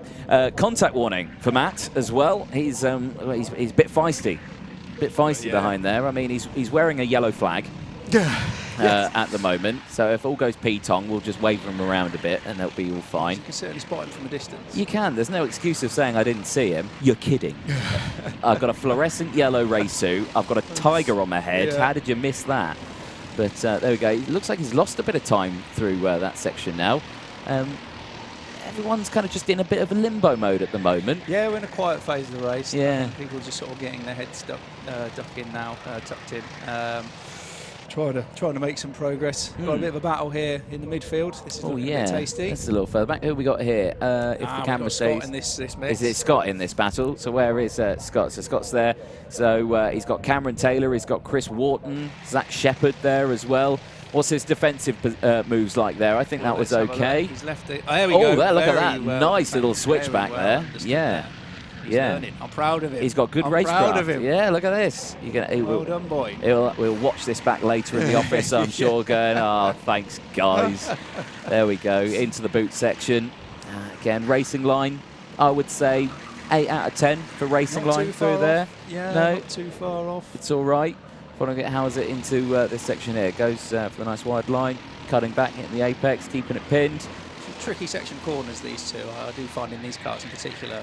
For the second part of it, if you just load the car up just slightly wrong, you just get this horrible bounce coming on. As Scott seems to be losing a place there into Christmas corner. He left the door wide open. Leave the door wide open. Now, come on, boy. Get on the back. Get your head down. Tuck in. Yeah. You can get him back. Close that gap back up. Close that gap. Yeah.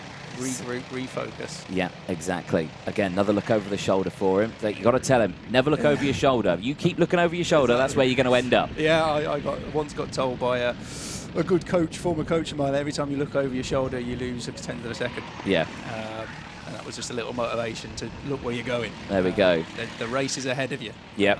Last lap, fair enough. You want to defend if you're in the lead, fill your boots, but you're going to find more time looking ahead. Not with 8 minutes to go. No, you know. Just get your head down. Yeah, the race is in front of you. Exactly. Well, going through, this is the 2 a little further ahead, so this is the 9 and the 7. So this is Cameron Taylor and Chris Wharton. Do you know anything about these guys? No, I don't. Apologies. But if they're at a kart track and they are racing round, they are clearly my type of people. Yeah. Karting enthusiasts. Love a bit of karting, if that's not apparent already. Yeah. I'm just looking, and I don't have any information on either of them either. So perfect. There we go. Well, there's 2 drivers there racing around Whilton Mill, and they're doing a sterling job. Well done, chaps. Back here, change. Bubble has been popped. Here we go. And now, Matt Tiger. If I'm getting your last name wrong, sorry, but I'm going to call you Matt Tiger now, purely because your helmet. There is it. It's stuck. That is. So you've been christened. There we go. As you go through, he's managed to get past Danny Hall now. Yeah. So Danny Hall is in the danger zone. Yeah. He's outside the bubble now, and he needs to what? He needs to change that. He needs to get back. He needs to full send here. Full send, sir. But he's not going to do it. There we go. I thought that was going to be a full send there by Chloe Peck there on Sam Bennett. But Sam just closing the door at the last second. Chloe under pressure from Zach Shepherd as they go through. But, let's have a look then at the total amount raised so far. Here we a go. little bit more. Look at that. We are getting very close. We're getting close. £45 away. Yeah. Well, we don't. Yeah. £2,999. If Don't you're hit thinking of 1,000. donating, everyone, do it now. Donate it now. I do not want to have to do a lap in a circuit. £2,999. There we go. That's what we need to do. 6 minutes to go then. This is the battle for third place on your screen. Starting to open up. This is the battle for 5th, 6th and 7th. I think it's really important for these guys to knuckle down and get going. It is, when yeah. 3rd and 4th start battling a little bit later, these guys want to be there to pick up the pieces. 3 I wide. think they need to just work together now and catch up Yeah. the guys in front. It is, but that comes with experience. That comes with experience, and if you, it's like racing etiquette, racing racecraft as well. You know, in this sort of stage, you've still got 5 minutes. That's still a sizable chunk of time. In sprint racing, it is quite a long time. Yeah, sizable chunk of time. To go. I think Chloe's got a lot of pace, so now she's hit the front of this pack. Yeah. I'm thinking that she'll be able to knuckle down and then catch these two ahead and give herself a shot of getting into that bubble. Oh, action at the front though, because that looked like the two Cals were having a right old brouhaha as Harry Cal retakes the lead, but goes very wide there out of the final corner. And Andrew Cal thinking he wants to have another go from there. How are these two battling like this and still pulling away? Well, I mean, they've crossed the line. They did lose 2.5 tenths I think there. they've just been quietly getting on with it in the background. Yeah. I just don't think we've seen a lot of battling. I think now they've decided to change their method of madness. But the bad thing about this is that these two are battling so fierce, they've now got to join the back of the next race. Yeah, absolutely. They're going to be They're cream going to be crackered. knackered. 100% they're going to be knackered. Oh, yeah. They will be. I thought that get was... their money's worth, though. That's the joy of it. Oh, definitely so. Definitely so. Yeah, you know, just this circuit here really does promote some close racing. You know, when they race around Whilton and you see them smacking those curbs, that awful noise that you're hearing, ladies and gentlemen, in your ears, that is Matt adjusting his microphone. Apologies, he forgot to mute his mic before adjusting it. I'm sorry. You hear some... At least I'm not eating the sweets anymore. No, would you like another one? No, I would not like another one. Sure? No, I've got one in my hand. Oh, excellent. I feel terribly guilty about eating because chuck it in. Everyone's going to have to listen to it. During the first Buckmore Park 24-hour, I was commentating alongside Chaz Draycott, and then we had crunch time at about 10 o'clock at night during the race, where he then ate a honeycomb crunch bar, i.e. a crunchy, or chocolate bars are available, and he chucked it in his mouth, and oh, there we go, look at that. That was very sideways on the curb. I'm sure Whilton won't appreciate that. That could have been a sprocket gone twing. Yeah, and then he put the crunchy in his mouth, and then proceeded to bite into it live on air to thousands of people watching. Everybody. We called it crunch time. It was terrible. So yeah, go for it. Top flight broadcasting there. Eating a crunchy for everyone. Excellent. Exactly. New personal best time for Harry Cal. Fastest driver out there is actually Zach Shepherd. Making a recovery from his earlier big old lunge. Do you know what? He's done well because he went right to the back of the grid. Yeah, he's quietly been getting on with that there, hasn't he? Yeah, he has been getting on with it. No, we don't want to do that. No. There was a voice in my head. No, we don't want to do that. We don't want to do that. We do. Everyone can wait. I would encourage to everyone who's donated an auction item today and bought an auction item, I'd encourage you right now to pop your donation into the pot. I'd actively encourage that.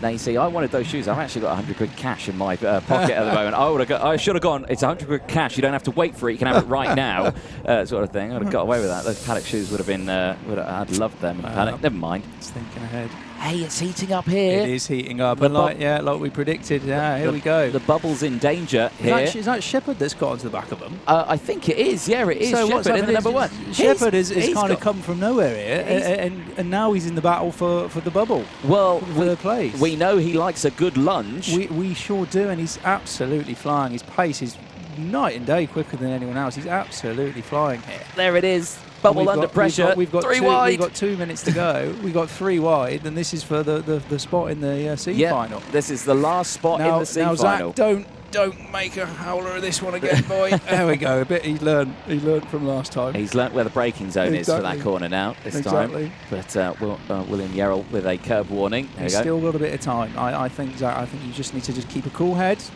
knuckle down, and make this count. Make this count. Matt looks comfortable though where he is. He's not going defensive at the time being. Yeah, he's doing very well. You don't want to over defend. You just back the pack up considerably.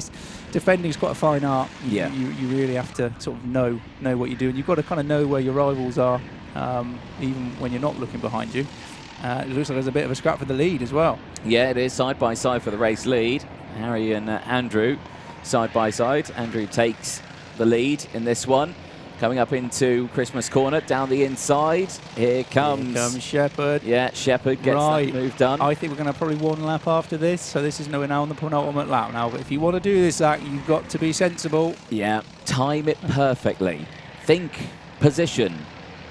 If he makes it through, he would have redeemed himself for his earlier howler, and I will forgive him. He could have been leading. Well, indeed. I don't think he's fully redeemed himself. He'll be kicking himself if he doesn't find this. Oh, here we go. He's looking good into here. Is he going to go for the switchback, or can he hold it round the outside into the entrance of the boot? Tiger squeezed him very well. He did there. Yeah, that was well defended. Yeah. Now he's going to try and go and a lovely cut back by Zach. Now Tiger's going to have to relinquish that. He's not going to be able to hold it. He's forced him on the inside curb, but he's going to have that the inside line. That was always going to happen. He's not going to give it up, is he? He's going to full send it. Let's watch up at Christmas. I think this is going to get a bit feisty. But no, Zach has pulled a little bit. And let's get a bit feisty back here for fourth. Yeah, it is. I think Zach just needs to keep a cool. And Chloe there sends one up the inside. That is a big old lunge. Oh, it's all getting a bit feisty. Oh dear, a friendly wave there. No, I think that was Chloe saying she was going for first, ladies and gentlemen. I think that's what that was.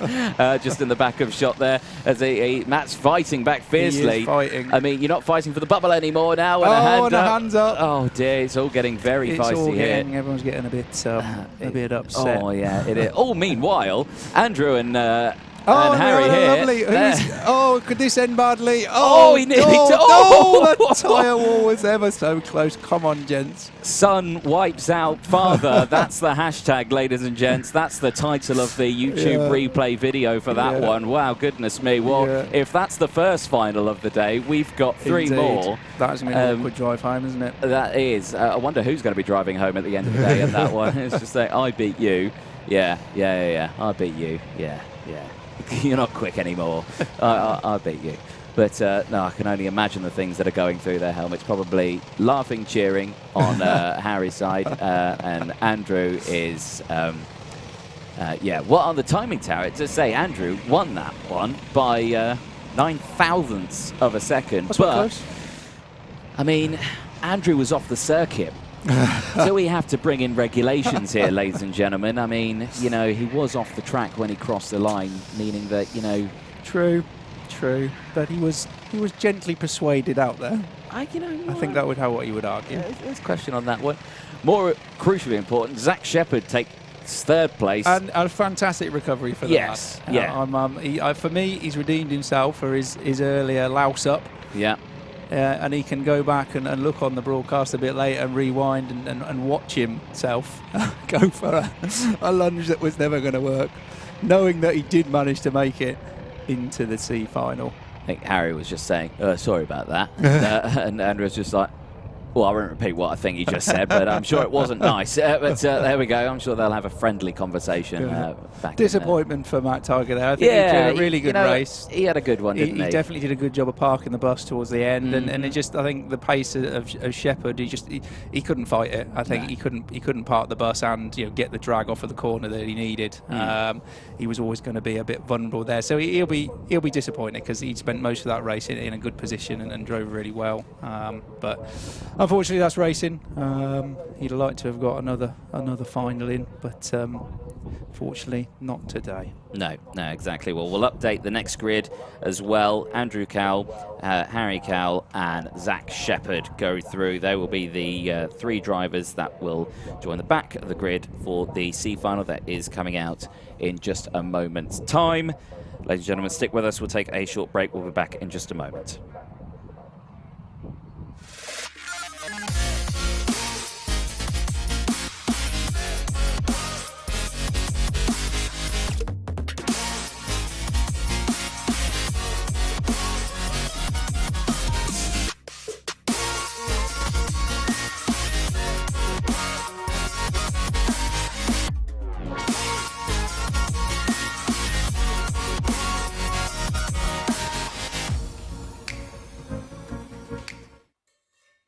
I'm Sally, I am 40 and I have malignant melanoma. Cancer is everywhere and that's something I've always been aware of, but I never expected to get cancer. I definitely didn't expect to get stage 4 cancer and being told that it was incurable. They asked me what I wanted to achieve and at that point I was 38 and I said I want to turn 40. I spent a lot of time in the early days thinking like, is this the last Christmas? Is this my last birthday? Is this the last time I'm going to sing happy birthday to my kids? And I took for granted, before having the disease, the fact that I would grow old with my husband. Feeling as well as I do just feels like such a gift. We have been to some amazing places, like in the last couple of years. We've been to Thailand. We spent nearly 6 weeks just touring around Europe, just having the best time. It's important for us to see the world with the kids, make incredible memories, things that we hope that they will never forget, because we just don't know what time we've all got together. My ambition is to be here for school plays, seeing my son get to secondary school,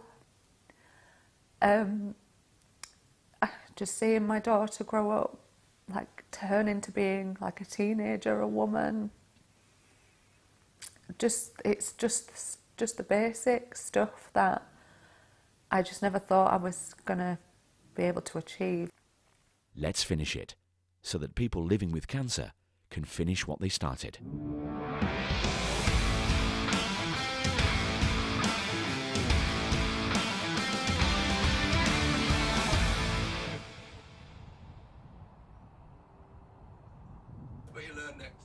You do indeed learn next time. There we go, having a quick chin wag while we go live. There we go, ladies and gentlemen. Welcome back. Of course, the strong message there that you were seeing, of course, the reason why we're racing here today and the funds that we are trying to raise in total. £2,855 raised so far. Please do keep your donations coming in. Of course, if it does get to 3,000, I have to do some running. So let's get it to £2,999.99. Please.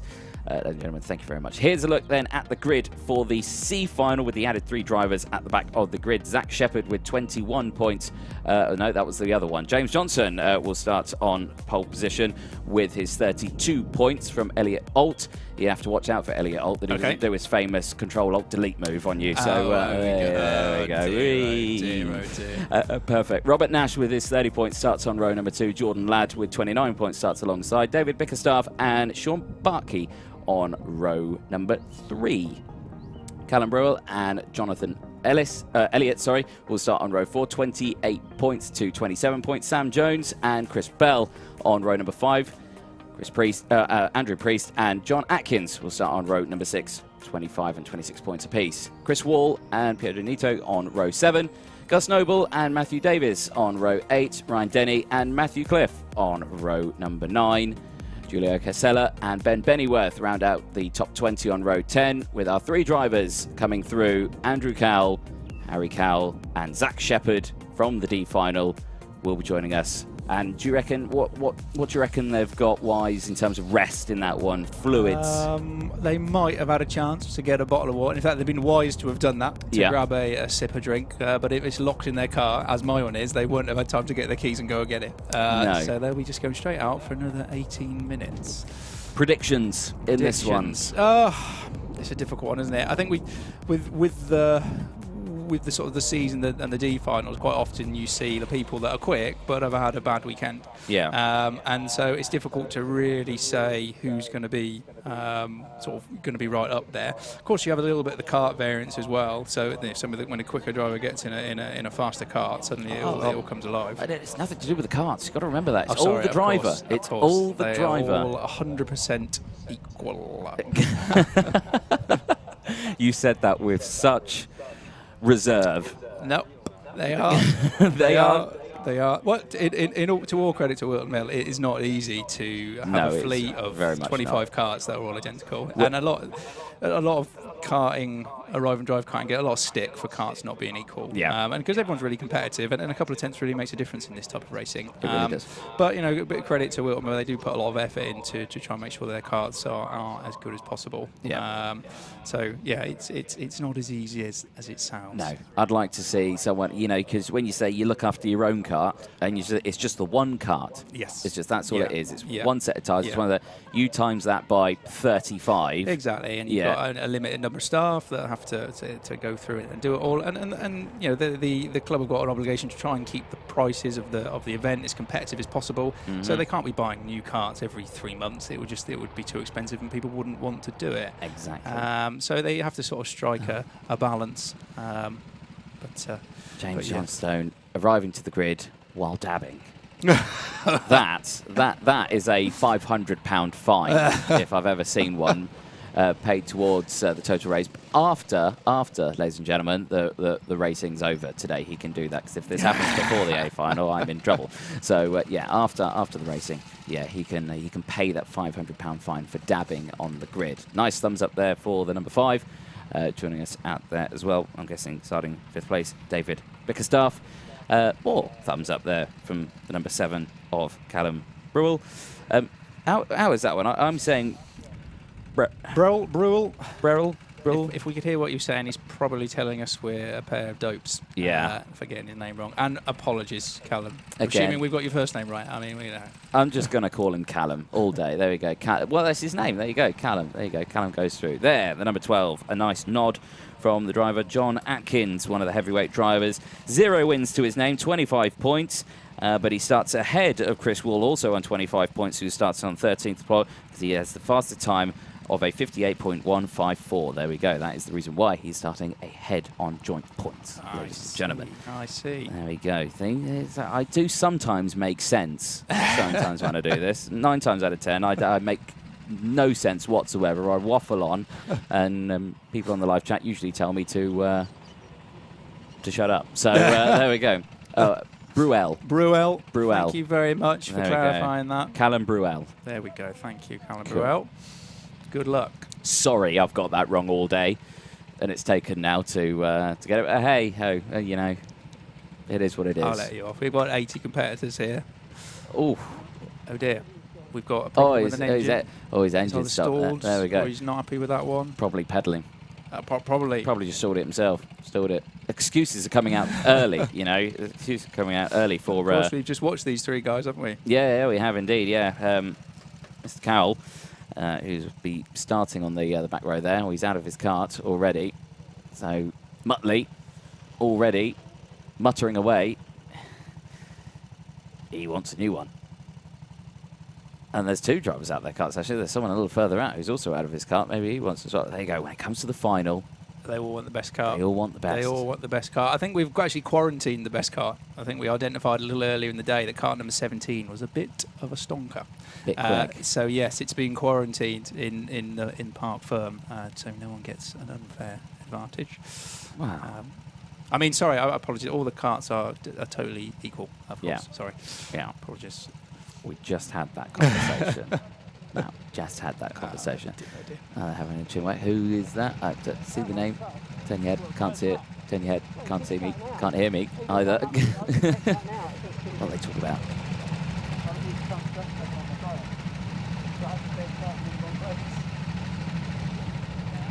Couldn't quite hear what they were saying. I couldn't quite make it out. I tell you what's caught me out a few times today. They don't warn you that they're about to start the race. No. And you daren't look round to see behind you because you'll miss the green light. It just kind of comes from nowhere, and you just have to kind of be watching that light for a good 3-4 minutes. Yeah. I don't think I've caught the light right once yet. No, it's been quite funny from my perspective, because I have seen drivers who have been quite literally looking the complete opposite direction, and the lights go out, everyone goes, and they go, oh, and then they're right at the back of the grid. It's quite funny. It's pretty tragic, isn't it, when that happens? Right. Funny. So, comment coming in. Guitar Almond with Muttley's the biggest bandit going. Everyone would have been happy if he had the slow kart to save the carnage. There we go. That's a bold statement there. A good friend, by the sound of it. Yeah, probably a good friend. Bold statement. Colleague. Yeah, probably. Oh, we have another £5 donated, I've just spotted. Oh, Keep look it at that. coming in, everybody. Keep it coming in. Yeah, lovely stuff, lovely stuff. Yeah. There we go. Oh, well, apparently I've been shafted here, quite literally. Well, here we go. There we go. Green flag out. And it caught us. Caught us off guard, let alone the drivers. So there we go. We're off and racing.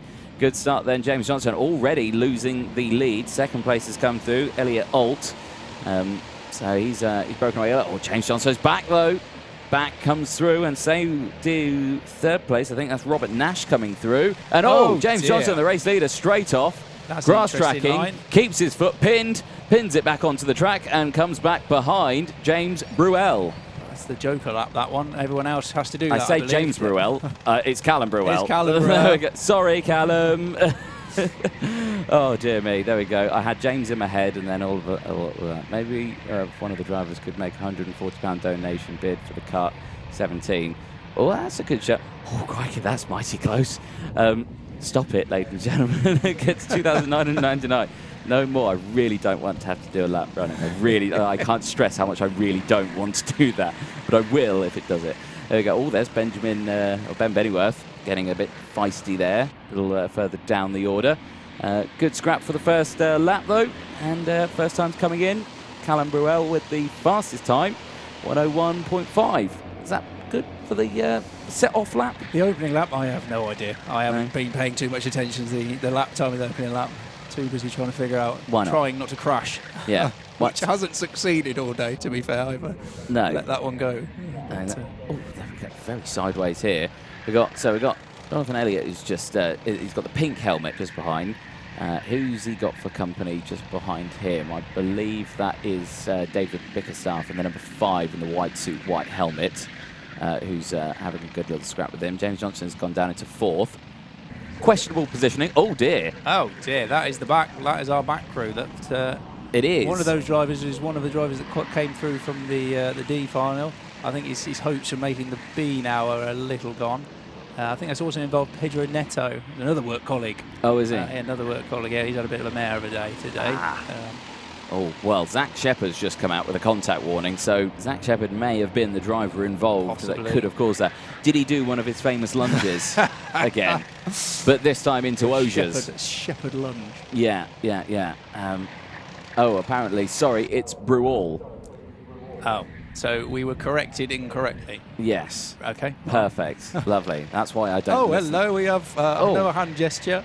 Hand gestures thick and fast as the number 6 dives off the circuit. That was Sean Barkley, and I think David Bickerstaff was also one of the other drivers involved. So remember, ladies and gentlemen, the bubble, the top 3 go through. So at the moment, it's Elliot Alt, Robert Nash, and it's Callum Brual. Indeed. There we go, who are in that fine line. But then this group here are closing in on that as well, aren't they? So they're yes, they are, yeah.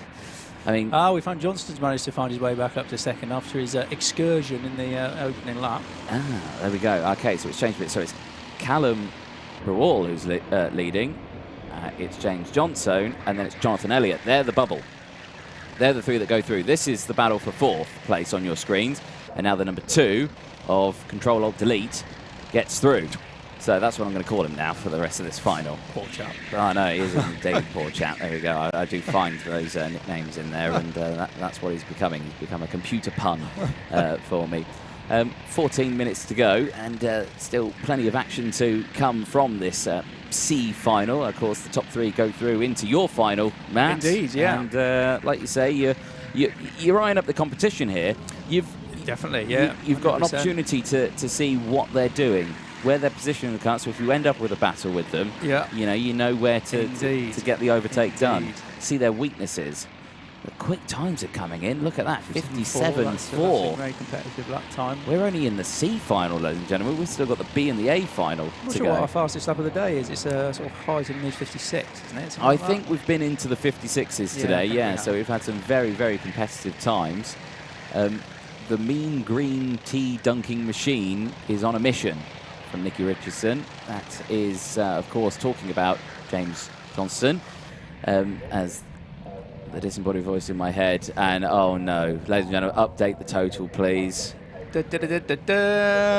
Oh, that's fine. That's fine. He's done the wrong number. No, he did the wrong number. Oh,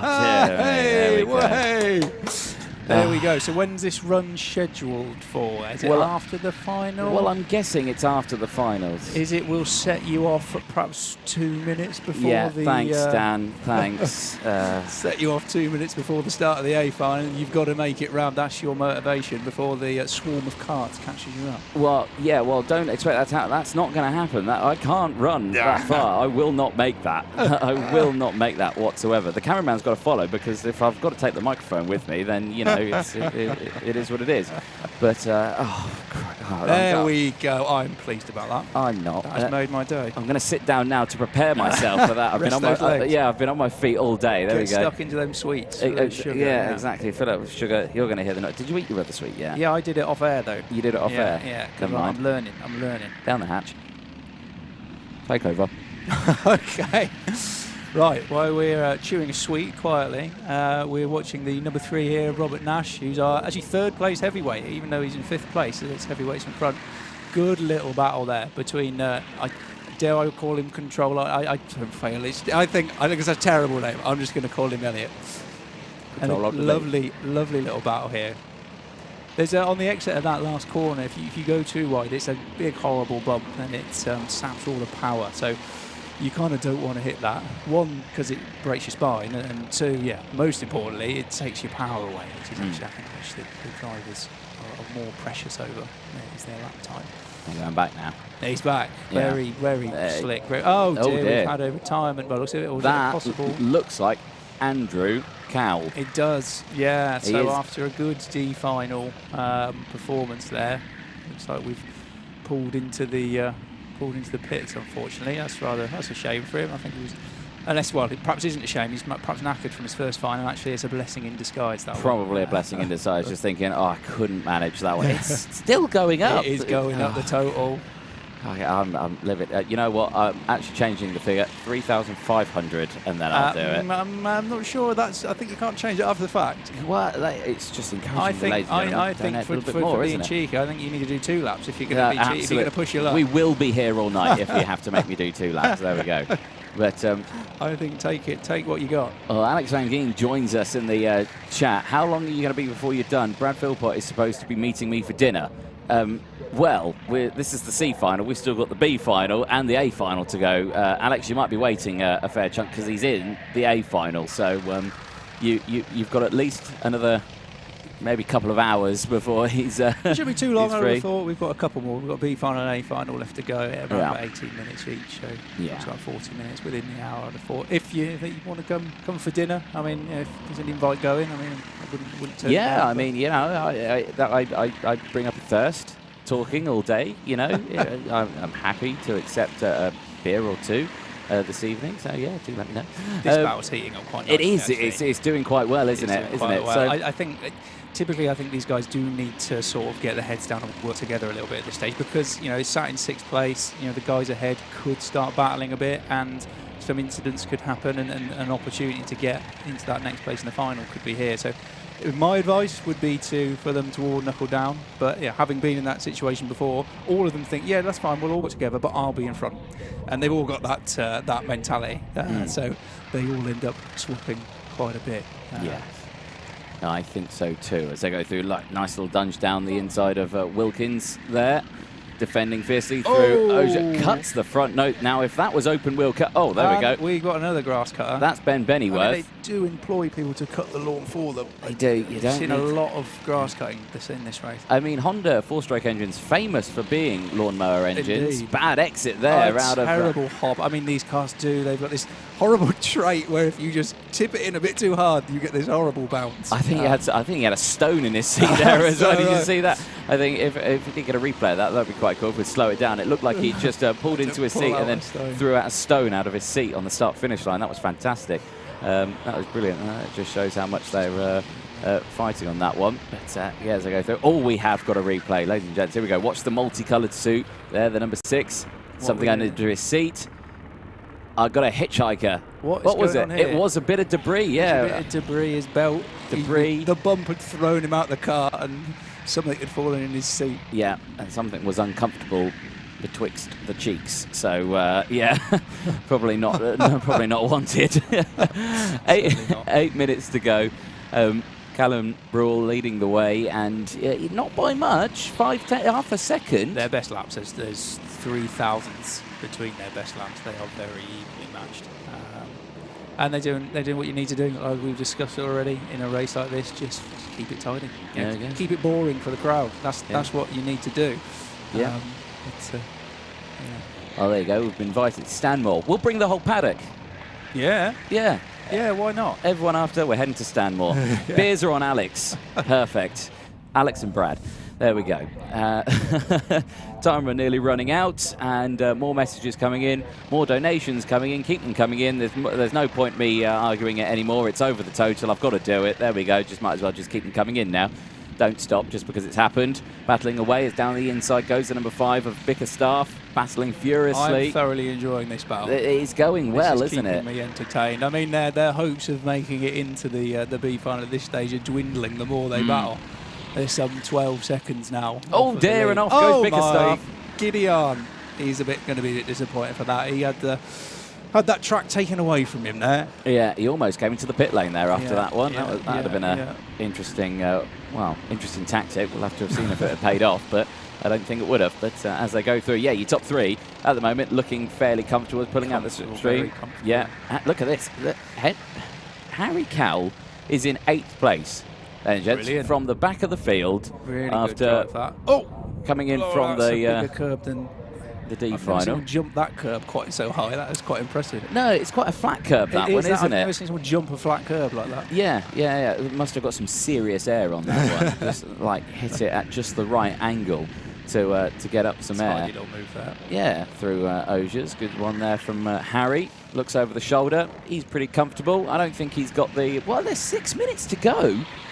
That's an eternity. It's quite a long karting. time. It is quite a long time. I mean, like I said, if the guys up front are sensible, they're just going to stick it out. And there's a 4-second gap, nearly 5-second gap from second to 3rd place, and then another 6-7 seconds to 4th. But I mean, guys, at this stage, why not? Keep scrapping. It's entertaining. I'm thoroughly enjoying it. If we can get some more donations. A donation for every lunge, that would be nice. That'd be a good one. That would be a good one, yeah. If I had £1 for every time I said waft, ladies and gentlemen, there we go. We'd be well on our way to 4,000. There we go. There you go. Let's do that before the A final. 4,000, ladies and gentlemen. Can we get a bit more? So yeah, waft is a good word, ladies and gentlemen. Waft. Waft. There we go. That's at least £5 there. Head down. Get the 5, at least 5. Yes. 5.5 minutes to go then, and this battle really raging on. This is 4th place. No, this is 5th place down. This is Control-Alt-Delete holding off Sean Buckley, who's just got a contact warning. Jordan Ladd's in there as well. Harry Cowell, Ben Bennyworth, David Bickerstaff, Ryan Denny, Chris Bell as well. Robin Nash, he's pulled away from this group. He's in a bit of a no man's land. He's not managed to close up to Jonathan Elliott and James Johnstone, who's all over, like 2 tenths actually behind Callum Bruhl. So the battle for the lead overall is feisty. It is. Also remember, there is a medal at stake. The winner of each final is going to be gifted a medal. Oh, and that's dear, some more grass cutting. Yet more grass cutting. That was Jordan Ladd in the number 4. And he has, he's gone backwards. I think is the easiest way to say that one. I think he was helped. A gentle persuasion. Assisted. A bit of assistance, yeah. That's a good way to describe it. Yes. Is there going to be some assistance here, do we wonder, coming into the final corner? Oh, God. Looks like there was a bit. That time will get so close. It makes me wince every time they go out there. Well, they're all right. Because they've got the wraparound, they will just glance it. It's when you're in an open wheel kart, that's what you hit that and it grabs you and you just violently spin and get flicked out. Yeah, it does. Go out that way. It does. I have seen someone win a British Championship after crashing on that wall and crashing across the line. And he still won the British Championship. Oh, that's quite impressive. Yeah, it was. Yeah. not deliberate, I wouldn't have imagined, but perhaps it was. Well, I think he just confidence. And here we go. Actively ran wide in that one, but yeah, 3.5 minutes, and Ben Bennyworth making some moves. Oh, he gets a bit of a love tap there. You can sort his head jar backwards there from again. A little bit assisted there. Yeah. Ben Benny is the only heavyweight in this little scrap here, so remember he's going to be carrying a little bit of a disadvantage to his rivals. He's going to be not quite as quick off the corners. He's going to have to park the bus, and you can certainly tell why he's a heavyweight. He's so tall. Yes. He's got so much height to him. He is very tall. He stood next to me earlier on while I was having a chat with him, and it was just I was getting a pain in my neck, just having to look up. But yeah. Timer is slowly running out. Are you wanting to get ready? Yes, you're actually right. In 3 minutes' time, I'm going to be out in the kart. So I'm going to thank you ever so much. Yeah, not a problem. Thank you very much for joining. Everyone, please get donating. Let's not stop it there. It's all for a great cause. Just a big shout out to my family who are watching at home. They might be listening, or they might not be. Please cheer me on in this next race, family. I think they're the only people cheering me on. Probably. But and a big thanks to Dan Underhill for organising this event and putting this on. It's been really, really good fun, and we've got a huge total that we've raised. He's really done a fantastic job. I'm really proud of him, and it's been a pleasure to help him out. Yep. So yeah, on that note, I think I'm going to love you and leave you to this, and I'll give you a wave on the grid. Excellent, lovely. Thank you very much. Matthew Allnut there, ladies and gents. He's going to head out onto the circuit and show us how it's done or not done out on circuit. We're yet to find out. B final coming up after this one. 2 minutes to go then as we watch this battle still raging for 6th place down, and these drivers racing fiercely at the moment. Jordan Ladd, James Nash, Ben Bennyworth, Harry Cowell, all in this group as they go through. But less than 2 minutes to go. Race lead has still opened up again once more. Callum Burrell and James Johnstone still line astern, half a second between them at the moment, despite the fact James Johnstone is setting a new fastest lap of the race, 57.054. He has not managed to close up that gap considerably well. Remember, the top 3 go through to the A final at the moment. They're in a bit of a limbo mode, apart from the top 2. Jonathan Elliott is all on his own, not close to the drivers in front and not close to the driver behind. So 3rd place is looking pretty signed, sealed and done. This is Harry Cowell up now into 6th place after getting past David Bickerstaff. He's done a fantastic job from the back of the grid. The other drivers in the back of the grid, where is Zach Shepherd? Zach Shepherd up into P17 from the back of the grid. Obviously, we lost Andrew Cowell in that one. And I believe we've lost John Atkins as well. John Atkins also retired on the same lap. Oh, look at that. Ladies and gentlemen, total money raised has gone up considerably. £3,150 now. A huge thank you to everyone who has donated so far today. That is absolutely amazing. And unfortunately, honestly, I can't believe that I'm going to have to do a lap of the circuit. I really can't. I can't get over that. I'm not looking forward to it. The last time I ran a lap of this circuit was when I was aiming to try and get a little bit fitter, and I did about half a lap and nearly passed out. So if that happens, it happens. The last lap board has been out, and this man here on your screens, Callum Rawls, going to come round the boot section for the final time in this race. He'll be out in the B final later. He takes it, and he's happy with that one. James Johnson crosses to take 2nd. And Jonathan Elliott rounds it and will take 3rd place. He promotes himself up into the B final, starting in 23rd place. So Callum Burrell, James Johnson and Jonathan Elliott go through to the B final. Taking 4th place, Robert Nash. Harry Cowell crosses in 5th place. Elliot Alt crosses in 6th place from David Bickerstaff. Ben Bennyworth, Sean Barkley, or Barkey, sorry, I should say, Jordan Ladd, Ryan Denny, Chris Bell, Matthew Davis, Andrew Priest, then it is Julio Castella, Pedro Nito. Zach Shepherd crosses in 17th place. A great run there. Gus Noble crosses in 18th. Sam Jones takes 19th place, and Chris Wall will round out the 20 karts that finished that one. We lost Andrew Cole and we lost John Atkins from that race. Plenty more action coming up, ladies and gentlemen. Stick with us, get your donations in using that QR code in the top right-hand corner. B final will be coming up in just a moment's time. I'm Rob. I'm a retired GP. I'm 63 years old and I'm living with cancer. So my cancer was diagnosed in 2012 and I had been unwell for a short time.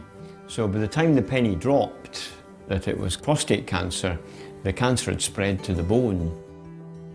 Oh, I knew quite a lot about it, but I didn't know enough to know that I had it. When you're first diagnosed with cancer, it's the most important thing in your life. And the treatment, the investigation, the getting to grips with it. I looked into it, the drug abiraterone, and I read up about it. And then I discovered that this research had actually been done in London. And through the ICR, the drug had been developed. I sort of thought to myself, maybe 5 years, you know. If I got 5 years out of this, I'd be doing really well. I've been on abiraterone now for 7.5 years. And so far, the cancer hasn't come back. It's been great. I often don't think about the cancer now. You know, I just get on and I've got lots of other things to think about. Walking has become a major interest for us, mainly because of where we live. If I've got a dog handy, I can take the dog out for a walk. I've been able to take up things that I didn't do before. I joined a walking group, started getting out walking again. Now we do walking holidays. I'd like to travel a bit more. We're looking at the map and thinking of places that we'd like to go. I live what I would call a normal life with all the pluses and minuses of that, but I do things that keep me busy. I think my treatment has given me a new lease of life. I think life is precious. Taking the tablets is very easy, you know, just take them in the morning. And with the treatment, every day is a new day and you sort of feel not to take it for granted. Well, for the future, I would really hope to keep living a bit longer, live a normal life and treat the cancer as something that you cope with rather than something you fight. At the Institute of Cancer Research, we're finding new ways to treat cancer that can stop it from developing resistance to drugs and turn it into a manageable or curable disease. Let's finish it, so that people living with cancer can finish what they started.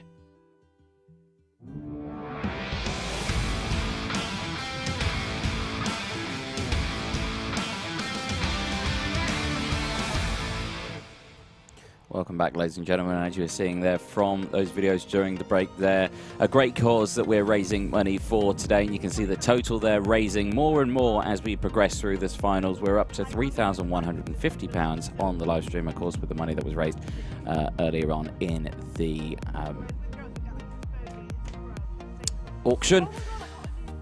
The donate QR code is still there. Please do make sure you scan that and donate what you can to the cause, as the B final is going to be getting underway in just a moment. Let's have a look at the grid of what it's going to look like for the B final. Tim Penny will start on pole position with 43 points, but a faster lap time than Sam Dimlow, who's starting alongside Jay Elliott. And Casey Bowden there on row number 2. Peter Cowan and Bradley Peck round out row number 3. Dom Cliff and Matt Allnut, who was joining me in both the D and C final. He will start on the 4th row in 8th place. Mark Branford and Howard Kamen round out row number 5 in the top 10 places. Abby Sanders and Grace Lee Davis will round out row number 6, 11th, 12th place. Alex Mitchell and Oliver Knighton on row 7. Jason James and Dan Underhill on row number 8, both organisers in this race. The last time that happened, carnage ensued. Let's hope the same doesn't happen in this one. 9th row, Reese Pancott and Stephen Adams. And then look a little further down, they'll be starting 17th and 18th on the grid. Andrew Chilton and Martin Joyce. And the drivers through from the C final, Callum Brawl, James Johnstone, and Jonathan Elliott.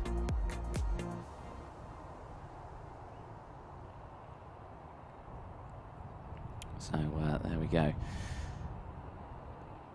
Sun starting to set here at Whilton Mill. 2 finals to go. Ian Williams comes in saying, so is it 2 laps at 3.5k? Absolutely not. It's 2 laps at 4k. There we go.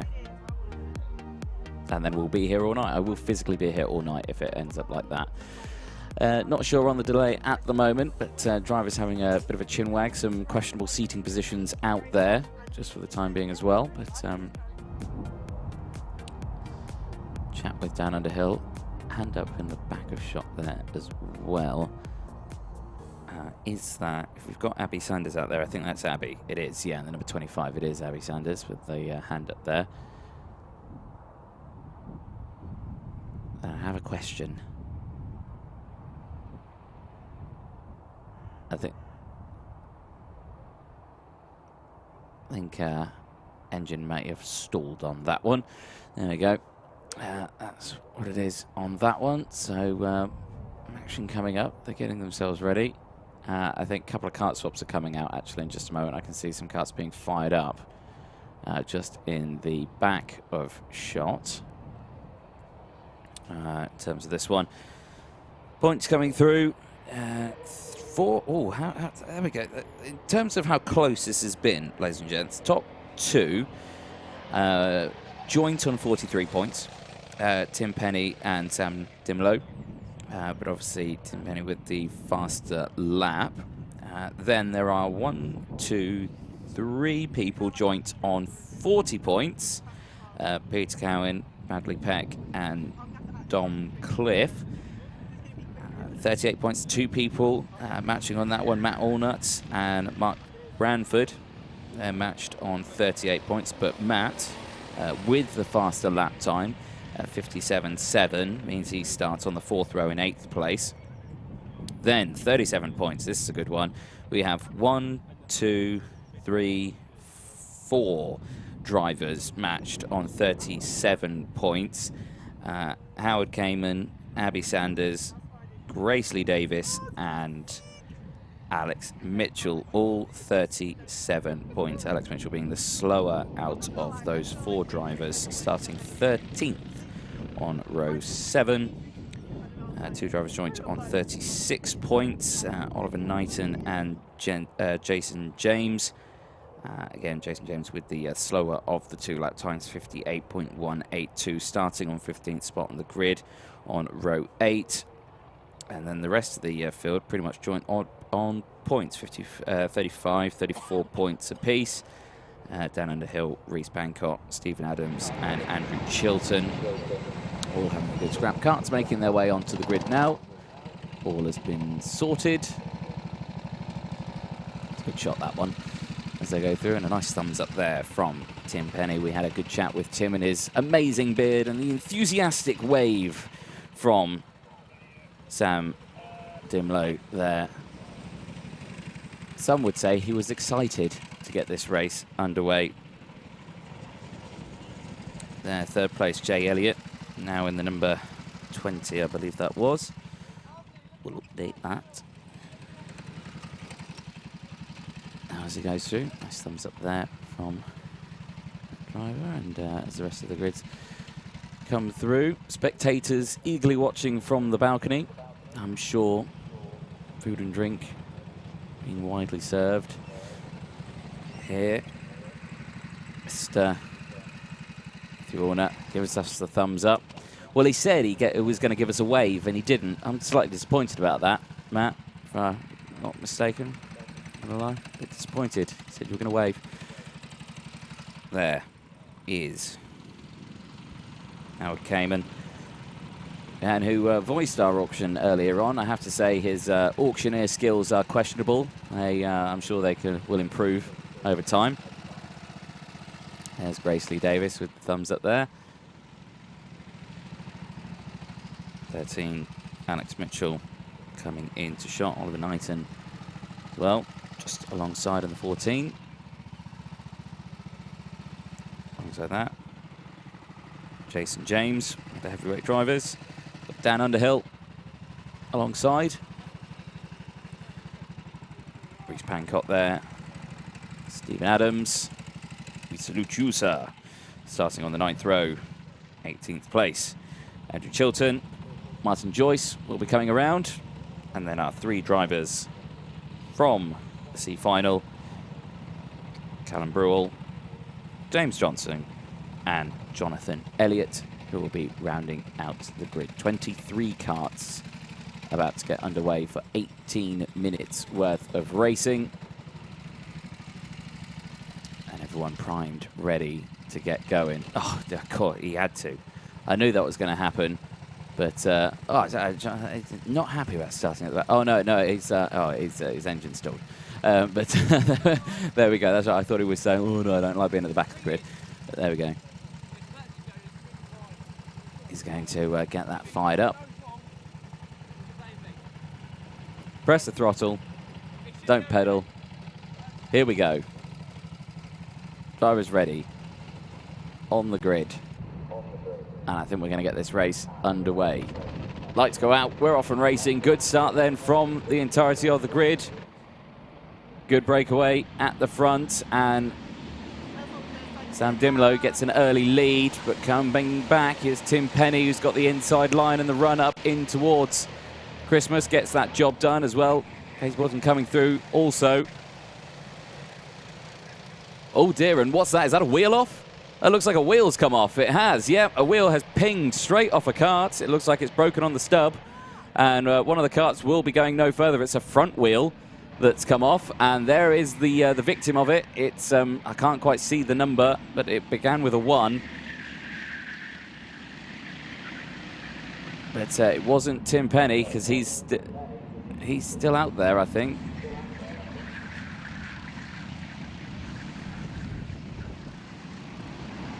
Yeah, Tim Penny's leading the race at the moment in the number 1, so it wasn't the number 1. It just began with a 1.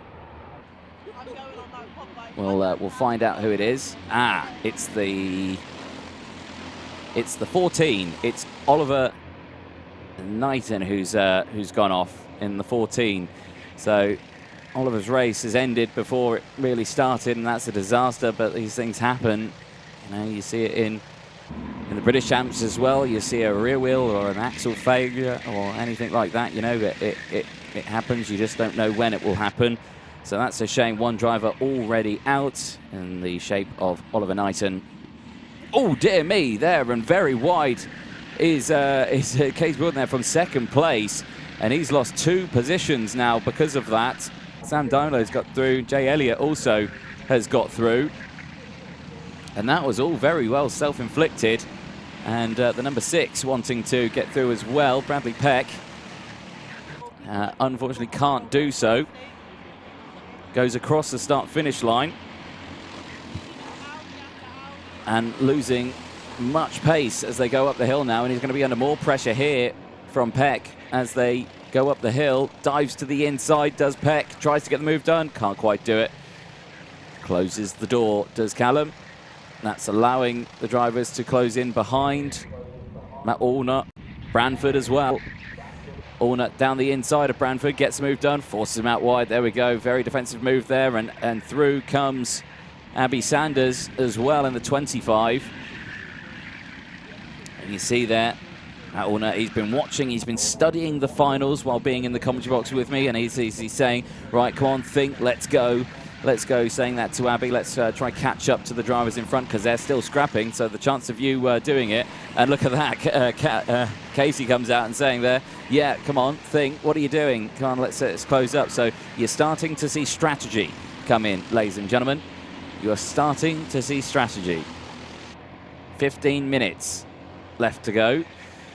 They were told in the email that was sent out by Mr. Dan Underhill before the weekend, for today, saying, take it easy, take it calm. Remember, we're here to have fun.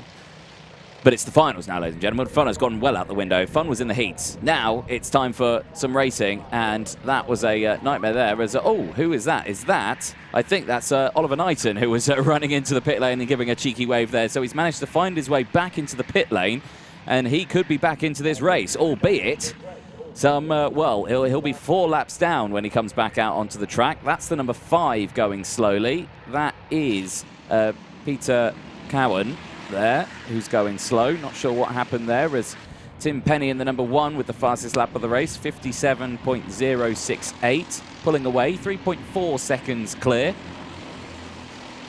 from the rest of the field. And there you can see the visible gap there. So remember the bubble, the top 3. Tim Penny's good. Jay Elliott at the moment is good, and Sam Dimlow is good. But Sam Dimlow he's on the Dimlow. Sorry, he's on the bubble. Under pressure. Oh, and they're coming in. Is that a flat tyre, maybe? Flat tyre for Peter Cowan. It looked very low on the front. So that could be what that is. He might be coming in for a hasty swap as well. As they go through side by side. Abby Sanders there, managing to get past Peck. Peck falling down the order. Back here. Allnut's caught up now to the back. We were talking about the bubble. He's part of it now. Here's Matt Allnut. Big look over the shoulder for Sam Dimlow.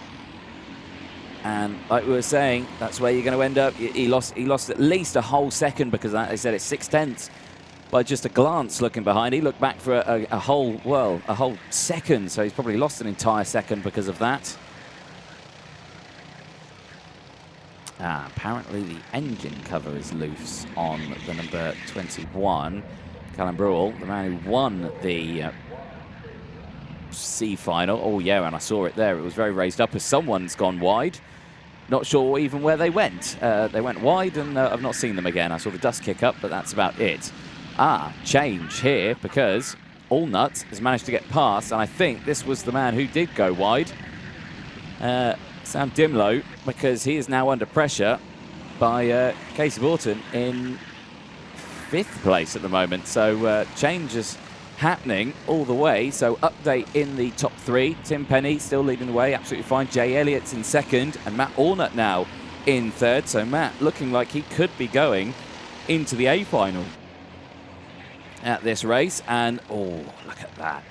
Casey tried to do the switchback there on Sam Dimlow, couldn't quite do it as they swap positions, chopping and changing. Great defensive driving and great offensive driving as well by both of these drivers, but that's allowing Abby Sanders to close up and join this battle. Abby now right on the rear end and looking to potentially go for a move down the inside here as Casey goes to the outside. Dimlow holds on to it, but now look at this. Pack starting to close up, defending too hard, and this is bunching the pack up together. Bradley Peck is there, Stephen Adams is there, Mark Branford is there, Grace Lee Davis is there as well, right at the back. It's a huge pack all the way for 4th place. And as they come out of oblivion, it looks like Casey's got the momentum here, but no, he can't. Closes the door, does Sam Dimlow. Abby round the outside, defending that place from Stephen Adams.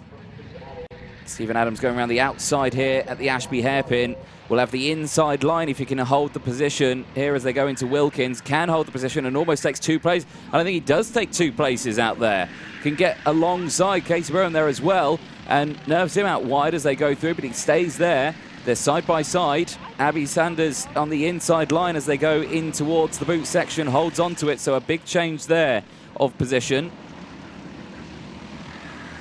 Stephen Adams up into 5th place now, or 4th place. No, 5th place. Abby Sanders still holding on to 6th. Casey now down into 7th place and under pressure from the drivers behind. That being in the form of Grace Lee Davis, who looks to the outside as they go up into Christmas corner. Can't quite do it. Slots back into place. Once again, bad exit there for Sam Dimlow. He's under pressure now. He is starting to cause a bit of a backlog behind him there. You have to remember that, well, there is that possibility that Sam might think that it's the top 4 that go through, but it definitely isn't. It's only the top 3. And here, round the outside into the first section of the boot. Inside line here for Stephen Adams. Gets it done, but look at that. Abby Sanders, stroke of genius, comes round, goes to the inside line. 3 wide, 4 wide as they go in towards oblivion. And my goodness, the person who's come out on top of that one probably the most is Grace Lee Davis, who's come through, because now she's 3rd in this pack, going super defensive, holding that inside line as Bramford tries to go down the inside, does try to, will not have the optimal line as they go through the kink and in towards Inkermans. James Johnson comes in, and Jonathan Elliott has brought it into the pit lane. That looks like a retirement there. 8.5 minutes left to go. And again, oh, look at this. Sam Dimlow now under immense pressure. He's tumbling. He's tumbling down the order. He's trying his hardest to furiously defend from everyone, but the train formed up behind, and he's got nerfed out wide there. And as soon as you get kicked off the racing line, you just fall down the order, and he is tumbling at the moment. Albeit the drivers ahead are clear by some, 9 seconds further ahead up the road are the top 3. It's close for the battle for 2nd place. Jay Elliott is under pressure from Matt Allnut. But eyes on this battle from essentially 4th place all the way to 15th place. That's how close it is out there. In towards Wilkins, Reece Pancott with a contact warning, the number 28, currently in 17th place. Just off the back of this battle as they go through in towards the boot section. And again, these drivers just staying line astern. Tactics coming in. They've calmed it down a little bit now. And Underhill there, just behind Mark Branford. I say just behind. What a send there from Underhill. Under and over. He gained 1 place and he lost another. So it was I have to say, it's quite a forceful move there through that email he sent out. Hopefully he CC'd himself into it, because I don't think he read it after that one. But yeah, that was a lunge and a half through oblivion. But this is great stuff from the B final. I'm sure the A final is going to be just as exciting, even if not more.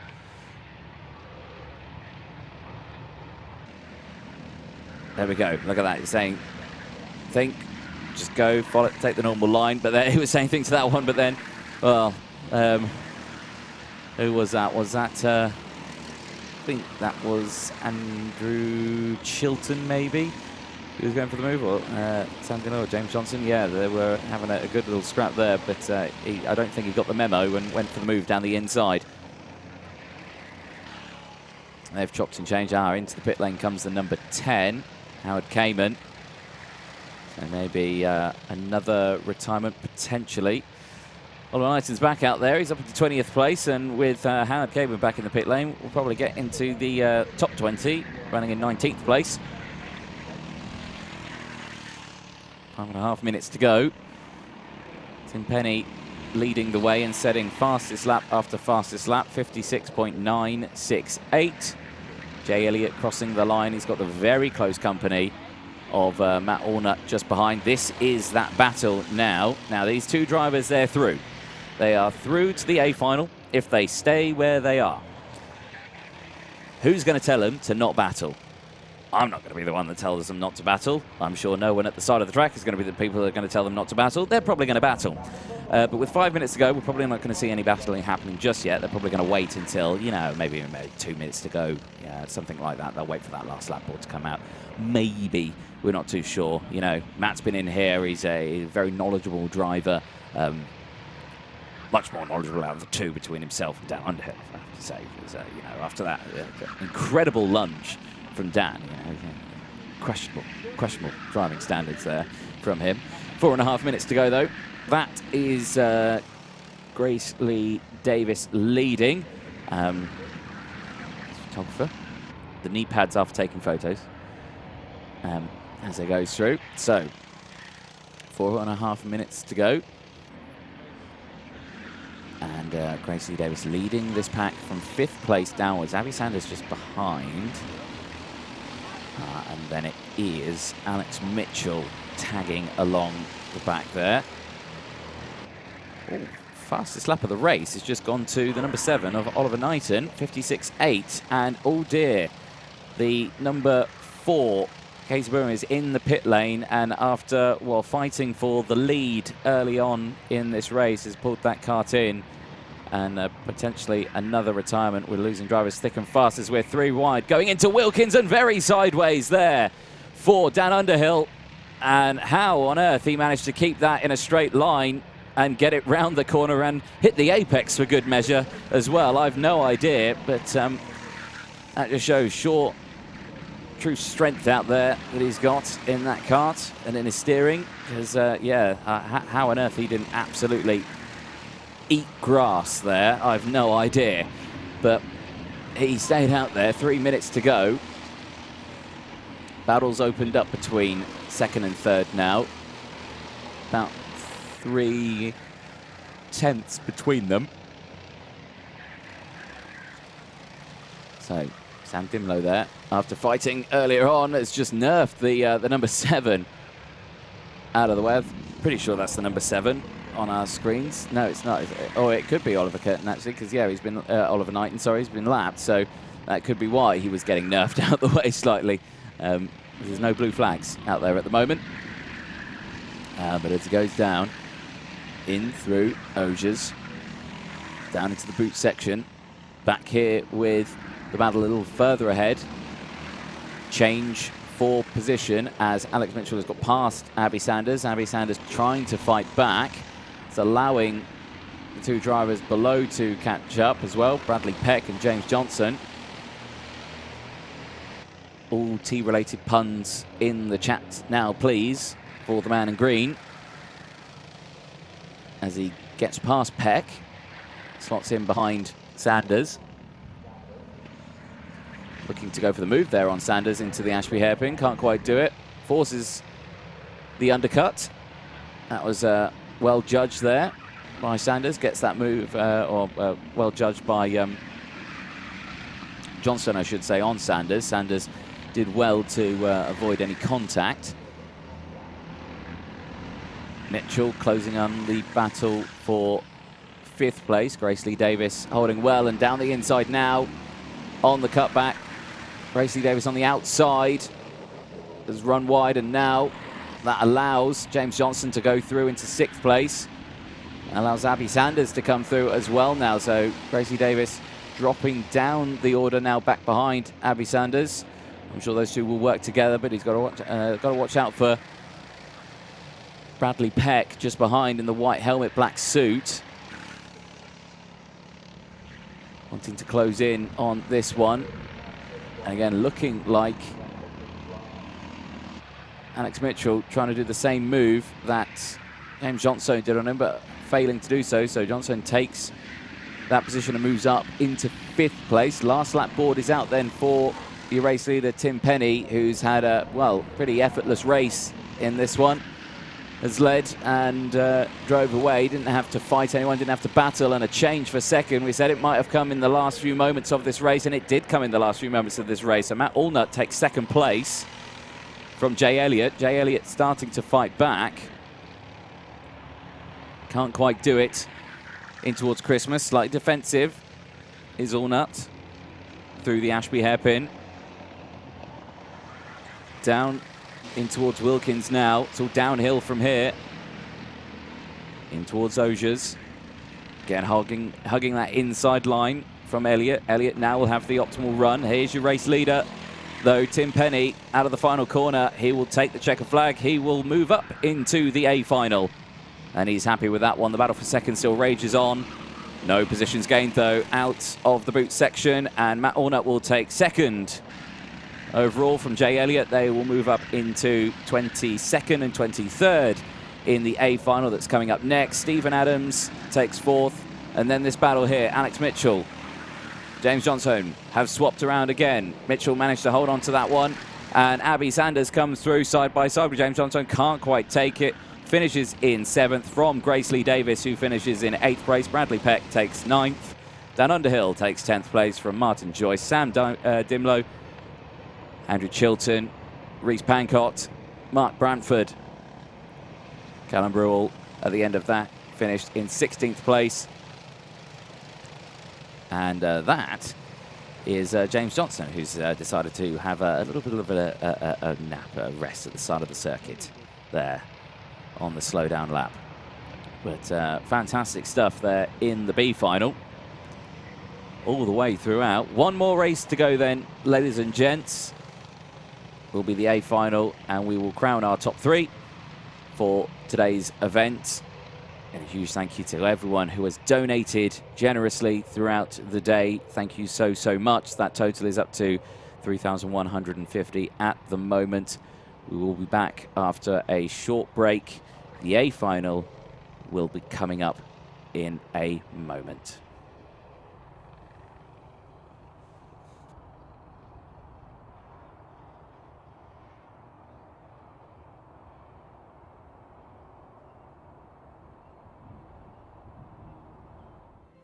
I'm Dr. Marco Bezzi, and I work at the ICR Center for Evolution and Cancer, where my team and I are working to better understand how prostate cancer evolves in patients.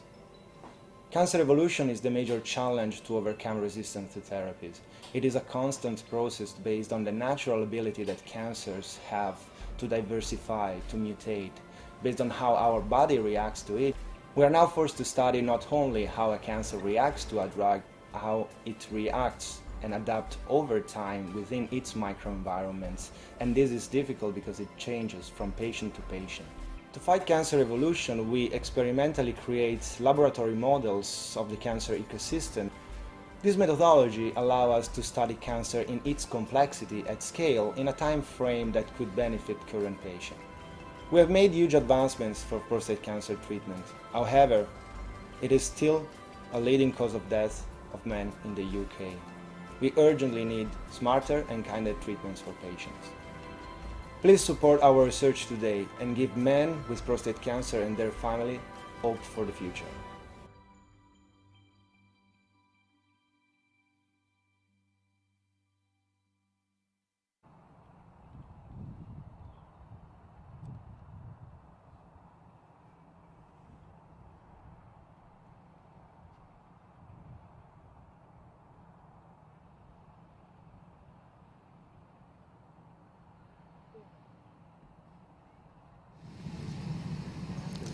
Well, ladies and gents, the B final is done, the A final is getting ready. I made a promise, for some strange reason, that I would run a lap of the circuit in between these sessions if we got over 3,000. We got over 3,000, and apparently I have to do it now. But the drivers are seated. I mean, I don't think we've got enough time. I mean, Matt's not even seated yet. He's not getting involved, but we do the Indy layout, yeah? We're not doing the full. We're not doing national. We're doing. Oh God, I really don't want to run. Are you running with me? Yeah. How far are we going? Well, I'm not doing a full lap. I don't want to start. I've never run on camera before. Oh God, why do I do this to myself? I hate charity events sometimes because I end up having to do stupid stuff. Hello, everyone. Hello, lovely. How's my what is it? How's my form? How's my form? Is it good? I'm not doing the full track. Well, I haven't got time. I'm going to be out of breath. How am I going to commentate the A final if I haven't got any breath? Hello, I'm guessing I'm on that camera now. It's coming through. You zoom in on my exhausted face. I'm so doing the Indy layout. Hello, hello. This is dreadful. Why on earth are we doing this? Why do I put myself in these situations? This is... The things I do to make myself look like an idiot, I'm so not doing the full track. So not doing the track, I'm so cutting it here. I don't think anyone will care.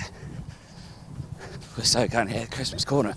Cameraman, he's going to be expecting me to go right up there. I'm already out of breath. This is This is dreadful. I'm not fit in any way, shape. I'm cutting the track. See ya, I'm cheating. I'm cutting the track. We ain't got time. Oh, I'm already knackered.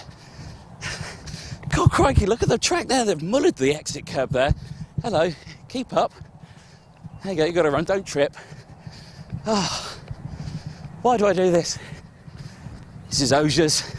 This is good. I'm being chased by a cameraman. This is horrible. I'm already slowing down. Oh, this is horrible. I'm not in running shoes as well. These are flat-soled shoes.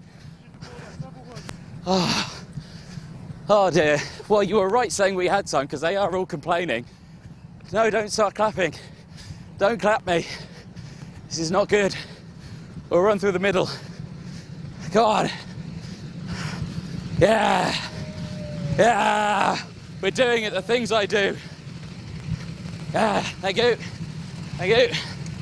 Oh, knackered. Where's my cameraman? Oh, he's still with me, bless him. He's done well. Oh, clipping the apex. God, imagine if we'd done the full track, I'd have actually died. Oh, this is not good. Boot. Couple of corners to go. I am so unfit. It's not even funny. Thank you, thank you. Yes, yes, we did get to £3,000. Oh dear. Oh. You're keeping up. You're cutting the track though. Crikey, this curb is legit massive. I didn't know it was so big.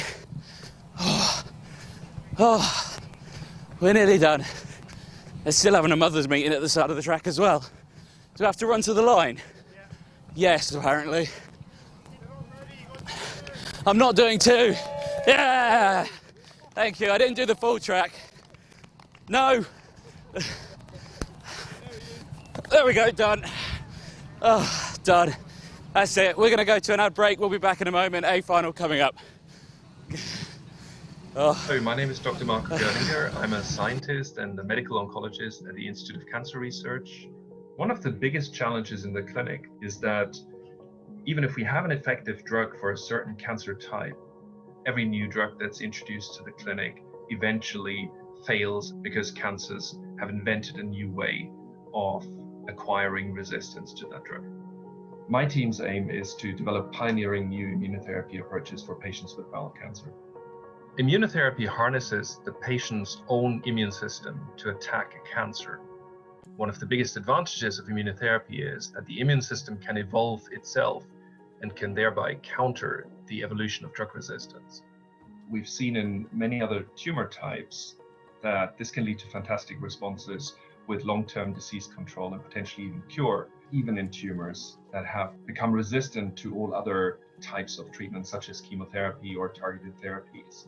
But the problem in bowel cancers is that immunotherapy has been only effective against a very small group of tumors so far. We're exploring pioneering new treatment options with immunotherapy to change this.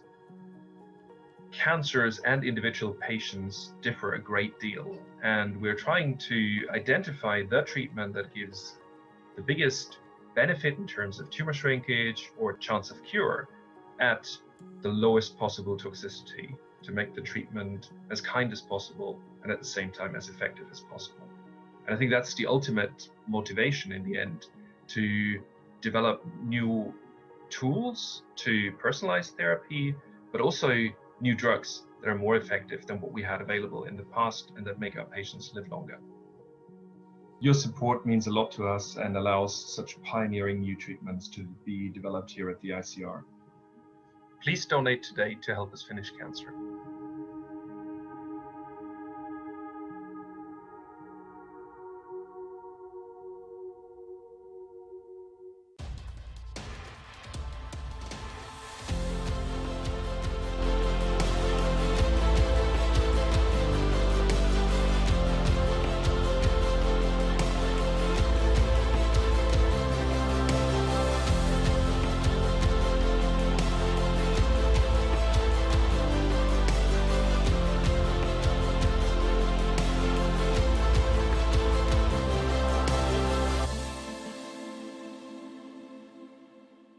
Hello viewers, yes that's right, Club 100 are proud to announce that we are unveiling a brand new championship, a new race series for drivers aged 8 to 12 years old, the Club 100 Cadet Championship. My name's Steve Brown, otherwise known as Super GT in the world of karting. I've been racing Club 100 for a good 13 years now, so I know a fair amount about it, but today I'm here to learn about the new championship.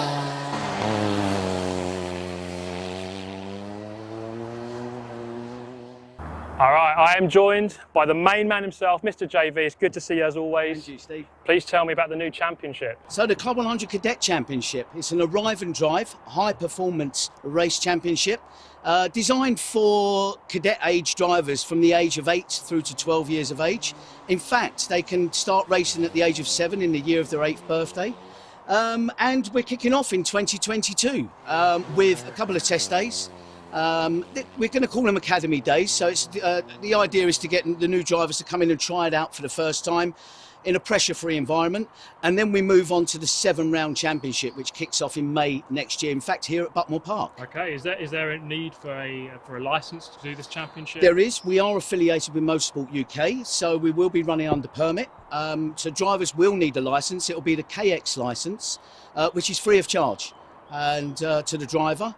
And yeah, and obviously what comes with that is all the bells and whistles. You know you're going to get a correctly run race meeting, should we say, with all the support infrastructure in place. And in terms of cost, what are we looking at? So we're looking at around about between £190 to £200 per race entry. But look, what you've got to remember is that's arrive and drive. So you're not paying for anything else. There are no hidden extras there. You're not paying for fuel, you're not paying for tyres, you're not paying for damage costs or anything like that. We bring it all to the track. The drivers just turn up and drive. So we've got the kart behind us here. Can you tell me more about it? Yeah, so it's a Birrell chassis. So the kart itself is a Birrell kart. And the powertrain we've chosen is the Rotax micro engine. So it follows the story through to our senior Club 100 with the Junior Max that we use. So tell me, Steve, what do you think of the Club 100 Cadet Championship? Well, I'm no longer 8 to 12 years old, unfortunately. But if I was, then I think I'd be pestering my parents to get me out in one of these karts for a year. I think it's just a good way to get into karting at an affordable and a fair level.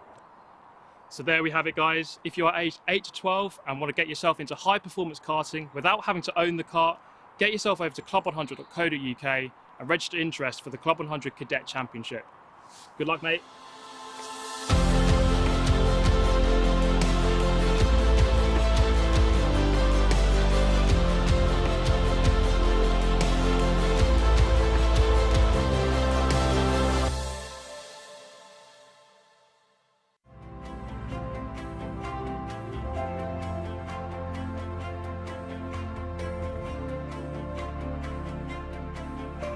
I'm Olivia Rossines. And I'm Andrea Sottoriva. Welcome to the ICR's new Center for Cancer Drug Discovery.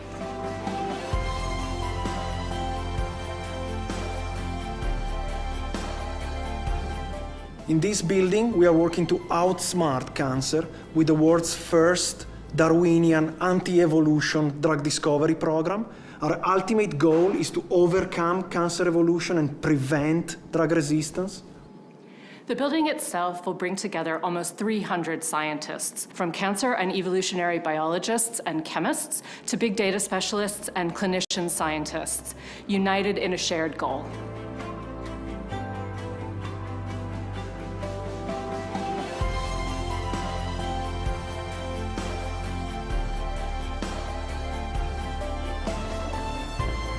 This is the area of the building dedicated to the Center for Evolution and Cancer, which I direct. In our center, we focus on one of the biggest challenges we have in cancer therapy today, which is the emergence of treatment resistance. So cancers change over time, and sometimes they become adapted to current therapies. So a drug that may work very well in a first instance, it stops working. We study this process using Darwin's evolutionary principles, with the objective of designing entirely new treatment schedules and new therapies that have the aim of blocking or delaying this process of resistance.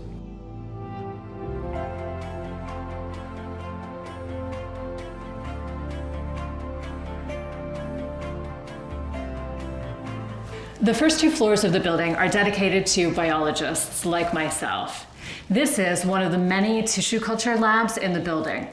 We use these rooms to grow cancer cells that can then be used in our research. Leanne is a PhD student studying in my lab. Leanne, can you tell us about your work?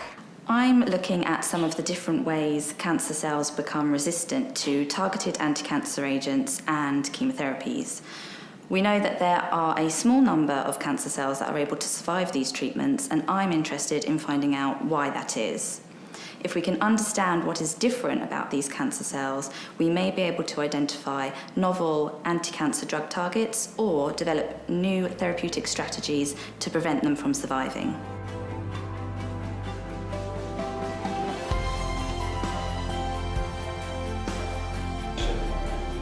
On each floor, there's a collaboration hub. These breakout spaces provide a vibrant environment for scientists to meet, share ideas, and come up with creative solutions. We are going to bring together scientists developing new cancer drugs with those studying cancer evolution for the first time in the same building.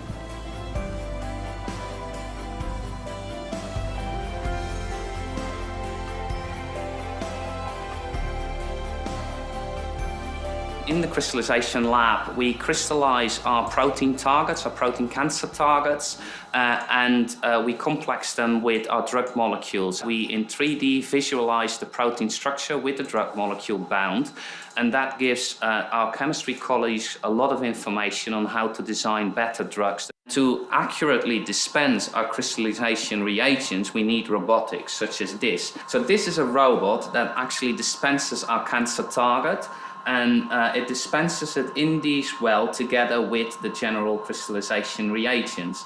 And then after that, we'll seal this plate and store it at a set temperature, and then we wait until the protein crystallizes. Now we have our structural biologists co-located with all of the cancer therapeutics unit staff, and this helps actually the integration with our medicinal chemistry colleagues, and it helps our productivity.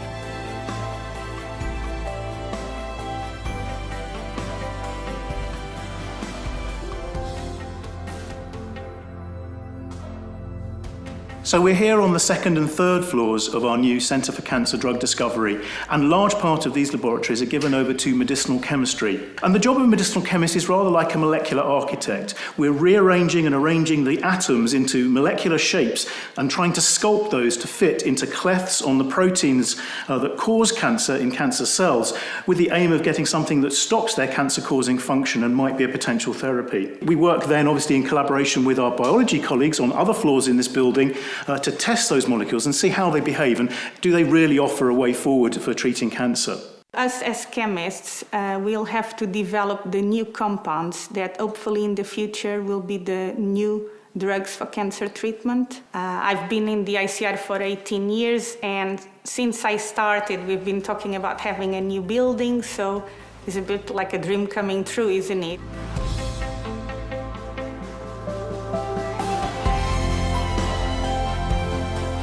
Our work as data scientists is playing a key role in the process of discovering targeted treatments for patients with cancer. We are collecting a huge amount of very complex clinical data, like genetics, MRI scans, and much more. We are using computational methods and artificial intelligence algorithms in order to create molecular maps for each patient at the time of the treatment, which is very unique. And this might help researchers here in the drug discovery team and cancer evolution teams to find drugs that might work for that specific patient, or hidden molecular targets that others may miss.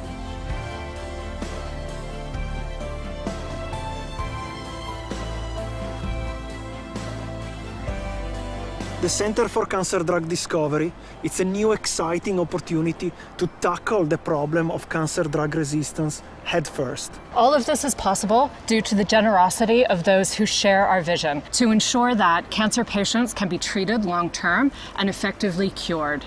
It's our aim that through the work undertaken in the Center for Cancer Drug Discovery and with your ongoing support, that we can make a difference and improve the lives of cancer patients everywhere. Thank you.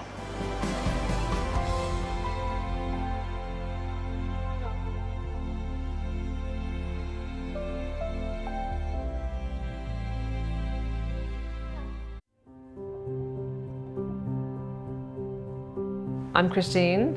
I'm 47. I'm a freelance business consultant and I'm living with cancer.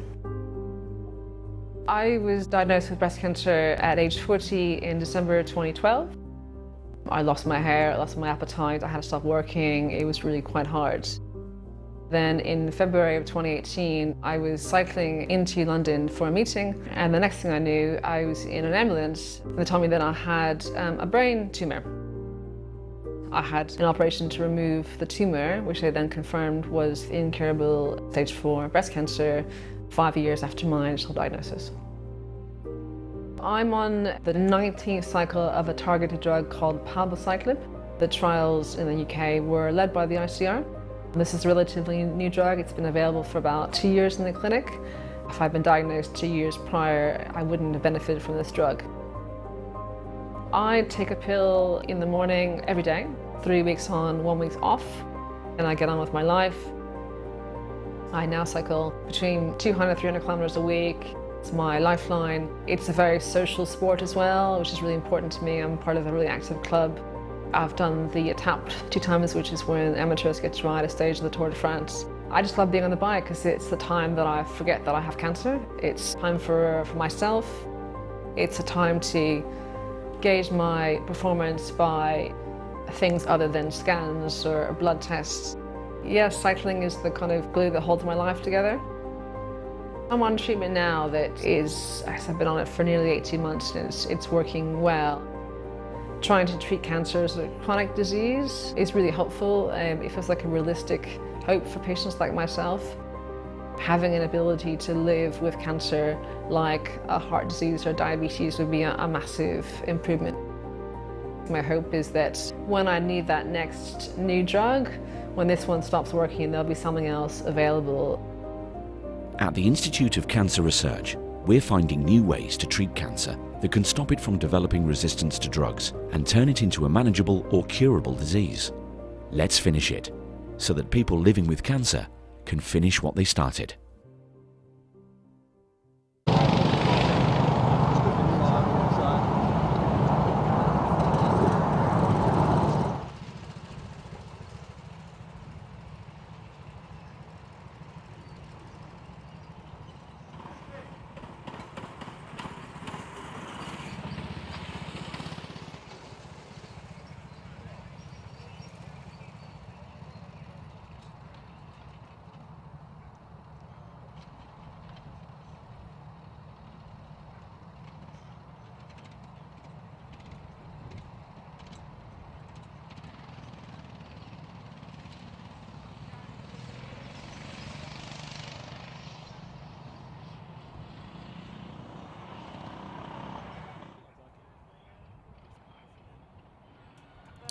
Well, welcome back, ladies and gentlemen. Apologies for the silent drop there. I had to recover from my short marathon, which felt like a much longer marathon that I did. But obviously, as we did raise over the £3,000, I did unfortunately have to do the lap, which quite a lot of you witnessed live on air there, which is highly unfortunate. There we go. Right, so, ladies and gents, situation as it stands.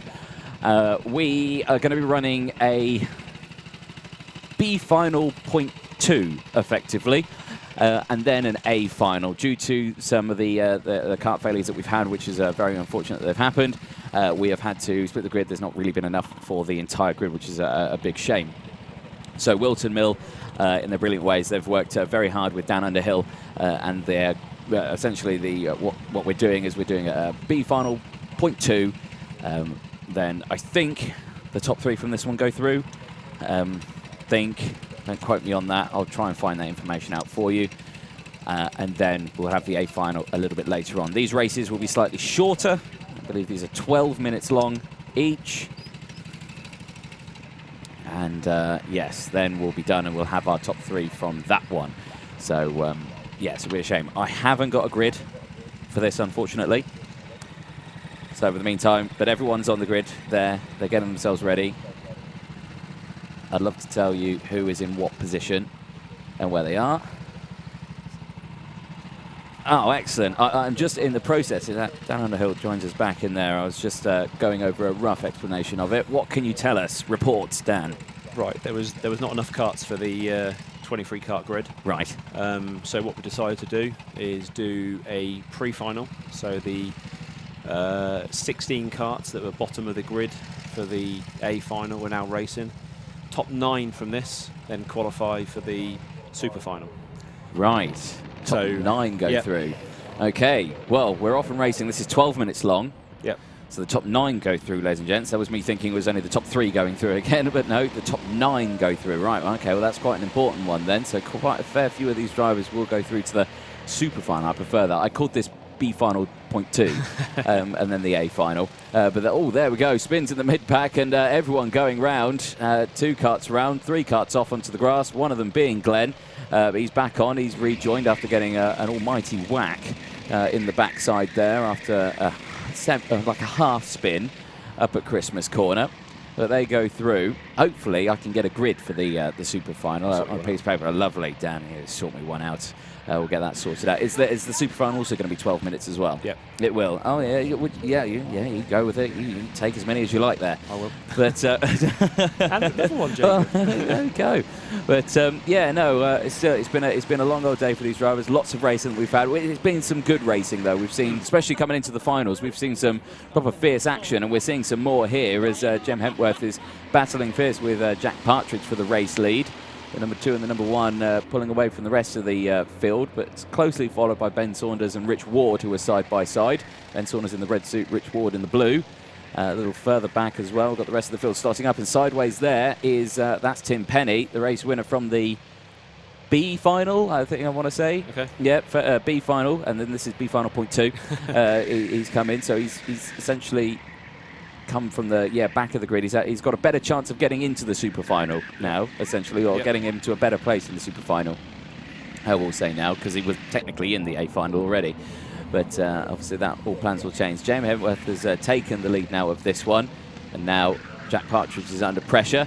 Like we're saying, sun's slowly setting, and the track cooling down, and I think this is slightly better for racing with the cooler air temperatures. The track's been nice and warm all the way through the day. The air's cooled down. I think that's the preferred sort of track conditions. Am I right in saying? Yeah, it should be. Yeah, it should be. We'll see how these karts get on. See if we've got any left over. But yeah, it will be a tough one. But let's see what they can do.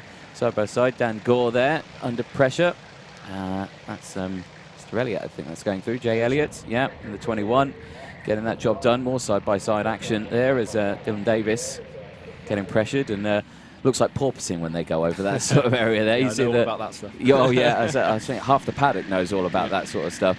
Why has it been like that? Can you go into detail? I mean, we've had the explanation of what it is. Yeah. Obviously, it's the air going, or it's high pressure, low pressure, really quickly, or anything like that. But that's pretty much what it is. Yeah, that's pretty much what it is. There we go. Everyone needs to work on that and try and fix it. But it's not an easy fix, that's for sure. Yeah, a lot of people were just out there, the internet, the keyboard warriors out there going, "Oh, just stiffen the floor." But tried all that. It's not that simple, ladies and gentlemen.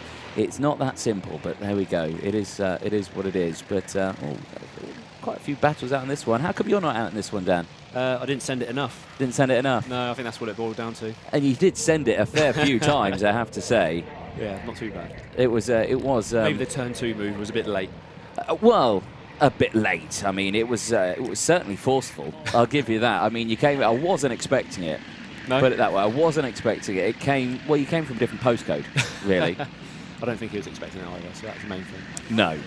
Yeah, and he certainly was. He certainly was adjusted to that one. How many of those have you got? It's nearly all gone. I think my lad Jacob is eating all your sweets there. He has indeed. That's what happens when you distracted. A turnaround. How many are in there now? 1, 2, 3, 4, 5, 6. There's 6 in there, right? Okay, I've counted. Still got another race to go yet. Yeah. There we go.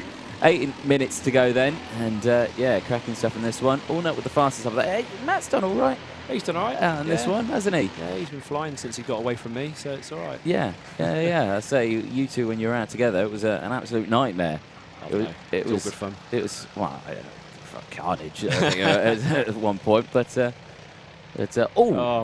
yes. Let's have a look at that, ladies and gentlemen. Dan's replay of his mega lunge. Here we go. You're on the outside. You come in and just bosh. Look at that one. That was. And you lost one, so you didn't even gain anything from it. You lost out more than what you gained in that one. So there we go. Sorry, I shouldn't laugh, but that was actually quite funny. Well, yeah, there we go. It is what it is. Yeah. It's all that. It was well timed. I'll give you that. It was a bold move. Lucky had the wraparounds. I could have been on my head. Oh yeah, if I say didn't have the wraparounds, that's why this sort of racing promotes absolute sends, because there is that less risk to reward, really, isn't there? But Jem's doing well. Pulled a gap, 1.5 seconds, which Ward is also clear by 0.8 of a second at the moment. So is Dylan Davis as well. All the action is just here. It's the battle for 9th place, isn't it? Yeah, it's it's a bit spicy. How many's left in there? 5. Another one's gone. Oh. Are you hungry or something, Jacob? It's been a long day. Yeah. But there we go. 6.5 minutes to go. Coming into the boot section, like I say, all lines on this one. Would you say, out of the two of you, who's got the most? Would you say you've got more experience than Matt? No. He's been racing since he was probably about Jacob's age, all in TKMs and all that sort of stuff. So yeah.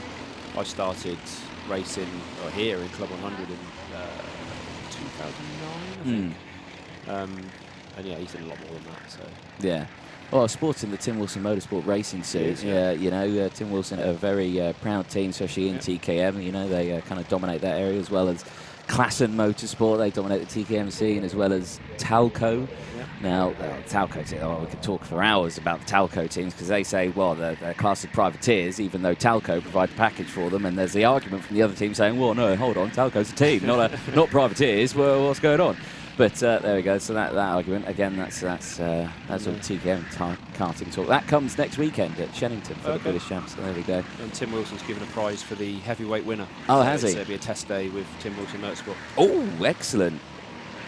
But yeah, what other things have we got going out? So the Open class winner is a test day with Jack Dex.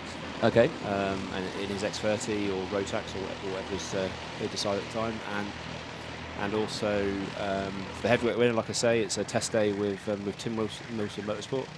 And we've got a load of really nice trophies and medals, and there's a wooden spoon for the lowest placed Club 100 person, which I need to try and figure out. Oh, yes. So Rob Nash has won that in the past. So yeah, he brought the wooden spoon back. Might have been me, you know, thinking about it. Well, yeah, it could be actually. So we've only actually got 2 heavyweights in the main final, I think, in these 2 finals. 2 heavyweights. It's Johnny Goddard on pole and John Maycock's up there, I think, as well. Yeah, I think you are. Yeah, John Maycock hasn't got the heavyweight next to be. Okay, but he is a heavyweight, right? Okay, not a problem. So I need to figure out who in the B final was highest placed heavyweight for that 3rd place pot. I think all in all, with all the sort of things we've had today, it's been an okay day. You know, over £3,000. You had to run the circuit. I had to. Well, I ran the Indy circuit. Oh, did you? Yeah, I did. I mean, we had plenty of time for me to run the international layout, but for the sake of everyone, I think it was best that I probably just did the Indy layout. Yeah, fair enough. Fair play to you. Yeah, it was a long layout. I mean, people still ask, did you just do the whole layout? And of course I went, yeah, I did, yeah. Did the whole thing, mate, yeah, smashed it out. Went quicker than some of you guys. So, this is all kicking off for... it is, yeah, they're being... Oh, there you go. This is down the inside of... Licicella. Yeah, Licicella, let's be called. Down the inside there at Osiers on that Allnut. Allnut now down... Wow, where is Allnut now? He's dropped a few places here. Yes. Partridge has got through as well. Being swallowed by the pack, isn't he? Yes. It's a bit discombobulated, as I like to say. He's well, he's down into 6th place now, is Matt, and a curb warning for Gem Hemworth. She's in the lead, and she's clear by 2.5 seconds. She's still pushing it. That's the inner cart. Definitely. That's the inner carter. But there we go. We'll have to see. She doesn't want too many of them, otherwise she'll end up with a penalty at the end of it. Has anyone had any penalties today? Oh, we've seen a couple of black flags. Yeah. Oh, wow, look at that move there by who was that? Was that Ed Bars? I think he thread the eye of the needle there, and he got through 3 of them. It was a nice love tap there by a couple of drivers. It's going to go wrong. It's shaping up to go, wrong quickly. And of course, 2 minutes to go in this one. We need these cuts for the super final, please, Jack. Don't break them as much as possible as they go through. But this under pressure massively there from, who's that? Is that Eden that's in that battle now in the number 7? In the white suit. There's Penny. Matt's dropped outside of the super final grid. Oh, has he? Yeah. Oh dear, yeah, he's down into 10th place. Oh, that's a nightmare. He'll know that, though. He'll know that. And look, he's taken the wide line here, and he'll cut back on this one. I guarantee it. He'll cut back. He's not out of this yet. No, he's not. He's not. Any one of these drivers could go through. Oh, yeah, there we go. There we go. Ed Barr's off the track. Oh, and now it's all going. Oh, they're all in there. Patterson's off wide. Grass tracking. Partridge, sorry, I should say. Through Wilkins they go. And he's still, Allnut's still at the back. He's not managed to open up the gaps. Oh, they're very wide there. Goes, who's that? That is, oh, crikey, I don't even know who anyone is anymore in this one. Ben Saunders in the number 4. That's who that is in the red suit as he tries to fight back. So where is that Allnut then as he get this this one done? He's gone through now? I think he's got through. I think he's back up to 9th. No, he's... Oh, yeah. Yeah, he is. He's into 9th. Okay, so Matt Allnut's back in the bubble. Only just on the bubble. Minute to go. He's got to get back up between these two drivers as well. But all that concertina effect, look how big that gap's opened up now between those two. So they're now 3 separate gaps. Wide line again. He's going to go for the switchback. They'll have the optimal line here through Inkermans. Is he going to go for a send-it lunge down the inside at Ashby? I'm sure he probably did. Oh, he did. He did indeed. Now they're through wide, and off the track goes Ed Bars.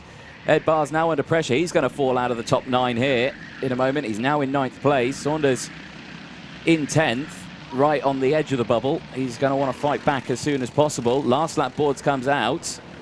We could see a move there in just a moment. But yes, anything could happen in this time. What do we reckon? Dan, what do we reckon? I think it's going to, this is the final lap, so I think it's going to kick off, I reckon. It hasn't kicked off already, no? Not enough. Not enough. No one's in a tyre wall yet. Of course it's not kicked off. But there we go. All white line fever all the way up in towards Christmas Corner. Allnut's got himself in a good position now, hasn't he? He's up into 8th place, so he's got 2 cuts between him and that final from losing it. And down in towards Ashby Hairpin. Everyone hugging that one. Saunders on the outside. Here's Gem Hemworth, who's, well, like I say, checked out. Yeah, no worries. 3.5 seconds, job done. No worries, 3.5 seconds clear. Comes around the final corner, checkered flag, and into the super final goes Gem Hemworth. Richard Ward will take 2nd place from Dylan Davis, but all eyes on this last group in for 9th place. Or whether or not who's going to get through. Saunders trying to get past there, Ed Bars, and he is alongside. Ed Bars under pressure from getting out of the final, gets run wide. Holds it on the outside. Who's going to take it? Oh, Saunders took it. Just Saunders takes it by. How much does he take it by as well? It's 2,000ths of a second. 2,000ths of a second across the line. Ben Saunders goes through into the super final alongside Matt Allnut, Jack Partridge, Tommy Lee Davis, Ben Eden, Jonathan Lister, Dylan Davis, Rich Ward, and Gem Hemworth, the 9 drivers going through to the super final. And, well, whew. You ready for the super final then? Absolutely not. Absolutely not. Hopefully, it's 12 minutes, isn't it? It's 12 minutes. It's 12 minutes, cool. It's 12 minutes. And then we're done. If you've got a grid, I'll go and get one. Go get a grid, Dan. There we go. Dan, the man on a mission, he's going to go and get the grid for that one. I'll keep waffling on. I say I could keep waffling on. What we'll do, ladies and gentlemen, we will go to a short break, and we'll get the grid, and we'll be back with you shortly for the super final.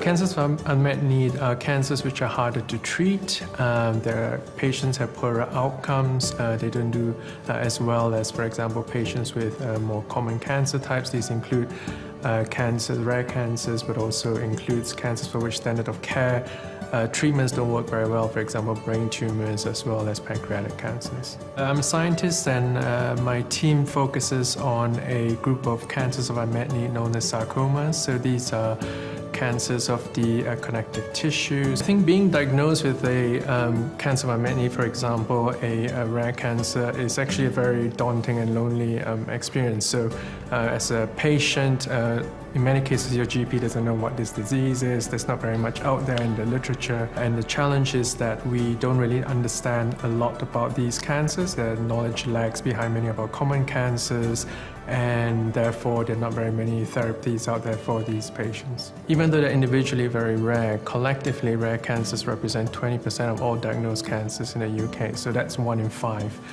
cancers diagnosed every year in the UK. I've had the opportunity to interact and hear experiences from patients towards the challenges they face, and this is really motivating because it tells you what's at stake and really focuses our mind in terms of identifying, making discoveries that ultimately will impact not just patients but also their loved ones. We don't really just want to make better drugs, but we also want to make kinder drugs. So drugs that not only work on tumors but also improve patients' quality of life.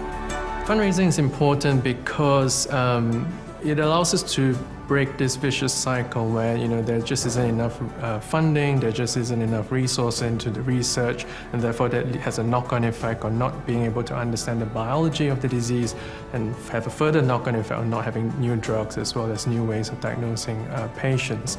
So by injecting resources into research, fundraising will break this vicious cycle and allow us to better understand the biology of these diseases, and which will ultimately lead to better outcomes for our patients.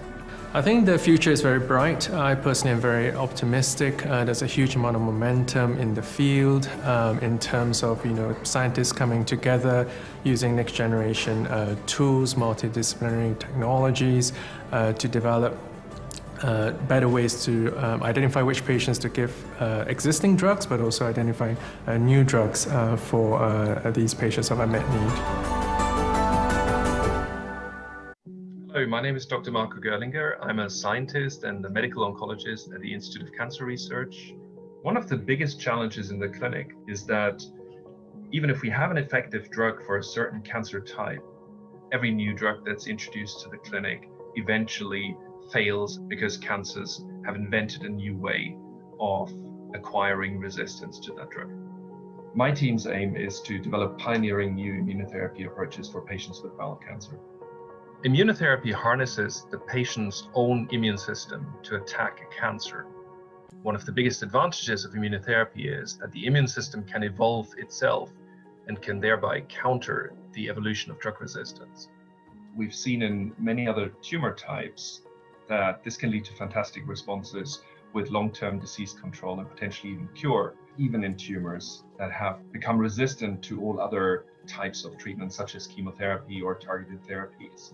But the problem in bowel cancers is that immunotherapy has been only effective against a very small group of tumors so far. We're exploring pioneering new treatment options with immunotherapy to change this. Cancers and individual patients differ a great deal, and we're trying to identify the treatment that gives the biggest benefit in terms of tumor shrinkage or chance of cure at the lowest possible toxicity, to make the treatment as kind as possible and at the same time as effective as possible. And I think that's the ultimate motivation in the end, to develop new tools to personalize therapy, but also new drugs that are more effective than what we had available in the past and that make our patients live longer. Your support means a lot to us and allows such pioneering new treatments to be developed here at the ICR. Please donate today to help us finish cancer.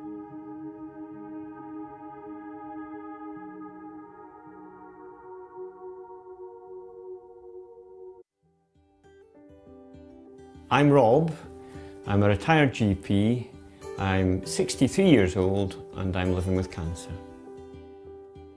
So my cancer was diagnosed in 2012 and I had been unwell for a short time. So by the time the penny dropped that it was prostate cancer, the cancer had spread to the bone. Oh, I knew quite a lot about it, but I didn't know enough to know that I had it. When you're first diagnosed with cancer, it's the most important thing in your life. And the treatment, the investigation, the getting to grips with it. I looked into it, the drug abiraterone, and I read up about it. And then I discovered that this research had actually been done in London. And through the ICR, the drug had been developed. I sort of thought to myself, maybe 5 years, you know. If I got 5 years out of this, I'd be doing really well. I've been on abiraterone now for 7.5 years, and so far the cancer hasn't come back. It's been great. I often don't think about the cancer now. You know, I just get on and I've got lots of other things to think about. Walking has become a major interest for us, mainly because of where we live. If I've got a dog handy, I can take the dog out for a walk. I've been able to take up things that I didn't do before. I joined a walking group, started getting out walking again. Now we do walking holidays. I'd like to travel a bit more. We're looking at the map and thinking of places that we'd like to go. I live what I would call a normal life with all the pluses and minuses of that, but I do things that keep me busy. I think my treatment has given me a new lease of life. I think life is precious. Taking the tablets is very easy. You know, just take them in the morning. And with the treatment, every day is a new day, and you sort of feel not to take it for granted. Well, for the future, I would really hope to keep living a bit longer, live a normal life, and treat the cancer as something that you cope with, rather than something you fight. At the Institute of Cancer Research, we're finding new ways to treat cancer that can stop it from developing resistance to drugs and turn it into a manageable or curable disease. Let's finish it, so that people living with cancer can finish what they started.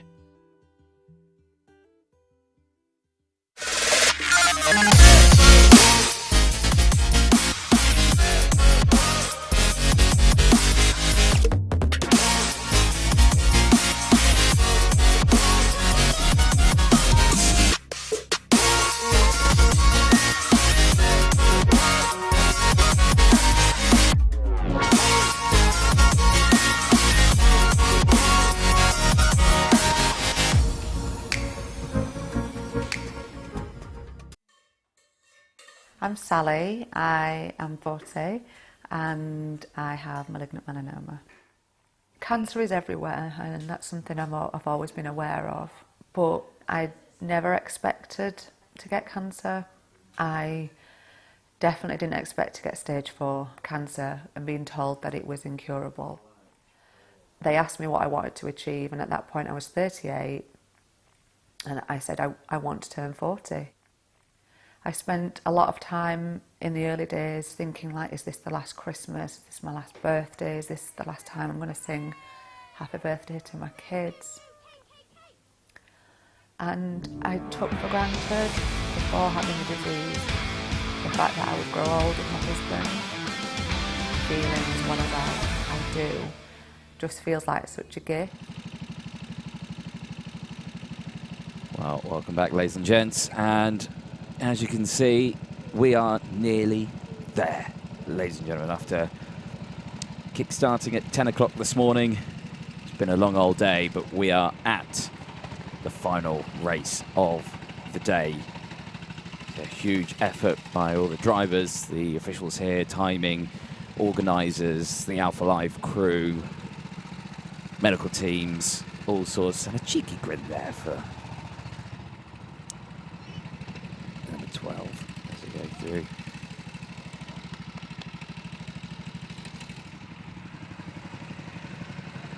It's definitely Butteridge there, number 12. Bradley Philpott out there as well. Let's talk you through this grid. There's Jem. Pressure for win in the B final, point 2. This is a super final, as it says on my piece of paper. It's not an A final, it's not a super final, but it is a super final. Johnny Goddard starts on pole position. Brianna Percox alongside. It's definitely Lutteridge on the second row with Brandon Williams alongside Bradley Philpott and Paul Granger on row number 3. Kim on row 4 with Jem Hepworth alongside. Rich Ward, Dylan Davis on row 5. Jonathan Lister, Ben Eden, Tommy Lee Davis, and Jack Partridge on row 7. Matt Allnut and Ben Saunders. Those bottom 9 there through from the B final, point 2, and we're off and racing while Matt Allnut was having a conversation there with one of the pit lane crew as they go, but it's a good start then from the front row. Clear breakaway straight away for Brianna Percox, breaking away and moving into the lead. She was the favourite going into this one. Johnny Goddard, who's had a fantastic day of racing, is holding on to 2nd place. Brandon Williams up into 3rd as well. Stephanie Lutteridge, you can see there as well. Oh, and a spin. And who was it who went off stage left? It was the 13 who's gone off. That is Dylan Davis. And he is already at the back of this one. 12 minutes of racing. There's Bradley Philpott in the shot. There's the 17 of Jonathan Lister just going through as well down the inside. So as they go through, 11 minutes on the timer. We're coming to the end of lap 1. They'll cross the timing beam, and there is the order as they go through. And from a standing start, Jonathan Lister, sub 1 minute, 59.980 from a standing start. That's quite an achievement as we're 3 wide here, going in towards Christmas corner. Lister looking like he was going to go for the move on the inside there. Thought against it. Getting past Kim there, who drops down a position as well. There's Partridge coming through. Jem Hepworth being pushed out slightly wide now as they go through in towards the infield section, in towards Osiers. Got a late move there from Partridge. Gets it done and forces 2 drivers off the track. Well, Partridge said he was going to go for the move there, and well, he certainly did. There's Allnut coming through now as well. And Ben Saunders getting nerfed out fairly wide there. This is at the back of the order. Less than 10 minutes to go then. As they go through again, nice shot through Oblivion. Up the hill they go. Side by side, just in the back of shot as well as they go through, I believe. Ben Eden, James Lister, side by side there. Lister, who was running a little further up the order, has dropped back a little bit after his off-track excursion. You see there, Johnny Goddard communicating with Brianna Percox there to go for it. I'm not going to go for the move, but down the inside, Brandon Williams could sense the danger and gets past, and Goddard's dropped. Goddard's dropped several places now, and when Williams goes for the move for the race lead, gets it done. So Percox, who was coming into this super final as the favourite, has got competition now in the form of Brandon Williams and Paul Granger as well, who's latched onto the back of this one. So the 3 of them with a breakaway. Johnny Goddard, after that move, has dropped down into 5th place. That's promoted Bradley Philpott up. Here's Granger going down the inside of Percox, going up in towards Christmas corner. This is really backing the pack up into each other, but they don't want to fight too much between themselves because they'll allow Brandon Williams to break away. Philpott down the inside, 2 for 1 special, and here comes Goddard back. Absolute send, and he nearly jumps out of the cart trying to push it along out of the corner. Contact warning goes out for Rihanna Percox as well in the number 2. Philpott drops back 1 position, so just when you thought Goddard was out of this race down in 5th, he's come back into 2nd place now. But that has allowed Brandon Williams with a bit of an opening now as they go through. Hand gestures galore at the side of the track now as they go through in towards oblivion. Once again, we're on lap 5, 4 laps completed. Personal best lap times coming in thick and fast. Fastest driver out there, 56.738 from Jonathan Lister. 7th place at the moment as Philpott dives down the inside at Christmas corner. Hand up in the air just saying thank you for that one. Gets past Johnny Goddard. Moves up into P2 now as they go down in towards the Ashby hairpin. There in 4th place, you see Rihanna Percox under pressure, trying to fight back. Down the inside there goes Granger in the 30, gets that job done. Here comes Kim Ellie as he tries to go down the inside there at Osiers, couldn't quite do it. Now here Philpott on Williams. Goddard closely behind. These top 3 with a clear breakaway now, clear by around 0.3 of a second. Personal best lap time for Philpott, 57.108. As they go through, 7 minutes left on the timer. Plenty of time in this super final for anything to happen. 3 wide into Christmas corner. Goddard on the outside, tries to get the switchback on Philpott, can't quite do it. Slots back in, looking for the inside here. White line fever for Brandon Williams as he hugs that inside line into the Ashby hairpin. And on the outside there, Goddard onto the grass. He tried to take the long way around. Philpott closed the door off dramatically. And now here comes down the inside Granger. Paul Granger in the 30 takes 2nd place. And there you see, tucking in, Brandon Williams saying, come on, let's go, let's break away. Kim Ellie's managed to get up into 3rd place now as well. Philpott dropping down the order dramatically. He's all kerfuffled now. He's got to get back in the zone. Partridge in the back of the shot there, looking like he's going fishing. He's fishing for moves. Goddard's really dropped down the order now. Johnny Goddard in the number 1 has dropped down to 7th place. He lost 4 places on that one, but he's just gained 2 back as they go through. He's managed to get past Percox and Philpott. And, well, I think Partridge assisting Philpott there in going a little bit wide in towards Christmas corner. And I think Philpott there returning the favour, but unfortunately that pushed Rihanna Percox off the track. So that was very dramatic stuff there in this super final. It's getting heated despite the fact that the temperature at the circuit is getting cooler. And round the outside here, in towards the boot section, Granger takes the lead. Williams fights back. It's side by side around the final corner. Still 5 minutes to go in this one. Side by side across the line. Who's going to have the optimal line as they go in towards oblivion? It's going to be Granger, but then Williams is going to have it back as they come through the second part. Here comes Kim Ellie as she comes back down the inside. Following as well, Jonathan Lister in the 17 has latched onto the back of this one. He's caught up. And round the outside is Granger. Tries to take the long way around, has to cut the track, comes back on, and he drops down into 4th.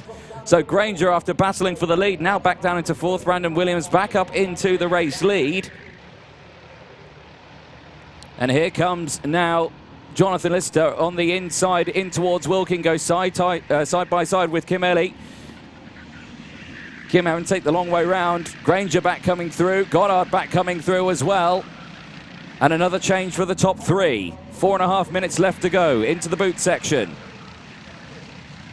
Changes all the way. Williams leading from Granger. No, sorry. Williams leading from Lister. Then it's Granger. Goddard. Then it's Ellie. Philpott there in 6th place. Eden closing in. We thought we were going to break away here, but it wasn't a breakaway to be. And the whole pack has closed up again. Tucking to the inside, trying to fire a way through is Lister in 2nd place. Goddard comes through. Half spin, tries to get the move done, and off the track goes Granger. Granger rejoins in 3rd, but he's going to have to give up the place there. Goddard holds on to 3rd. Lister to the outside, tries to get round. Granger coming back into this one. Oh, goodness me, this is all going to end in tears. I can see it. Philpott's involved, Goddard's involved, Granger's involved. And now the rest of the pack, the whole pack's concertinaed back up again now. 3.5 minutes to go. This is going to be action-packed all the way to the checkered flag. After a full day's racing, you would expect these drivers to be absolutely knackered, but they're giving us our best race we've seen so far. Questionable overtaking moves obviously involved in that one, but we'll let race control deal with that at the end of the race, I think. We won't talk about that now. 3 minutes to go then. 9 laps completed. We're on lap 10. Williams still leads, hugging the inside line. Who's going to switch to the outside first? Looks like it was Lissitor who did the move from 4th place. Philpott back up into 3rd. Granger holding on to 2nd place. No moves here. Everyone tucking to the inside line. Philpott to the inside of Granger at Ashby. Gets it done. Granger getting nerfed out wide there onto the grass. He has to slot back into place now. This is top stuff in terms of corporate racing, I have to say. Philpott going defensive. Lissitor back involved, back into 3rd. Williams holding that inside line, but he's left himself vulnerable on the inside. 3 wide into the boot. Lissitor to the inside. Williams will have the advantage as they come to the exit. Here comes Granger, 3 wide into the boot section. Careful through here. Lister gets nerfed out wide. They slot back. Philpott into 2nd. 2 minutes to go. Through Oblivion. Past Crook, past Fine Lady, up in towards Christmas Corner.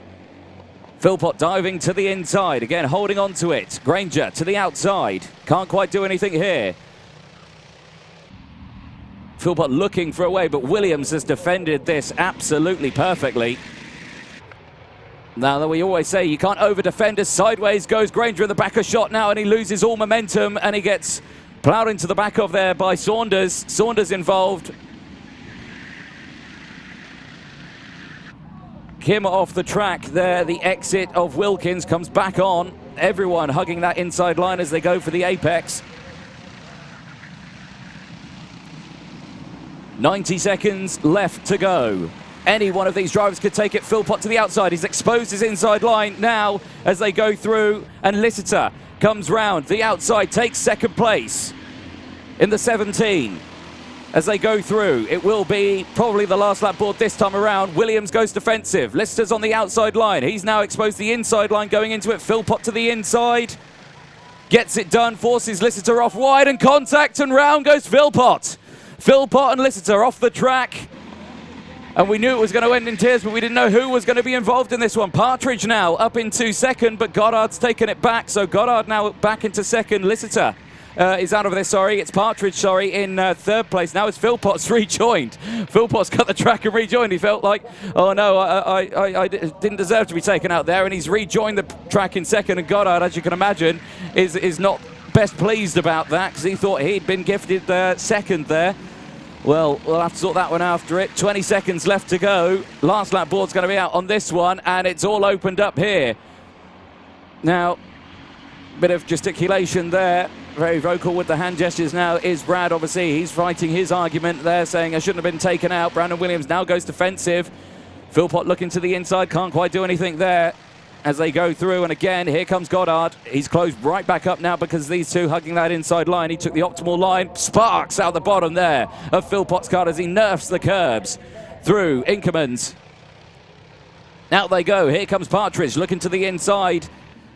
Goddard on the outside. Oh, there! And a huge lunge there from Partridge. And that has forced Goddard and Philpott off the track. Partridge goes into 2nd and Granger back into 3rd. Well, Williams now with no contest as he comes out of the boot section for the final time. He'll come round to see the checkered flag. Well, I tell you what, I would not like to be the race director after this one.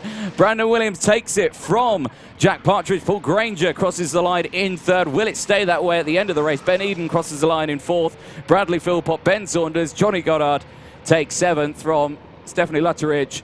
Dylan Davis crosses in 9th. Matt Allnut crosses to take a top 10 finish. Kim Ellie crosses in 11th. Brianna Percox, the favourite to take the win on that one, finishes 12th in the number 2. Rich Ward finishes in 13th from Tommy Lee Davis. Jem Hempworth finishes in 15th place. Jonathan Lister retired after lap 11, failed to finish the race. Well, ladies and gentlemen, that was... Well, I don't think I know how to word that one. It was an excellent race, but it was also, for for a spectator's point of view, that was probably absolutely fantastic watch. For a racing driver's point of view, that was probably a complete shambles. But for someone else, from my point of view, I think that was a defensive masterclass, and I think for the same, a couple of other people as well. Brandon Williams, if you ever want to know how to defend against an entire pack of drivers, that's how you do it. That was absolutely brilliant. Well, the drivers will come in. In all honesty, I'm not sure where to go from here. That was, as charity races go, I think, yeah, that was a pretty good one. A pretty good one. We've raised lots of money today. I've done a half a lap of running around the track. I don't know why. But I think after a long day's worth of racing, and you can see there. Getting so much more pace, but I'm never going to fight. Oh, no, yeah, they did really well, man. Like, good racing, fuck it out. Sorry for the language you may have heard there by Brandon Williams, but I think he summed that up pretty spot on, if I'm honest. There's Stephanie Lutteridge there just going through. I think she's exhausted after that one. There's Paul Granger. He's delighted with that one, finishing third after, well, a nightmare. Even the pit marshal. Were you the winner? I don't know. I don't even know what happened in that. Oh my God. Well, there we go. There we go. I would say go to the bar here, but it's closed at the moment. There's Jem Hempworth and Rihanna Percock. That's just an inch. Yeah, you two were in front of me, and you two, the guy that you were fighting with, both took each other out the inside. Well, there we go. What a way to end a day of racing. I think some would say that it was worth the wait, that one. It was indeed worth the wait. We thought the B final was good. We thought the C final was good.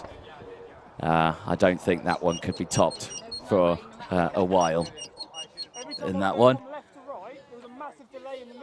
But there we go. Brandon Williams staring at the steering there. He's shaken the wheel off in that one. He's pushed so hard that yeah, he's worked that. It's been a workhorse, those karts. There's Tim Perry just in the background of shot as well. But huge congratulations to all the drivers. Thank you to everyone watching. I'm sure the presentation will be taking place shortly.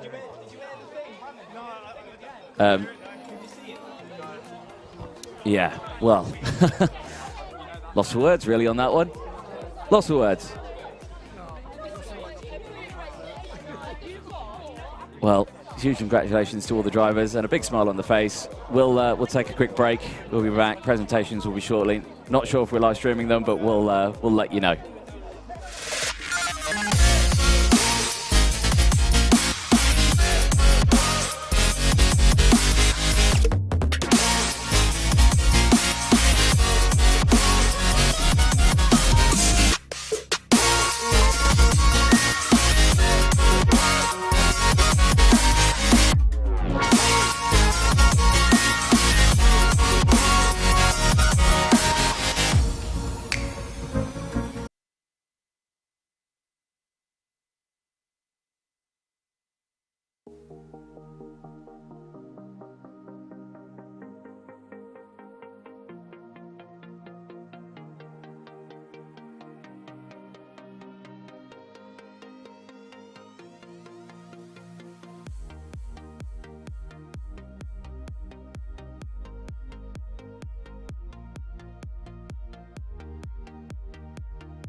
Welcome back, ladies and gentlemen. We're roaming this time. We'll have a chat. Yeah. Brandon Williams. He's on the phone at the moment. Who are you just talking to there? My missus. Missus saying, "Oh, what on?" Yeah.